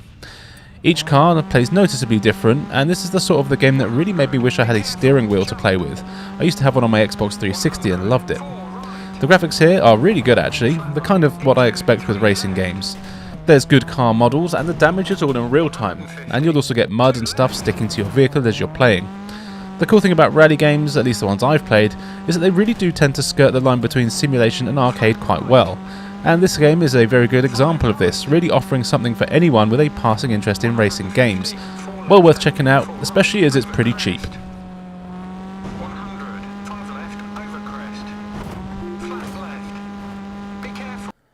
Beautiful Joe Red Hot Rumble is a spin-off from the awesome 2.5D action platform games, which you should definitely also buy. This one, however, doesn't see Joe and his mates trying to save the world. Instead, they're all thrown into a game show scenario that's something like a cross between Smash Brothers and kind of Point Blank. So here, every character is a contestant in the show. You get a nice roster from the other two games, with a mixture of heroes and villains to play as. They each control differently and have a variety of their own moves that are easy to pull off thanks to some simple controls. Essentially what happens is that you choose a character, then if you're doing the story mode, each one has their own set of levels to take part in. You're always playing against another player, but this isn't just a fighting game like actually I was expecting it to be. Instead, each level is its own challenge, and you have to win the most challenges out of a series of 5 or so to be the victor. Challenges are pretty much all timed and might be something like defeating the most enemies within the time limit or collecting the most items, smashing the most objects and that sort of thing. You also have ones that are sort of races, where you want to get to certain parts of the screen within the time limit, and sometimes you have to fight a boss character, and whoever's done the most damage by the end is the winner. Each character has a few combos you can do, as well as special attacks. The moves differ depending on the directions you hold while attacking, you know the drill. Now, you always have one of the other characters on the screen at the same time, competing with you, and you can actually fight each other if you want to, but it doesn't really help you win the challenge. However, it does make them drop coins and can stun them for a while, and you do also need to collect coins to progress, requiring a certain number of them to proceed to the next stage. And if you lose all your health, you just lose a lot of coins, but so does your opponent. There is actually quite a lot to keep an eye on here. As it's a Beautiful Joe game, you also have a bunch of power-ups that appear for you or your opponents to collect. These let you mess around with various effects. You've got one that slows down time, one that lets you move in fast forward and move faster than anyone else, and one that lets you use sound effects as a weapon, as well as one that creates a portal for some one-on-one mini-games against your opponent.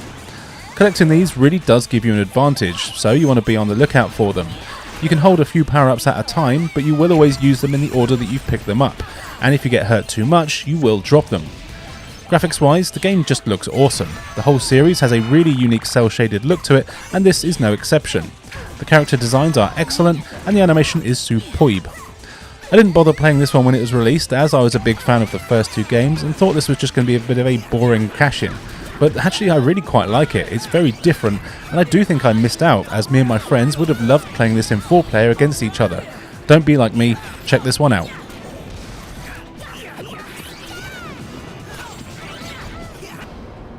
Virtua Quest is an interesting action RPG that takes place in a virtual world. There's a done plot that would be nice to ignore, but the game forces you to sit through every single needlessly long cutscene that explains that you are in a virtual world and a hunter who goes around looking for dodgy code, which is ironic. You use this code to reach new servers that are essentially new levels and repeat. But because a lot of the servers have been out of action for a while, evil viruses and hackers are playing around with them and basically means there's enemies in there. That doesn't stop you though, because you're a chipper anime kid, so you go through the servers, exploring for new items and code, etc. This involves doing some platforming and fighting. Your character, Sei, can do the usual platforming moves of running and jumping like an idiot. You can also wall run, which you'll need to do a lot, and you have a wristwatch thing that acts as a grappling hook. You can use this to grab onto floating coloured orbs, and these let you grab on and swing around and will sometimes even take you to new areas to explore. What you do want to do when you're exploring though is basically smash everything you see, as the things that you'll need are always hidden in boxes or bins and that sort of thing. While you're smashing things up, enemies will teleport in for you to fight. The game then turns into a bit of a 3D brawler, with you having a few punches, kicks and special moves that you can take the bastards down with. The combos are easy to pull off, but the controls are a little stiff, so it can be tricky and harder than it should be at times.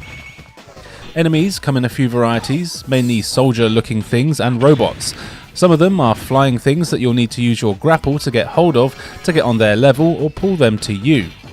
Once you've defeated enemies and found keys and codes, more areas will open up for you to explore and your hunter rank increases, getting you access to even more areas.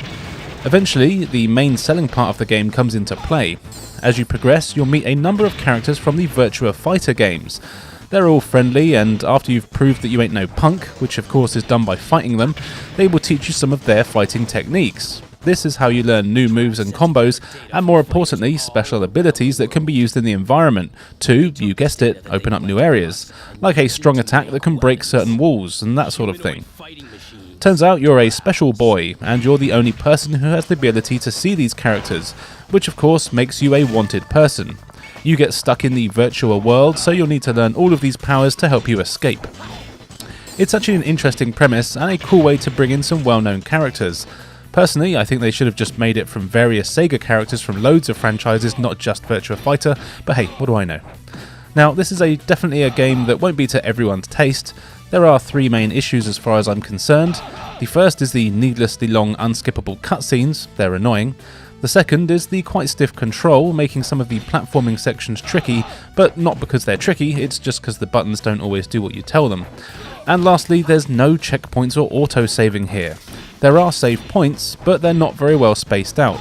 I actually lost over an hour's worth of progress because I didn't see a save point and was almost back at the start of the game when I died. And yes, that means you have to watch any cutscenes that have played again and again. This was actually the point that made me turn the game off. However, it is actually quite an interesting one and a nice little curio that I do kind of want to go back and check out again. Just remember to save at every opportunity.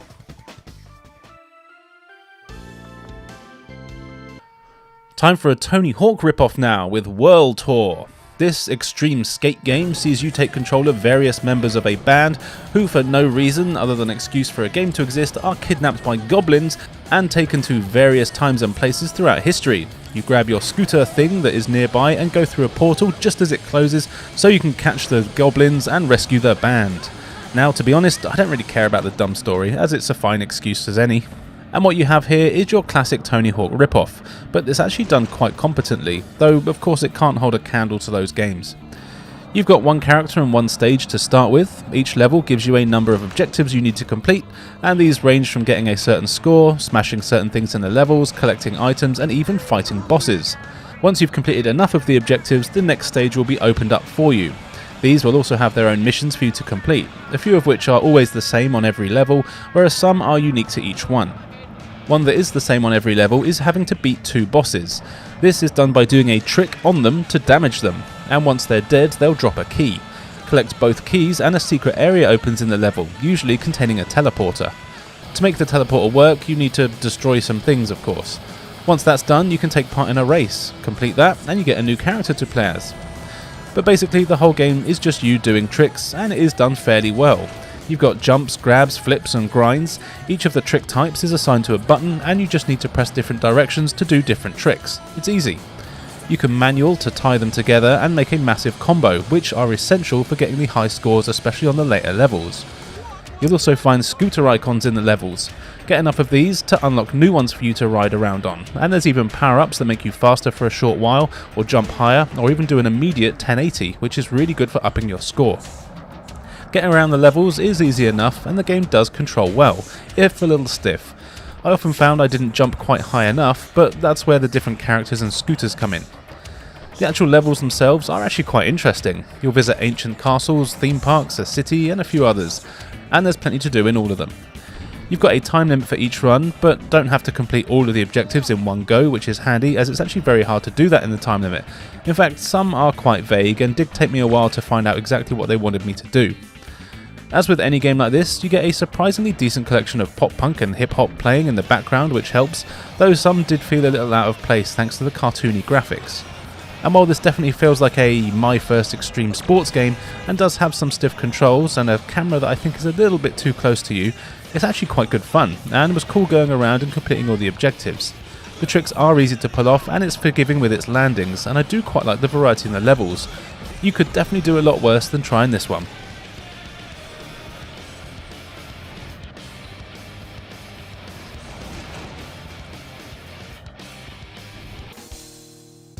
Everyone loves Worms, right? The series that sees the legless gits shooting one another until one team is completely dead.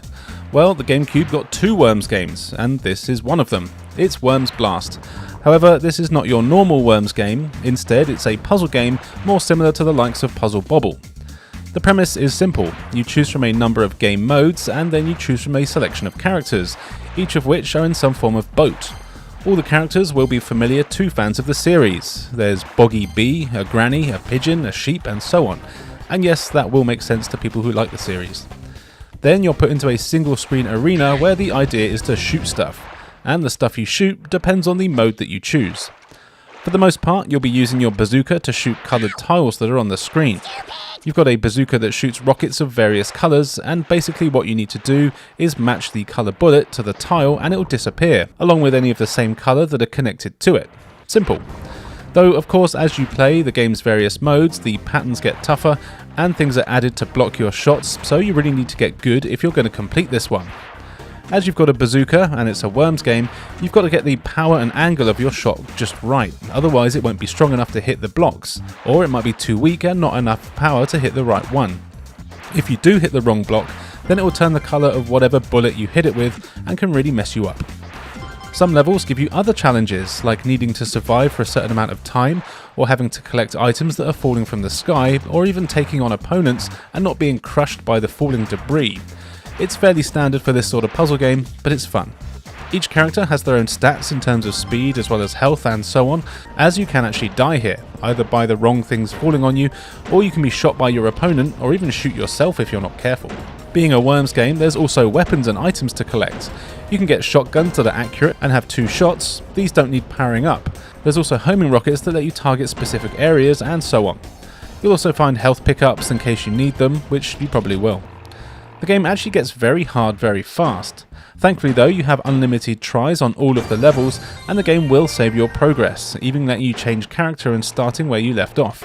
I always appreciate that. The controls here are good, but can take a bit to get used to. You've got momentum when you move in the water, and it is different for each character, and learning to aim your shot and use the correct amount of power is harder than you'd think, but it's fun to get used to. This is another game I used to play a lot with friends in college. It all looks decent enough too. It uses a mixture of 3D character models and 2D sprites, and it's all the game really needs, and it's nice and colourful. If you're into puzzle games like Puzzle Bobble, then this is a good one to check out.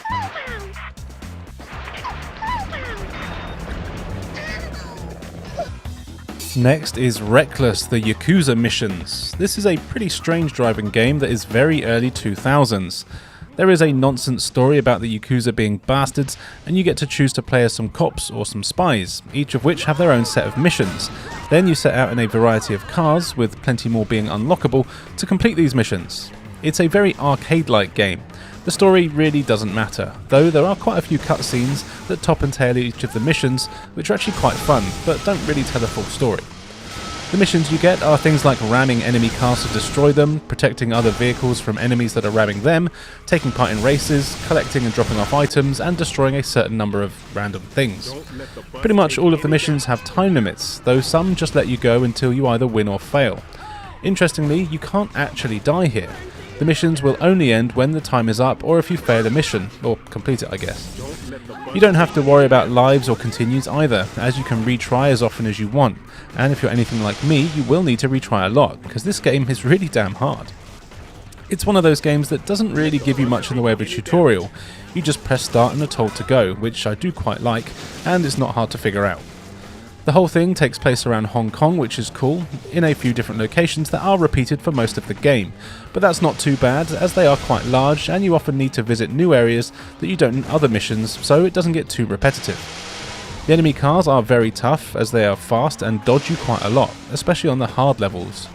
What also doesn't help is that the city is absolutely packed with other drivers, civilians and obstacles to crash into. Thankfully there's no penalties for crashing into anything.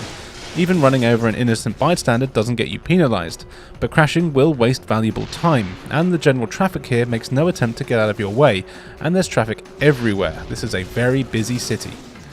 You'll need to get used to the handling of the cars as well, as it does feel a little twitchy. It's quite floaty as well, and can be easy to flip yourself over. Thankfully you do just automatically rewrite yourself if you do this, and again, you just lose time. As well as ramming enemies, you do also get a few missiles. These are handy and powerful, though you don't get very many, so use them wisely. You also get what I thought was going to be a boost, but is actually the very opposite and slows down time. Honestly though, I didn't really see much use for this at all, as you just also slow down yourself, so it just makes the levels take longer. The game looks decent enough, it's fairly standard for the time, and I do have to say the draw distance in the city is quite impressive, letting you see for quite some distance with only a little pop-up here and there.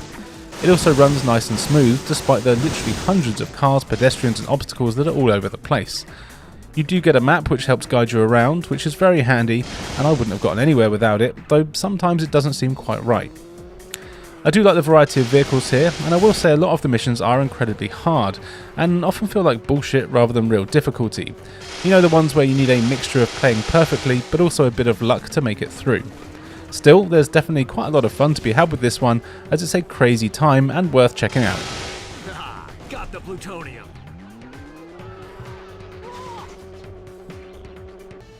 Superhero time now with X-Men the official game. This is a movie tie-in game to the third in the franchise, though it actually has very little to do with the movie as it's actually set between the events of the second and third.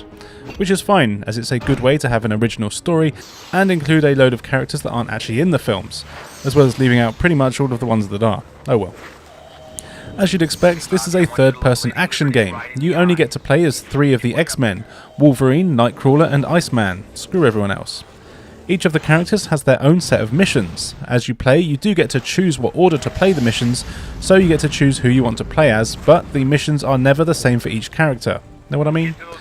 As you'd expect, Wolverine's levels are basically just brawlers. You have to explore some quite large levels that are packed with enemies, and then you just need to stab everyone in the face until they die. Sometimes you might need to destroy things by stabbing them, or open locked doors by stabbing control panels. It's all very Wolverine. He has a decent moveset and can do a number of combos depending on your button presses. He also heals pretty much constantly, which is nice, but you will still die if you take too much damage too quickly. You will heal much quicker outside of combat and if you're standing still. It's not too easy to die, but I did manage it a few times, as the number of enemies is often overwhelming, and there's lots of them that have guns, so you really need to prioritise who to attack first, and also watch out for traps. Some enemies even require certain attacks to break their block or stagger them, and that sort of thing. It's actually fun and surprisingly solid. Nightcrawler's levels are more stealth based and probably my favourites. He can teleport and go invisible, so you can sneak up on enemies if you want to, and you have a little blue indicator that appears on scenery that you can just teleport to with the press of a button, so it's easy to get out of a tight situation if you do need to. He's also got quite a lot of enemies to fight as well, and this is a lot of fun, as you can use your teleporting skill to surprise enemies with a few hits, then teleport away if you need to recover. Or you can wait for them to try and attack you and just teleport behind them and carry on attacking them. It's actually pretty satisfying. The missions here are more infiltrating, and though there is still a lot of fighting to do, you'll also need to hack into terminals and find items and that sort of thing with him. But it's very good fun, and has the added element of platforming around high areas where you can teleport around, and if you're stupid like me, get lost, even though the levels are pretty linear and small. Then there's Iceman. His missions are basically shooter stages. It's all third person still, and you fly around on your ice platforms, which actually look really cool, and you need to shoot enemies down and use your ice powers to put out fires and that sort of thing. Most of these stages are either an open area type of thing where you have to kill every enemy before they do much damage to anything, or you have those ones that are essentially like Star Fox where you're flying forwards, taking down bad guys and avoiding crashing into things. These missions are actually really fun and quite a nice break from the other two, which can be quite similar. I do really like how different the characters are, even if the actual stages all take place in boring underground bases pretty much. It's a shame there's not more characters though. A few of the others will appear, like Storm, but only as a support character, and you don't actually get to control them. There are collectibles to find, which get you extra comics to read, and new costumes, which is always nice, and the graphics here are actually really good. A lot of details in them, and it all runs smoothly with nice animation. Overall, this is actually a pretty solid movie tie-in. It doesn't take long to get through, just a few hours, but it is pretty good fun while it lasts, and probably a lot better than you'd expect for a movie tie-in on the system.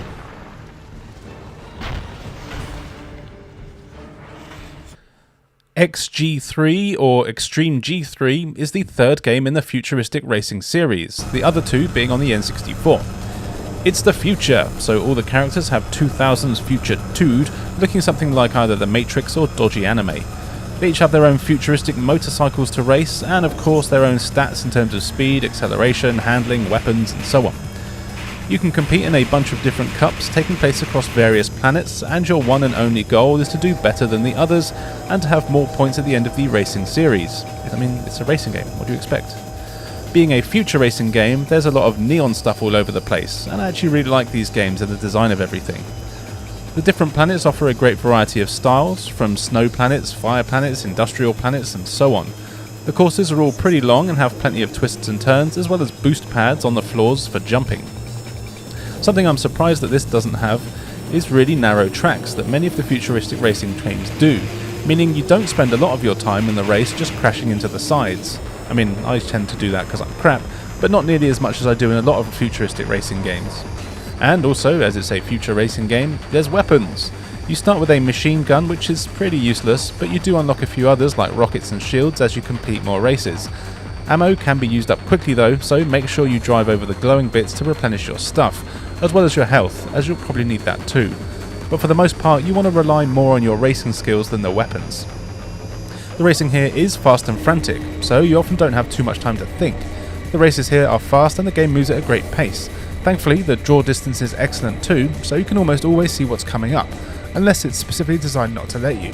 Couple this with a really cool techno soundtrack that every future racing game has to have according to law, and you've got an all-round fun package. Just like Toby Von Doom.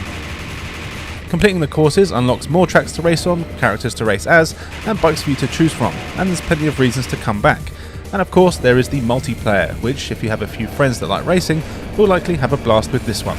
Definitely recommended.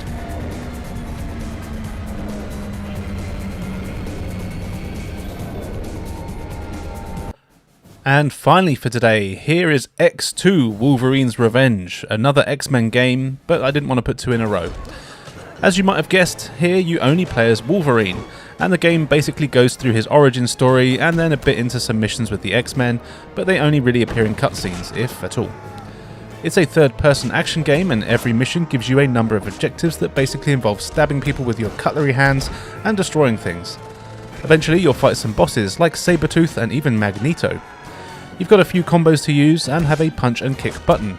As well as this, you've got your Wolverine senses, so basically you can sniff out danger, and this helps you avoid the numerous traps in levels, as well as helping you be stealthy in sections of the game.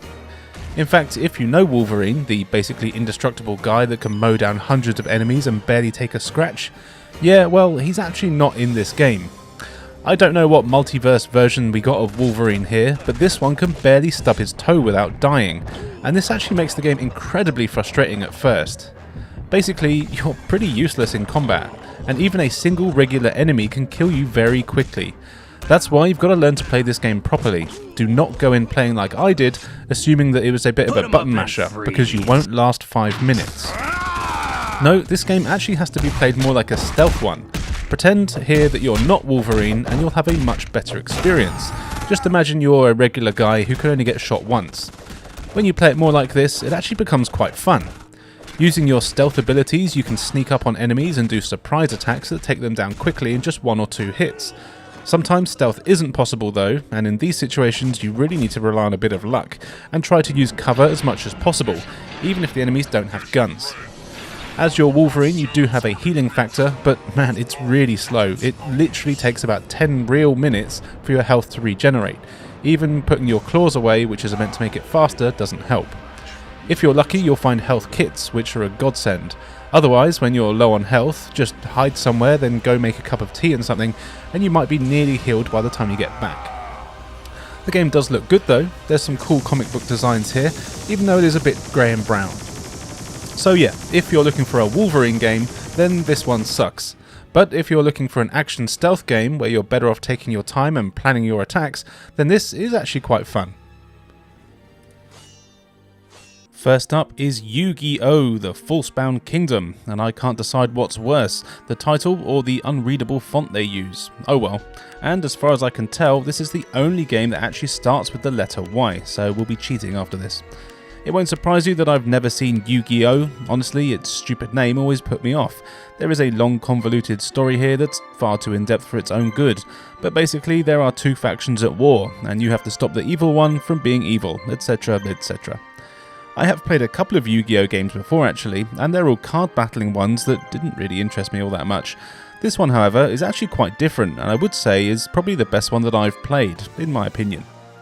The main game mode sees you and a couple of companion commanders put in battlefields. Each of your characters has a party of monsters, which are usually the cards, but they've gotten away from the most card nonsense here. You're put in 3D map arenas where your goal is to command your troops to visit the various locations on the map in order to take them over and add them to your kingdom. You start off in your base, and there's always an enemy castle which is your main objective for the stage. You'll need to send your troops there to fight the monsters and kill them all. But doing that immediately is never a good idea as they're pretty damn tough. What you'll want to do instead is send your parties to these smaller settlements first. Some of these are empty and you can just rock up and take control. This will mean they act as watchtowers or waypoints for you to fortify. The enemy will also be sending out their own parties to take control of these as well, so you want to make sure you get there first. There's also towns that are just neutral. Get there and you can rule them. This gives you access to the town's shops and services like healers, and you can send any wounded troops to these locations to heal up. Once you've done as much of that as you can, then you want to start heading towards the enemy castle. Of course, you need to watch for any bad guy parties that are also on the map along the way to fight them. As well as that, you get random battles against various wildlife and monsters. It's kind of like a strategy game and an RPG, but it's not a strategy RPG. When you get into a battle, the game switches to basic RPG menu systems. It's turn-based and you and the enemy have up to 3 characters in your party. You take it in turns to choose to defend, attack, use magic or items and that sort of thing. But I will say that I didn't really understand a lot of what was going on in the battles. Sometimes I'd get 3 or 4 attacks in a row, sometimes the enemy would have 2 goes and things like that. I didn't really get why the order of things kept changing and I never knew who was going to attack and when. I'm sure there's a reason that I was either told or fans of Yu-Gi-Oh! Would understand, but not me. Also, battles just sort of end after a few turns, and there were times where I killed 2 out of 3 of the enemies on screen and they didn't kill a single one of mine, and I still somehow lost the battle according to the game. Why? Now, I know there will be a reason for this, and I'm actually quite intrigued to find out as to what it was, as at first I wasn't really enjoying that, but when I did start to slowly piece things together, I actually got quite into it. The graphics are okay, but nothing special. The models look decent enough, and the cutscenes are just 2D slideshows, but the idea of taking control of locations to boost your troops and leveling up in the battles was pretty fun. If you like this sort of thing, give it a go, but I'm pretty sure it won't be for everyone.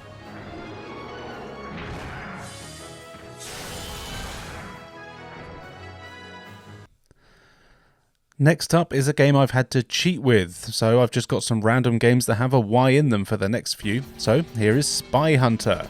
This is a 3D update of the classic 2D arcade game that was very popular at the time.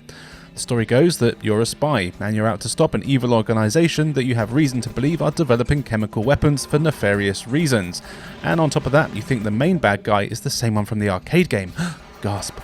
So you get in your funky car and set out across a load of missions where you need to blow stuff up, drive through gates, stick trackers onto suspicious things and collect glowing things. The actual gameplay here is actually very simple, but it can be very tricky. Each of the missions is essentially just a straight road where you have to just get to the end. It's kind of like Crash Bandicoot but in a car. It's not literally just a straight road though, as there are multiple paths you can take and a ton of hidden areas that you'll need to discover by blowing up walls and things to open them up. You can also turn around whenever you want to, and you can go back and anywhere on the level as long as you don't run out of time. Each level gives you a number of objectives to complete within the time limit. These basically always involve blowing things up.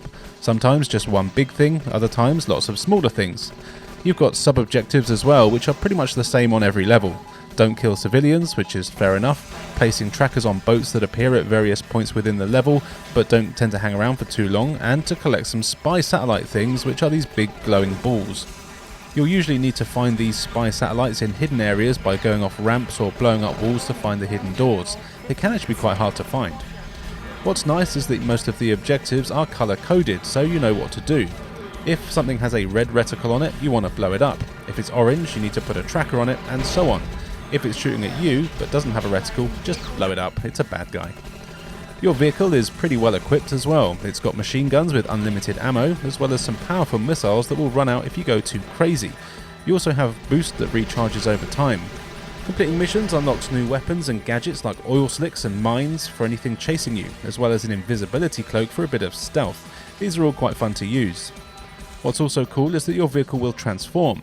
1 minute you're in a funky car, but if you go into water it changes into a boat form, and if you lose too much health then it will change into a motorbike which is weaker but more nimble and harder to hit, which is a nice touch.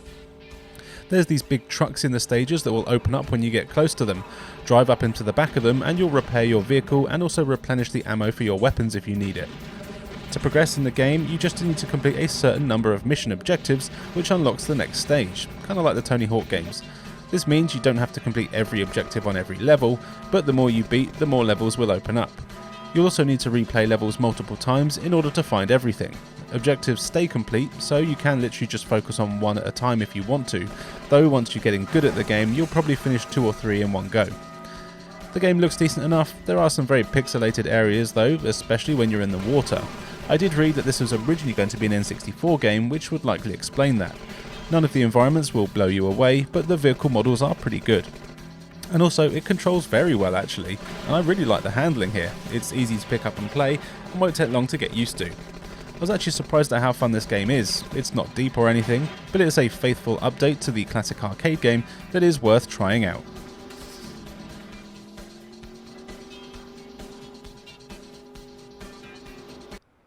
The next game that has a Y in it is Def Jam Fight for New York, and boy am I glad to have the chance to talk about this one.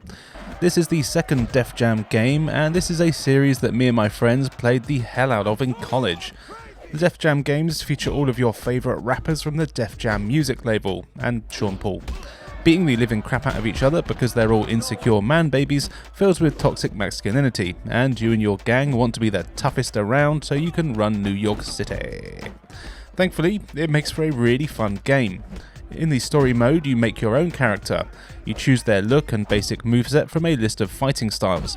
Then you head to the streets to make a name for yourself in a series of street fights. The fighting here is fast and pretty brutal, as well as being comically over the top at times. It works really damn well. It uses a sort of watered down version of the Aki N64 wrestling game, which means that it's easy to pick up and play, but sadly isn't as deep as those ones. You've got a punch and a kick button, and hammering on these lets you do a combo. You also have a grapple. Once you've grabbed an opponent, pressing different directions and either the punch or kick button will do a different attack, so there's quite a few things you can do. Holding the L button lets you do hard attacks, and you can also run and attack, and the idea is to put combos of all of the above together. You can go straight from combos of punching into grapples, and the game really makes it clear that you need to mix up your moves, otherwise your opponent will just block and counter pretty much everything you do. In fact, the opponents are pretty tough from the start. To win fights, you actually have to knock your opponent out or make them submit. To do this, you need to beat them to a pulp so their health is in the red. Then this is the danger zone. At this point you've got a few options. Depending on your moveset, it's a bit different. If you have a powerful enough punch or kick, you can simply just hit them with it and they'll be KO'd. Of course, these moves are slow and can be tough to land. Or you can do a hard grapple move, which will usually knock your opponent out as well. Or the most fun ways are to use your blazing moves. Fighting builds up a meter, and when it's full you just tap the C-stick in any direction to enter blazing mode. Then you just need to grab an opponent and press the C-stick in any direction. You can have 4 blazing moves equipped, 1 to each direction, and these moves are crazy finishers. They range from massive power bombs to crazy throws that literally throw your opponent 10 feet into the air and have them land on their head, to massive DDTs, chokeslams, swan dives and more. There's loads of moves to unlock, and you're probably going to want to try them all. As well as this, there's a load of environmental attacks which are really fun. You can throw your opponent into the crowd, who will either grab them or push them back into the fight, or sometimes they might hold on to them for you so you can get some hits in, or sometimes they might even help you out by smashing them in the head with a glass bottle or something like that. You can also use the environment as weapons, slamming your opponent's heads through lights, speakers or pool tables, as well as crushing their skulls against concrete walls. It's really fun to do this, and these can also be used as instant finishes if your opponent is in the danger zone. Winning fights earns you money and dev points. Money is used to buy new clothes or jewellery for your character. Dev points are used to level up your character and learn new moves. You can choose to put points into your attack power, speed, health, recovery and so on, or you can use them to buy some of the new moves that you've unlocked by defeating opponents. The choice is yours. There's a ton of characters here for you to unlock as well. There's real rappers like Method Man, Lil Kim, Ice-T, Exhibit, Ludacris, Busta Rhymes and even Snoop Dogg, who is also the final boss by the way. And you also get other celebrities like Henry Rollins, Carmen Electra, Danny Trejo and more. There's also circuit fighters, who are just generic characters made up for the game. You fight these on the circuits and leave the real rappers as the main bosses.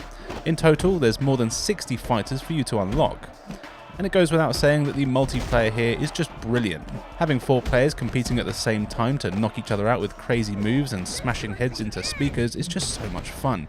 Or you can do what we did and just have a 3-on-1 handicap match so we can constantly just kick the crap out of Sean Paul. It all looks great as well. It's got a very EA art style for the time, which is kind of cartoony but serious, and it leads to some amazing animation and some very good cutscenes. It will take a few fights to get used to how this all works, but believe me, it's more than worth it. This is actually one of my favourite games on the system, and one that I highly recommend to anyone.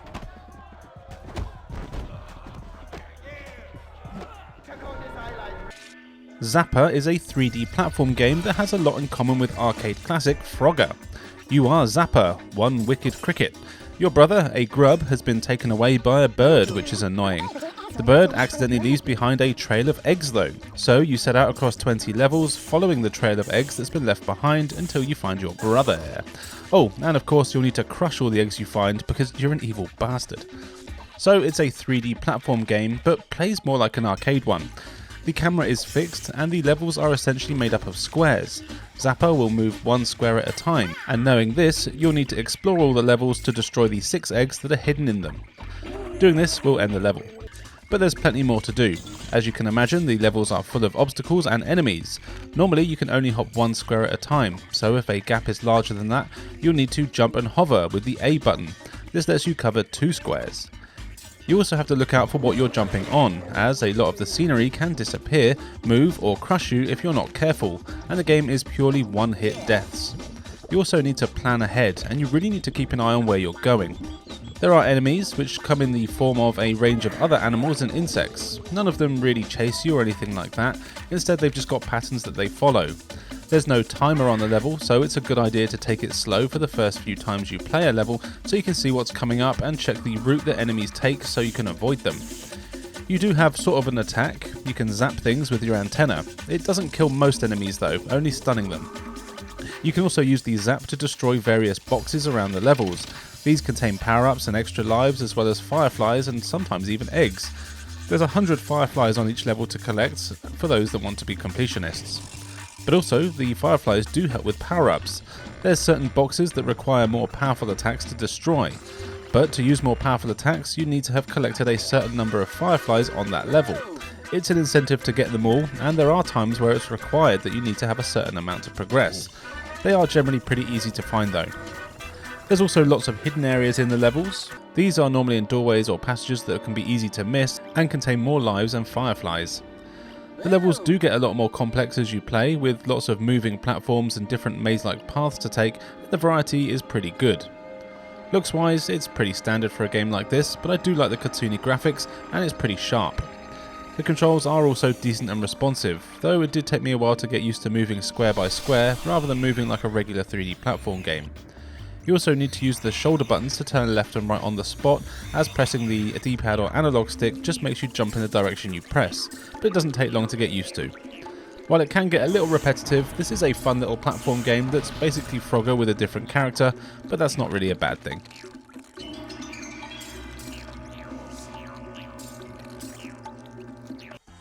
Fighting game time now with Zatch Bell Momodo Battles. This is a 3D fighter of sorts based on the anime, which I once again have never seen. There is a daft plot where every 1,000 years Momodo children are sent to Earth along with a magic spellbook. Don't ask me what a Momodo child is though. Each of these punk kids then seems to follow around whoever picks up their associated book, and they each have their own magical powers. For whatever reason, this means you have to go around fighting all of the other people that have the book so you can be the best Momodo person. It's a strange premise, but actually the game turned out to be alright, if a little shallow. There's a few game modes. You get a story mode, arcade mode and multiplayer. As well as this, you can unlock some mini games as you play through the story. You'll want to start with the story here, as pretty much all of the other characters and arenas to fight in are locked until you've done their respective levels. The battles are quite fun. In story mode you get to choose to play as a few different characters, with more being unlocked as you play, and each one has their own set of fights that you've got to take part in. You control the little Momodo character, though your human mate will always be in the fight as well. You'll need to run around a 3D arena, and you only have to worry about a few buttons. There's no complicated fighting mechanics or combos here. Instead you have a basic attack button and a special attack button. Simple. You can do a few combos though, and there's a handy dandy move list in the pause menu. They are simple enough, and each character has a handful of moves to learn. Sometimes your human friend will even do some attacking, which is cool. This works fine for the most part, but each character does play very similarly, and it was just a bit of a shame that there wasn't more in the way of variety. Usually characters have an offensive attack, as well as one that will stun enemies and one that lets you jump high into the air. Putting these together into one combo is pretty fun, even if it is a bit simple. There is a bit you can do though. Attacking builds up a special meter, and when this is full you'll just need to hold the L button to unleash your devastating special attack. These always look cool and have a nice cutscene to go along with them. What I really like is that if you do your attack at the same time as your opponent, at which point it becomes a button mashing battle where you need to hammer the A button more than your opponent, and whoever does it the best is the winner and their special move will connect. The game looks decent enough with some nice cartoony graphics, it's got some cool cel shading, and it does look very good with some nice animation. It's a very simple game with just a few buttons to worry about, and I can probably see that some people will be put off by its lack of depth, but for me it was a cool little unit game that was a good bit of fun, so if it looks good to you, then take a look.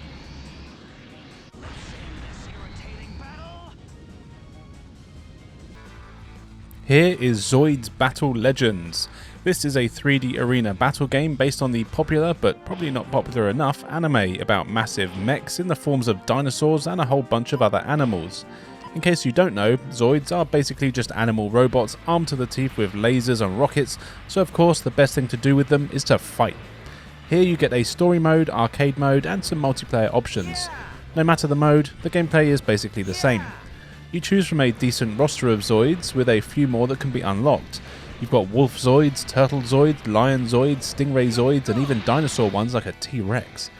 Each Zoid has various stats in terms of speed, attack, defense, and so on. There's the usual mix of slow and strong, fast and weak, and everything in between.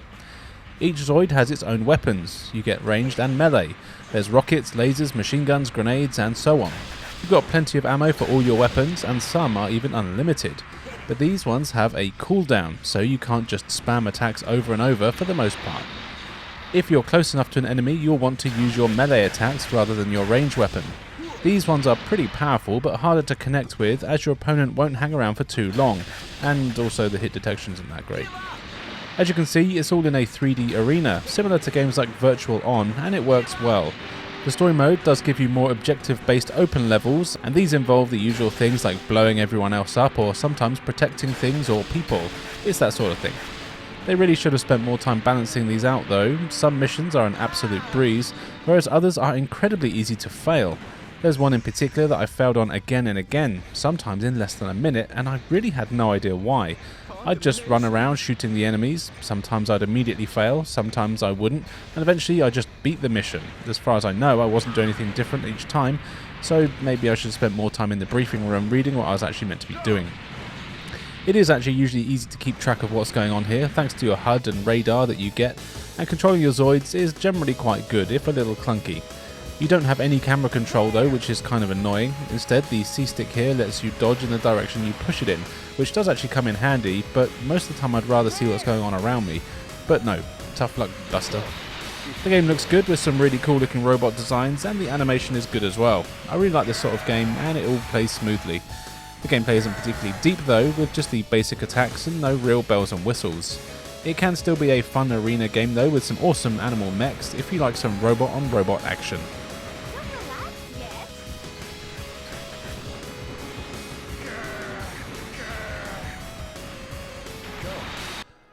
Number time, and here is 2002 FIFA World Cup Korea Japan. Yep, it's a football game based on the 2002 World Cup, and it's actually a pretty solid arcade game of football. There's not really a whole lot to say about this one, as it's football.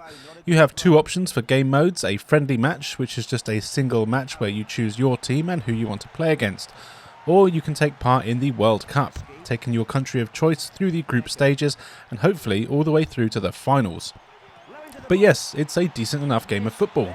Every country is represented here as far as I can tell, each with their own stats and world rankings. So you choose your teams and off you go to play some football. I actually really like football games and tend to always have one or two for the systems I own. I didn't own this one though, I had FIFA 2003, which is another fun game. But this World Cup game is more arcade-like, being very easy to pick up and play, which is nice. The controls are simple and responsive, and it's easy to pass, shoot and place a devastating through ball if you need to. Being as it's more arcade-like, you also get some wacky things, like players that have flames bursting out of them as they run, or some of the players with the more powerful kicks have fireballs coming off of the ball when they kick it. I really wasn't expecting this, but it was nice to see a FIFA game not taking itself too seriously. You can also mess around with the options, which can be fun while playing multiplayer. You can turn fouls, offsides and yellow and red cards off if you want to. This makes the games crazy, and you can go in as violently as you want, which is always fun.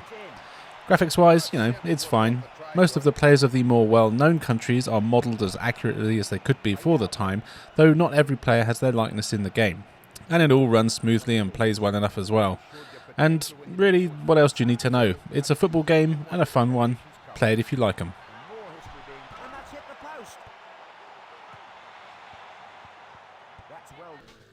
The last racing game of the series now with 4x4 Evo 2. It's a racing game packed with off-road trucks that I'm sure real men just love. I am not a real man, so I just like them as a friend. So yeah, it's a budget racing game. You get quite a large selection of 4x4 trucks to race as, all of which appear to be licensed if you're into that. However, in most modes, the vehicle selection menu is pretty terrible, as it's just text, so unless you know what the car is before you choose it, you won't have a clue what it even looks like until you start the race. You can choose from single races or championships here, as well as a few multiplayer options. You also get time trial and even a free roam mode, which is actually pretty cool, and you basically get to just drive around an open environment. That's nice. But if you want to unlock all the tracks and vehicles, then you'll want to do the championship modes, which see you taking part in a series of races that of course you want to win. You'll then earn enough money to get new cars and find new places to drive around in. For the most part, the courses are what you'd expect. Brown environments covered in mud with precarious twists and turns all over the place. There is a pretty good selection of them. There's forests, towns, canyons, deserts, sand dunes and so on, and they're all quite long. Each race is checkpoint based, so you'll need to make sure you don't miss any of them, and it can be hard to catch up if you do miss them and have to turn around. You do also have a button that lets you reset back a little way if you do miss something, or you manage to flip your truck. This does help stop annoying fannying around trying to go the right way, but it puts you back quite far. The computer opponents are also quite tough. There's a variety of AI in them, and some crash into everything in sight, whereas others run a pretty perfect race. Though I was able to win as long as I wasn't crashing into everything myself, so I do think it's fair. As is the case with almost every racing game, you will want to learn some of the tracks before you're able to win consistently. The physics here are a little bit wonky though, and the handling on some of the vehicles is pretty floaty and makes it easy to flip your car. As well as this, the collision detection is pretty awful. If you hit another car, you can sometimes get stuck in them, or you bounce jerkily away from them rather than in a realistic way. And there were times where the other drivers would literally clip straight through me and appear in front of me. This happened a few times at the very start of some races, which looks kind of funny and is also kind of annoying. The game looks alright, it's clearly a budget title, so it's what you'd expect. Lots of grey and brown with low resolution textures. The car models are fine, but nothing special, and they don't have the kind of detail you kind of expect from racing games of this generation. But still, the game is fine, it's perfectly playable, and it was fun for the most part. It's one that would be better experienced with friends.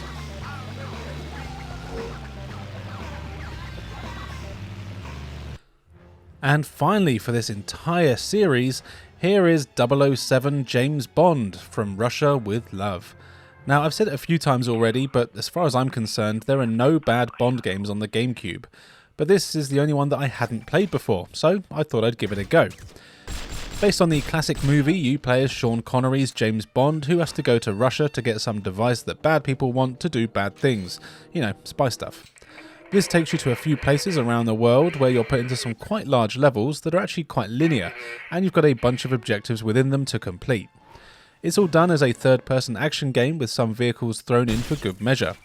The mission objectives are pretty much exactly what you'd expect, so you'll be sneaking around enemy bases, collecting intel, blowing things up, killing people, shagging women, and so on. It's all pretty standard, but in a good way if you know what I mean. Bond has a few weapons, including his classic PPK, and you get a range of machine guns, shotguns, grenades, and so on.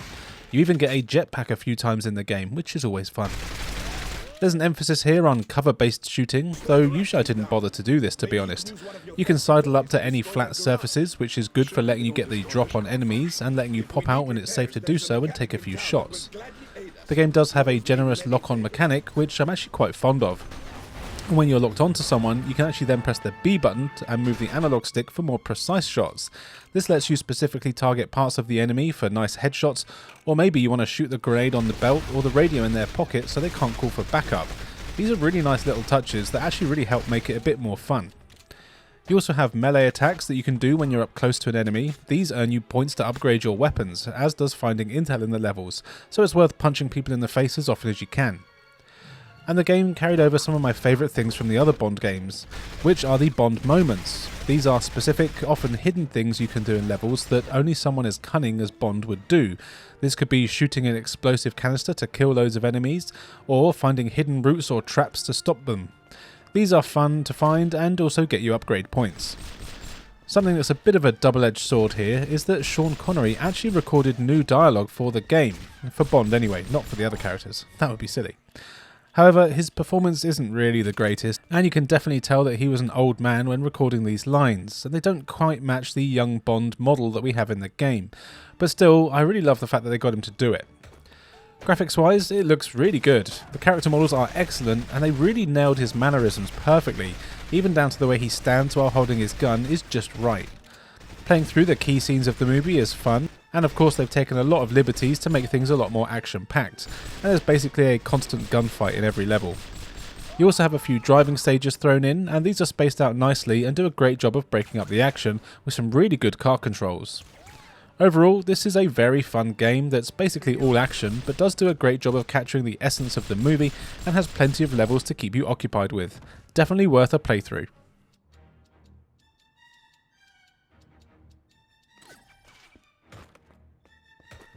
So there you go, more GameCube games that you may have overlooked.